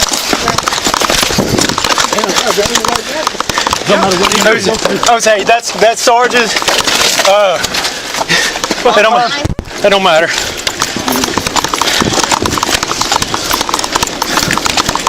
Yeah, Jay the executive says she called the cops, didn't she? Yeah, she called the cops. And here's the thing. I think she called the cops because she called the cops to get that dude upstairs arrested, knowing good and goddamn well that her son was definitely in the wrong. She's like, all right, I'll fix this for you, son. She called the cops. That was a mistake. Praetorian Guard says he swung the machete at her. She bled syrup. Was it maple syrup? No, we get to the county. Hold on. Everything I love. On everything I love. Medical. Wait, what did he say? Medical. Hold on. Everything I love. Medical. I think it just threatened the cop. I think it just threatened the cops, but that's not on here anymore. I got you, buddy. Piece of. Dang it! What the hell? They're Cody's. Wait, what was that? Hold up. What happened? I got you, buddy. Piece of. Dang it! They're Cody's. Cody.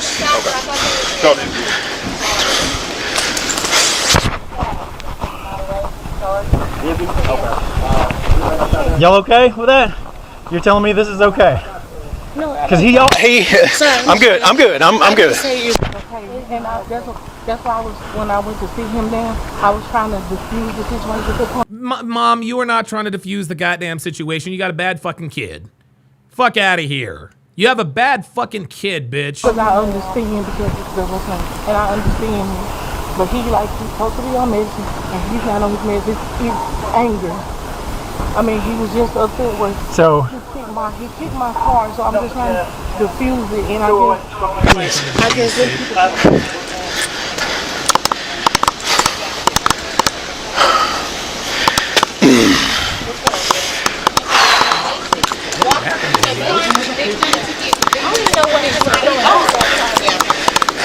All I know is he came out here for a broken window.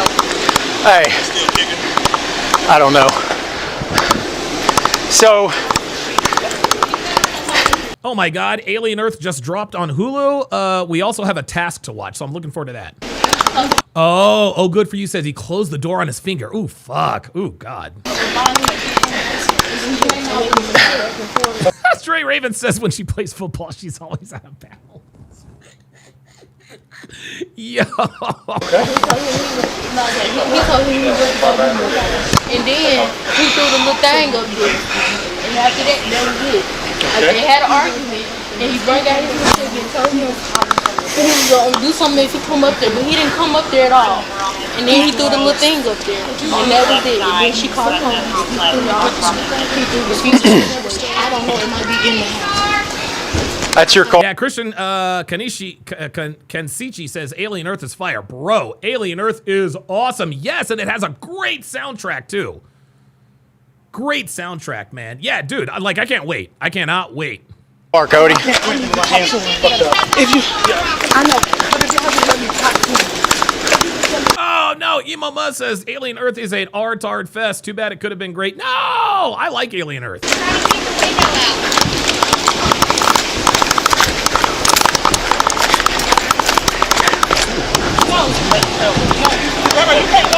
Hey, we're not gonna have something else again, man. Okay. Chill out. I know, yeah, that's my son.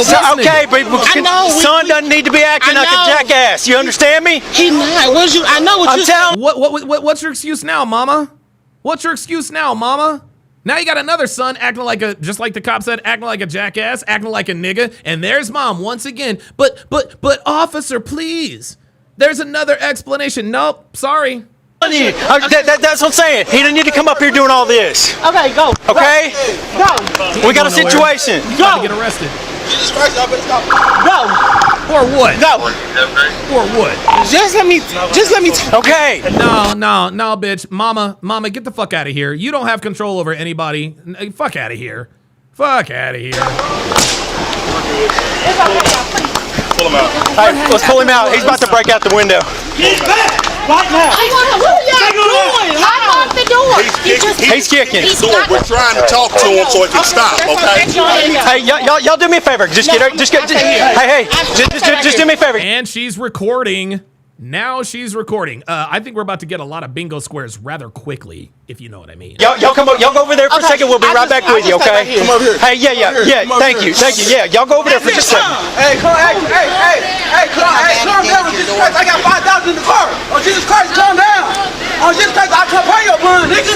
Hey, calm down, nigga. Hey, boy. Shut up. Hey. Hey, stop talking. Hey, come on. Hey. Watch out. Just trying to square up on a female cop. Nazir, I got 5,000 in the car. Hey. I'm coming to get you. Hey, go over there. I ain't got no money. Go over there. Go on, man. I got you, nigga. Okay, go ahead.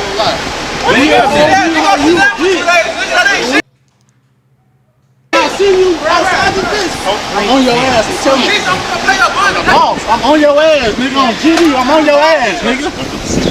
Take me to the county. I'm ready to go to the county. I'm tired of looking at y'all hoes. The fuck, nigga? I'll slap your ass, punch you right in your motherfucking jaw again, nigga. You know the fuck I am, nigga. Alright. He's gonna catch a charge for threatening too. Y'all ready to go right now? Go ahead, come get me. I'm ready. Hey! Hey! If y'all touch him, I know, I'm just trying to confuse it. How old is he? He's 19. Okay, so he's an adult. But I was trying to tell her to let me. I was trying to tell him it, Mama needs to shut the fuck up. She has no control. Dre Raven with the $2 super chat says, my kids and my diabetes. And she did mention her kids. Let me talk to him. Man, you want to get that shit on my face? I wish you to take me out. As soon as y'all take me out the course, I'm on it. I'm telling y'all now. He's letting them know right now. You take me out. He's letting them know. As soon as you take me out the cuffs, I'm going to get violent. It is what it is, funny boss. It is what it is. On everything. Calm down, Nazir. On everything I love. Fuck that. Go ahead and take me to the county. I'm ready to go to the county. Go ahead and take me to the county, bro. Fuck that. I ain't trying to wait. Take me to the county, bro. Go ahead and take me to the county, bro. Are we good down there? Hey, are we good down there? Hey, Smith.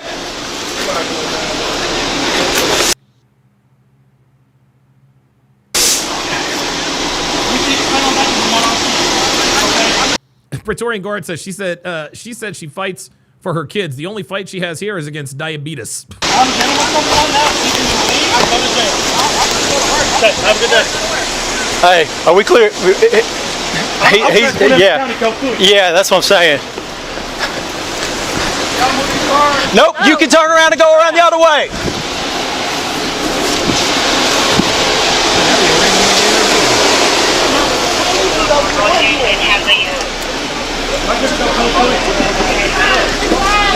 Fatherless activities. Here we go. Turn around and be quiet. I wish you would, nigga. On God, what? Bruh, you said you wish they would and they did already. What? Watch out. On God, watch this. Bitch ass nigga, what? Hey, I wish you would. I bet. What? I ain't gonna say nothing. I ain't gonna say nothing. Alright. Bitch ass nigga, get the fuck out of my face, nigga. On TV, nigga, what? Hey, you a bitch ass nigga too. Fuck wrong with you? I wish you would.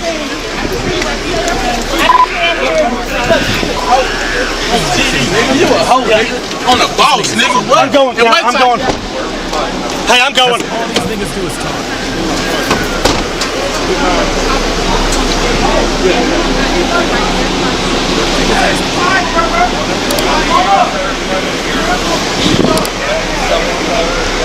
People, listen, people like this, People like this need to be locked up. These people are dangerous. Hey.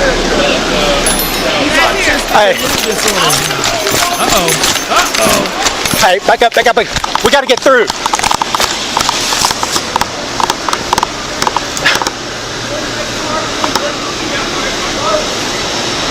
Dr. B84 with the $10 super chat.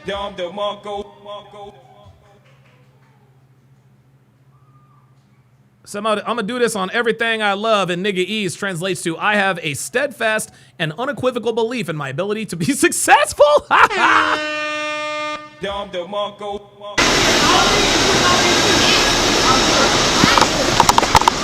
Sorry, I thought we was about to come through here. I'm sorry. Hey, just. What do you got over there? Well, we got a dude that's it's fighting. We got one of the officers got an injury. Anyway, it's yeah.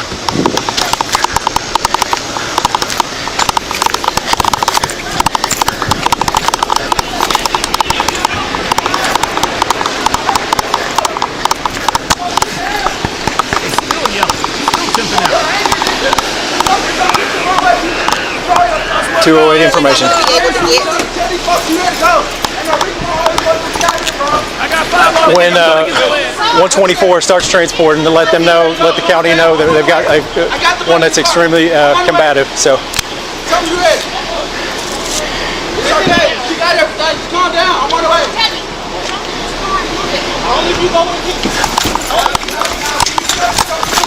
Oh, that's mine. Sorry, I got it. Go ahead. Everything I love. I wish you would, nigga. Man, this is fucking crazy.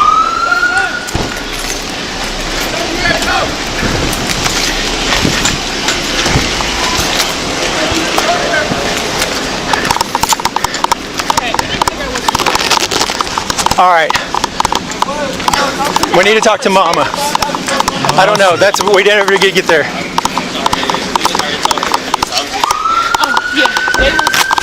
Mama, okay, just let me call you back.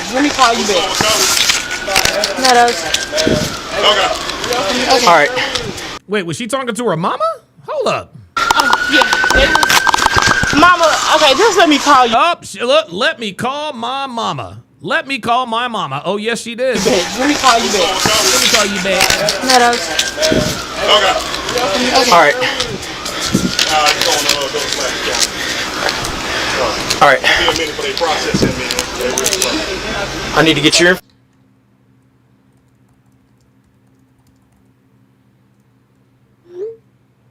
Okay, I guess she's giving proprietary information, which is probably why we can't hear it.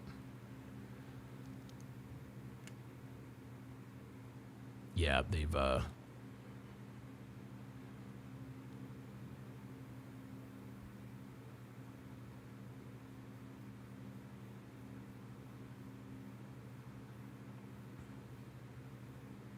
that's a big bitch, y'all. Attack of the big back. Oh, here this nigga comes. Why can't we hear anything? I don't feel anything. All right. I got hit right here. I don't feel anything. Cody said he had a broken hand. He thinks he does. Where'd he go? He's going to fucking south side now. Well, I told. Ain't nothing we can do about it here.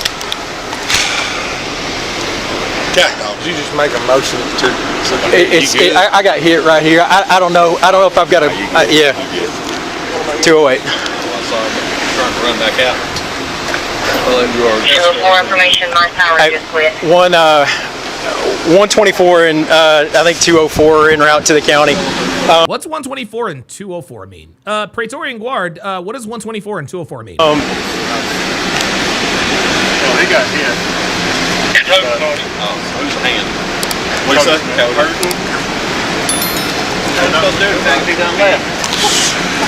Just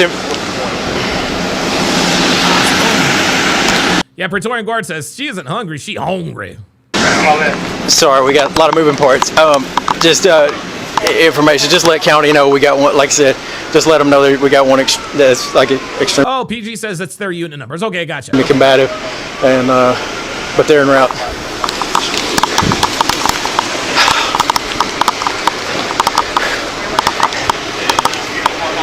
All right, thank you.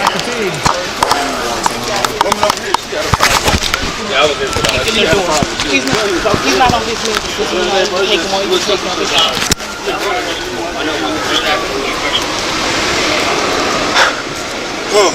All right. Hey, you sorry. My man's here. You want him to get looked at by men because they're here? Oh, yeah, you can get looked at by me. Yeah. The guy in the white shirt. We are directly across you in Area 51.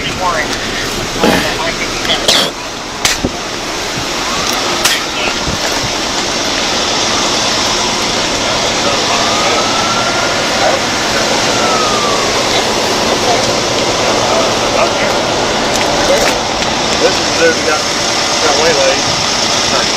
Are you all right? Oh yeah, I'm good. Okay. He hit me like right here. I don't know if I've got I don't know if it's red or what. It might be a little bit red. I mean, my supervisor telling me to come look, get y'all check. I mean, I'm fine. He didn't hurt. It doesn't hurt.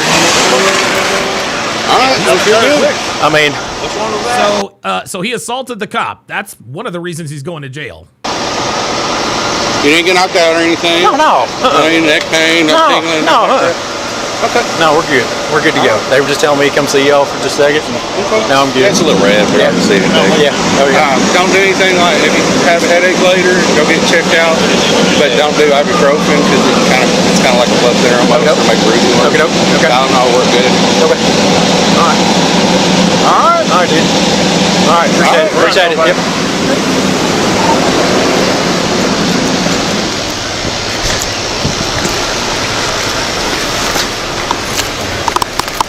Oh, PLG says not much happens in the rest of this video, so if you want to skip to the next one, you're more than welcome to do so. Okay, cool. Appreciate that, PLG. So that is exactly what I will do. All right, the next video... Wait a minute.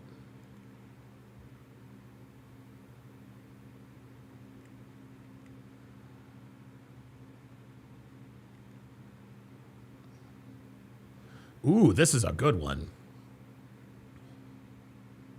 This is a good one. When the neighborhood thinks they can outnumber the police. Oh boy, this should be good. Let's get it. Wait, hold on. We got to reset the hard R bingo card. I don't have a one button reset, but this one is actually very intuitive, so we are good to go.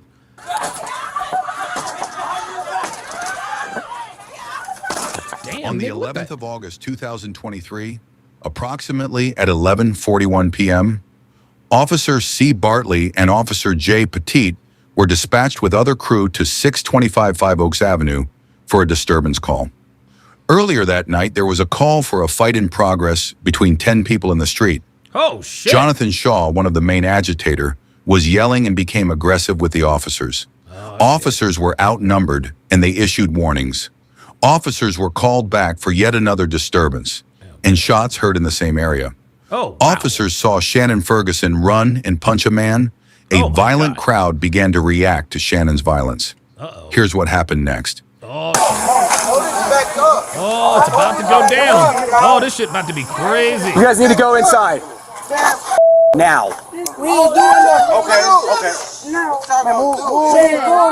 We're getting tired of all of your disorderly behavior, okay? Oh, shit. Let me find out a white girl's involved. Last warning. Last warning for everybody. Disorderly, go inside. You heard it? Yeah. Okay.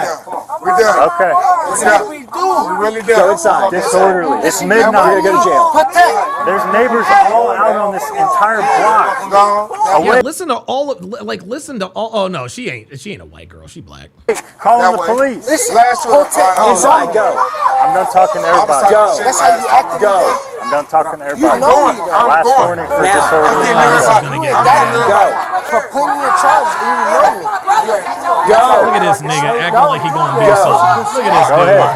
Quiet. I don't know. Let me get it right.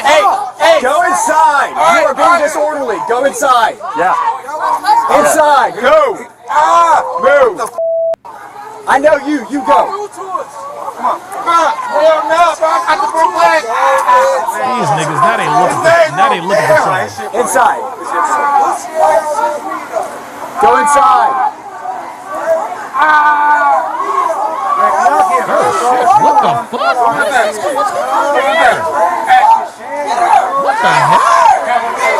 Go inside.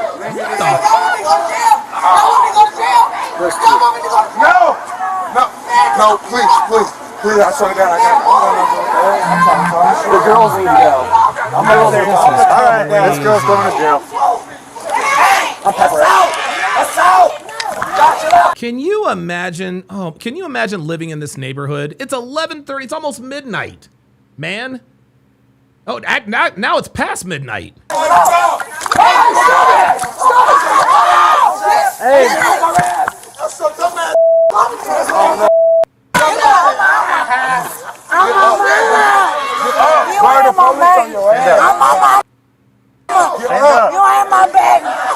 Get off of me. Stand up. I think that's a white girl. Get off of me. Get off of me, please. Stand up. I got my back. Stand up. I got my back, John. Go ahead. Covering West Side. I need you. You just got your ass. You just got your 101. Go inside. Inside. This nigga talking about you just got your ass whooped. Like what? All right, inside. Let's go. Try to take you to jail. Chill out. She is going to jail. Back up. Let's go. No, they just try to pull me. They're taking the white girl to jail. Oh shit. I need to go back. Let us handcuff you. Put your hands behind your back. Let us In front handcuff of you. Muma. I ain't trying to get back in front of them. Okay. They try to You're okay. help me. You're okay. You're okay. I want to punch all of them. Back up, dude. Back up. I want to punch everybody. See, these people, these niggas are so stupid. You just got your ass whooped, and now you're going to jail. And who whooped her ass, my guy? Doors should be unlocked. You got the police in front of my phone. Stop. You got my phone? Yeah, I got it right here. Have a seat. Oh, where's my phone? There it is. Sit in the car. Sit in the car. You know how to do that, right? Oh, she did say she was Sit in pregnant. the car. Kids. I can't. I'm too short. You want me to help you? I swear to God. I went them in front of me. Put your feet in. I'm ready to play. Hurry up. Hurry up. Will you take me in front of Muma? Please. Shannon was arrested and placed in the back seat of the cruiser, followed by the arrest of Jonathan Shaw and Paris Jones. Oh, don't touch me. There's a don't touch me. Here we go. See, guys, this is why we have bingo. This is why we have bingo, is because these niggas say the same thing. Hey, which one needs to go, Mercer? Mercer, you point. Mercer, pick which one. Y'all need to get out. This one? This one needs to go? Mercer, which one? Please don't touch me. The one? Petit? No, please. Hey, come here. No. He's going to jail. Put your hands behind your back. Back off. Back off. Back off. You know me. Palms together.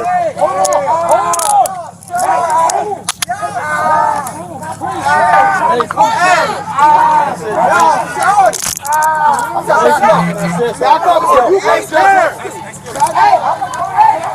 Kenya, your car. I don't care about none of that at all. Okay, I'm gonna be out. How many times I gotta warn you, man? He maced me in my face. Well, you should be here. How many times we gotta warn you? He maced me. That's what I said. He faced me, and I stood right there, and I said something about it. I asked for his badge number, and I was suddenly surprised. Actually, I maced him. Oh, nigga, shut up. Hell. Your disorderly behavior is unacceptable. How when I'm not yelling? Hell. What When you I said mean? something about it.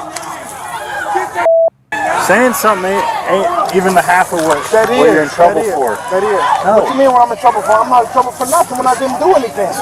There it is. I didn't do nothing. You niggas never do anything. You gotta hold on. Disorderly conduct. Yeah, hold on. 342. We need more trees out here. Disorderly conduct. Watch out so I don't spit on you. It's Pena's car.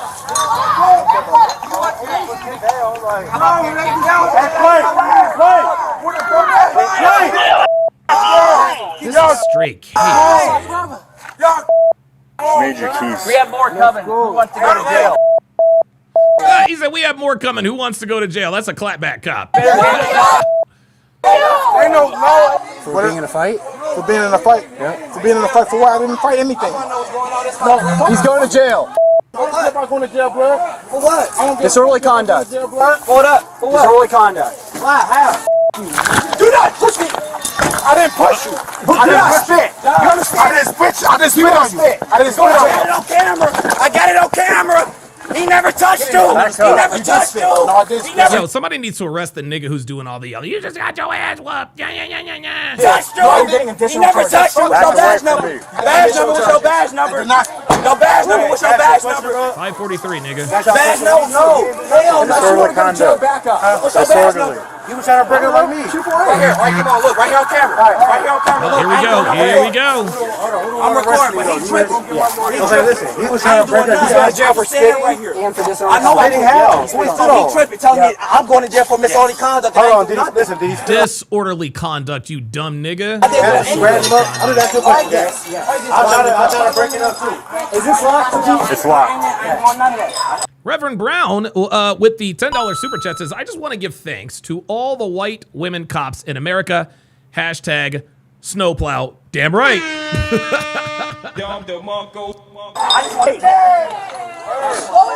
Yo, this is absolute chaos. You said you was the one arresting him? Yeah. You can ask her. He didn't do nothing.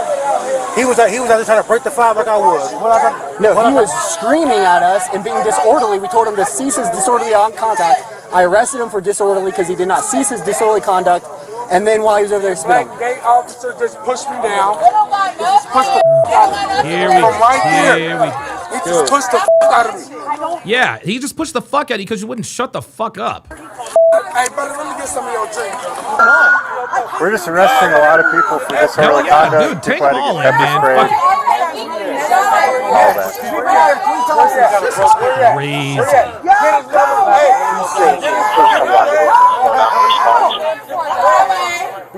Jesus. So we got the main agitators, blue shirts and agitator. There's a guy that's running in and out with a phone. But I think we're good. Just get my babies to calm down. They don't care about y'all. Ma'am, Calm down. stop yelling. I wouldn't be here. Calm down. Yo, somebody tell that woman to shut the fuck up. She's making it worse. Can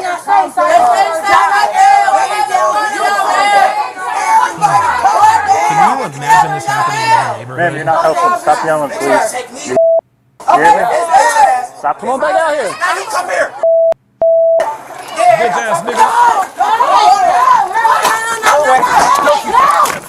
Oh, here we go. Here we go. Yep.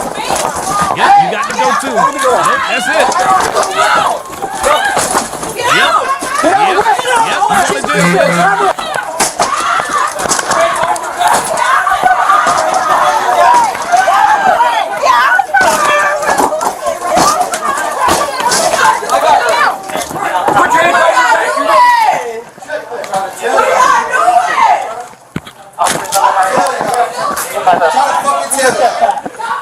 Back's good. Back's sealed. Show your hands.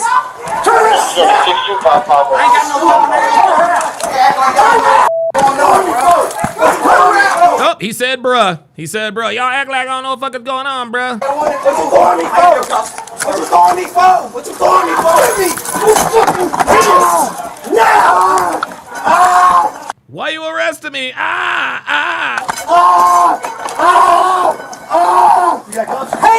That is the bat nigga signal. That's the bat nigga signal. Oh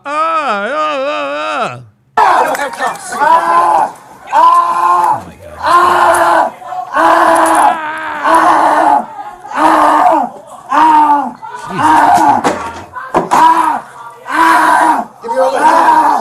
If you're in, you're gonna get stabbed. I'm not resisting. I'm not resisting. I'm not resisting. Get up. Just because you say you're not resisting doesn't mean you're not resisting. I'm not going down the stairs. And he said that about 100 times, so we definitely know he definitely is. Don't throw me. Don't throw me. Don't throw me. This is my last hair. Hey, go grab my phone. Go grab my phone. This is crazy, man. You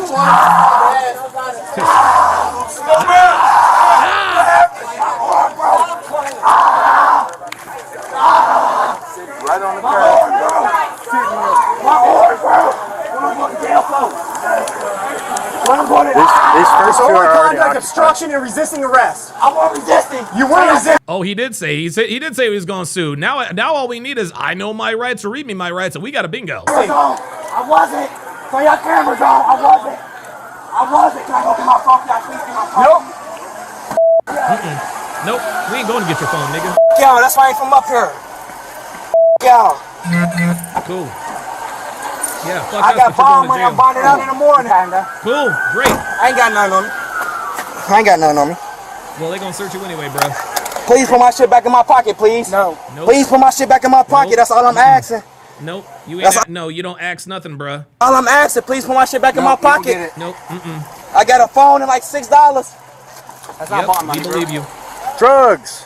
Yeah, y'all drugs. Yeah, it's legal. I can have at least under an ounce. Under an ounce. Right? Nope. Yes, I can. Nope. You can't. Yes, I can. Nope. Not in Ohio. You can't. I ain't got nothing on me. Do you have any inside? Nah, nope. Please. I'm trying to put my pants up. That's all. None more, none less. You already checked them. Thank you. You stepping on my all white G Fazos, bruh. Those are fake. Those are fake. Oh my God, Don DeMarco. Oh my God. He said those are fake. Listen to the cop. You stepping on my all white G Fazos, bruh. Those are fake. He said those are fake. He just KO'd this nigga. He said, bro, those are fake. Stop it. Stop it. Stop it. Those are fake. You got them from all in one. I ain't got them from my I got God. them from your mama house. Yep, yeah, there it is. Yeah, you got it from your mama house. Yeah. Nice try though. Bet you she knows something about that, don't she? From your mama house. Can I rent you? I'm all the way back here. Can I rent somebody? Go ahead. Yeah. Turn on the white light back here. No, let them on. Oh God, dude, just let this drunk bitch dry I will out. walk down. Please let me out. Please let me out. Please let me out. Please let me out. I burn so bad. Let me get some info. We got a big back Becky. Shannon Marie Ferguson. Shannon? And my... I don't got no warrant. Take a deep breath, okay? They got my back burning. I will walk towards where I go. You said your name's Shannon Ferguson?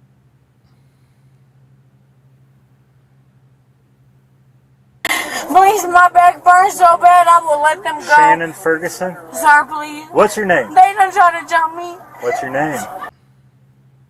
I'm Your Shannon name. Ferguson. Shannon Ferguson. My back's burning so bad, I swear to God, I want to go. Your date of birth? 12/19/98, please, sir. They got me. What's your address? My mama is home right now. You got a phone number? She lives with her mom. I'm 36. Okay. Hang on, my mama let me with her right now. I swear to God, Shannon? my back burns so bad. They don't have me. Hang tight, okay? All right. Sir, please listen to me. But I just got pushed. Dre Raven says, is this grown-up honey boo-boo? Yep. Sure is. He's in X car. So Nah, I just got pushed for no reason. I swear to God, niggas always talk about he did this to me for no reason. It's never not for no reason, bitch. Stop. I didn't look at him. The first look, it didn't look like it. Heads up on that guy. Lytle, Erika told me he was under arrest for disorderly conduct. He kept running in the house. Yeah. So yeah, I gave the entire house a warning that this was their disorderly conduct warning. Okay. Anybody that came out, continuing to act the fool was going to go to jail. Yeah. The whole crowd was. By who? Me. Oh, by you. Okay. Yeah. So that's... No, everybody can cut their cones. You good, Sarge? You want to take a look at this guy? He's in X car. Hey, let me see your face. Could you please go get my phone? Let me see your face. For what? See if you cut. Nah, I'm cool. Could you go get my phone? He says, nah, he's cool. He's looking well. Could you please go get my phone? Nope. I know. See, it's funny. Anything they don't... Now what they're going to do is they're just going to do exactly the opposite of what the officers want. What do you want me to do? Or when you type it, say, officer... They not letting y'all ask the car. So what we're doing, from my understanding, what we're doing is, I'm doing the initial. I'm doing the info for this lady. And we're doing him. Okay. All right. And I'm gonna take care. I don't know what we're doing for this guy. No, hold on, let me figure I it was low-key out. kind of involved in that. Alright, and that little guy, I got. This video may be described. I'll stay on the side. I'll say protect the area. I'll just stay over here. We're about to leave. We have to be open on the other side. On that side. She just said stuff burn. I will stay over here. I promise. Guys, it is 12:39 in the morning, man. And these bitches are just, oh my God. Oh, sorry about that. She just wants some air on that side. I will stay right here. She said everything burned. What are you talking about? She just said stuff burned. What burning are you Let's talking get out of here. about? I would have said, can you just open We're that about to window? leave. Officer Hebert, Yeah, let's let her out. ID back up to the house. Hey, Pena, we'll leave it. We're going to take this alley and go. Watch out, guys. Watch out. Excuse me. Excuse me. Excuse me. Excuse me. You got the key, Petite? Yep. We're leaving. We're out. With multiple people arrested, they were all transported to Montgomery County Jail. They burn me so bad, can y'all pull me over and down the street, please? They burn me so bad. What burn? What are you talking about? These people burn me. I don't understand. I was on 36 movers. 41 dispatch. Is she talking about? Like, you were on Against what? that street and not never going Yes, ma'am. Gold, Dale, 2 County. You're going to jail. They didn't burn me. These people burn me. Oh my God. These people are This trying cop is to like, jump me and y'all want to jump me.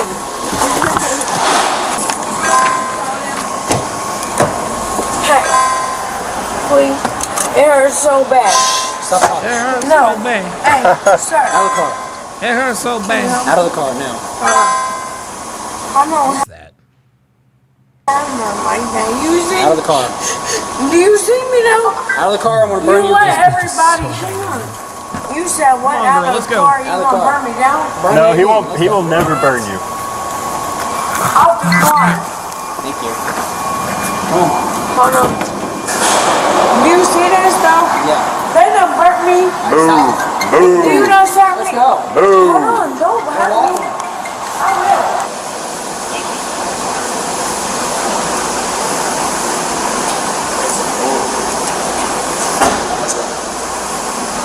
This one. Follow. No, I do this. All these niggas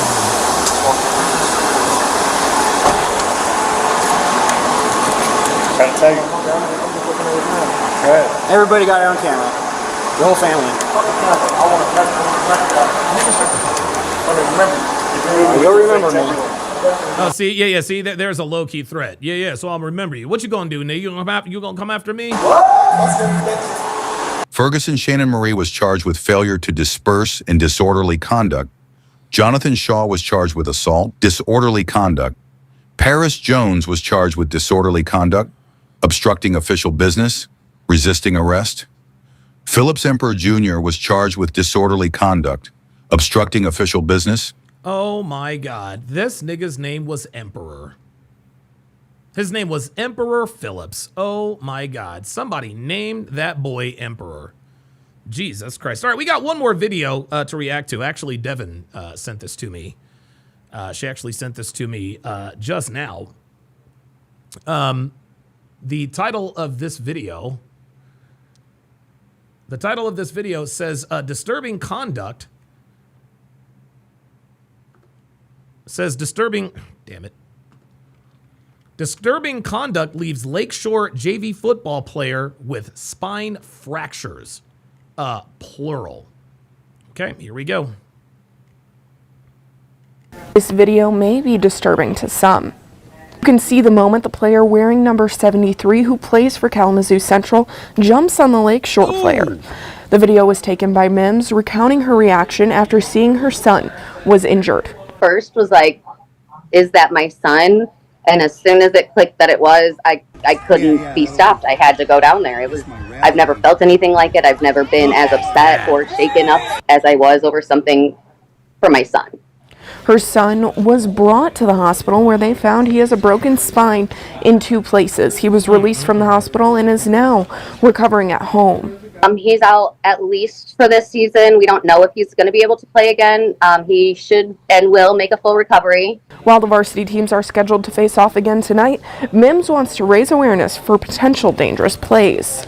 Boys are high school boys. They're 15 years old. The game means a lot to them.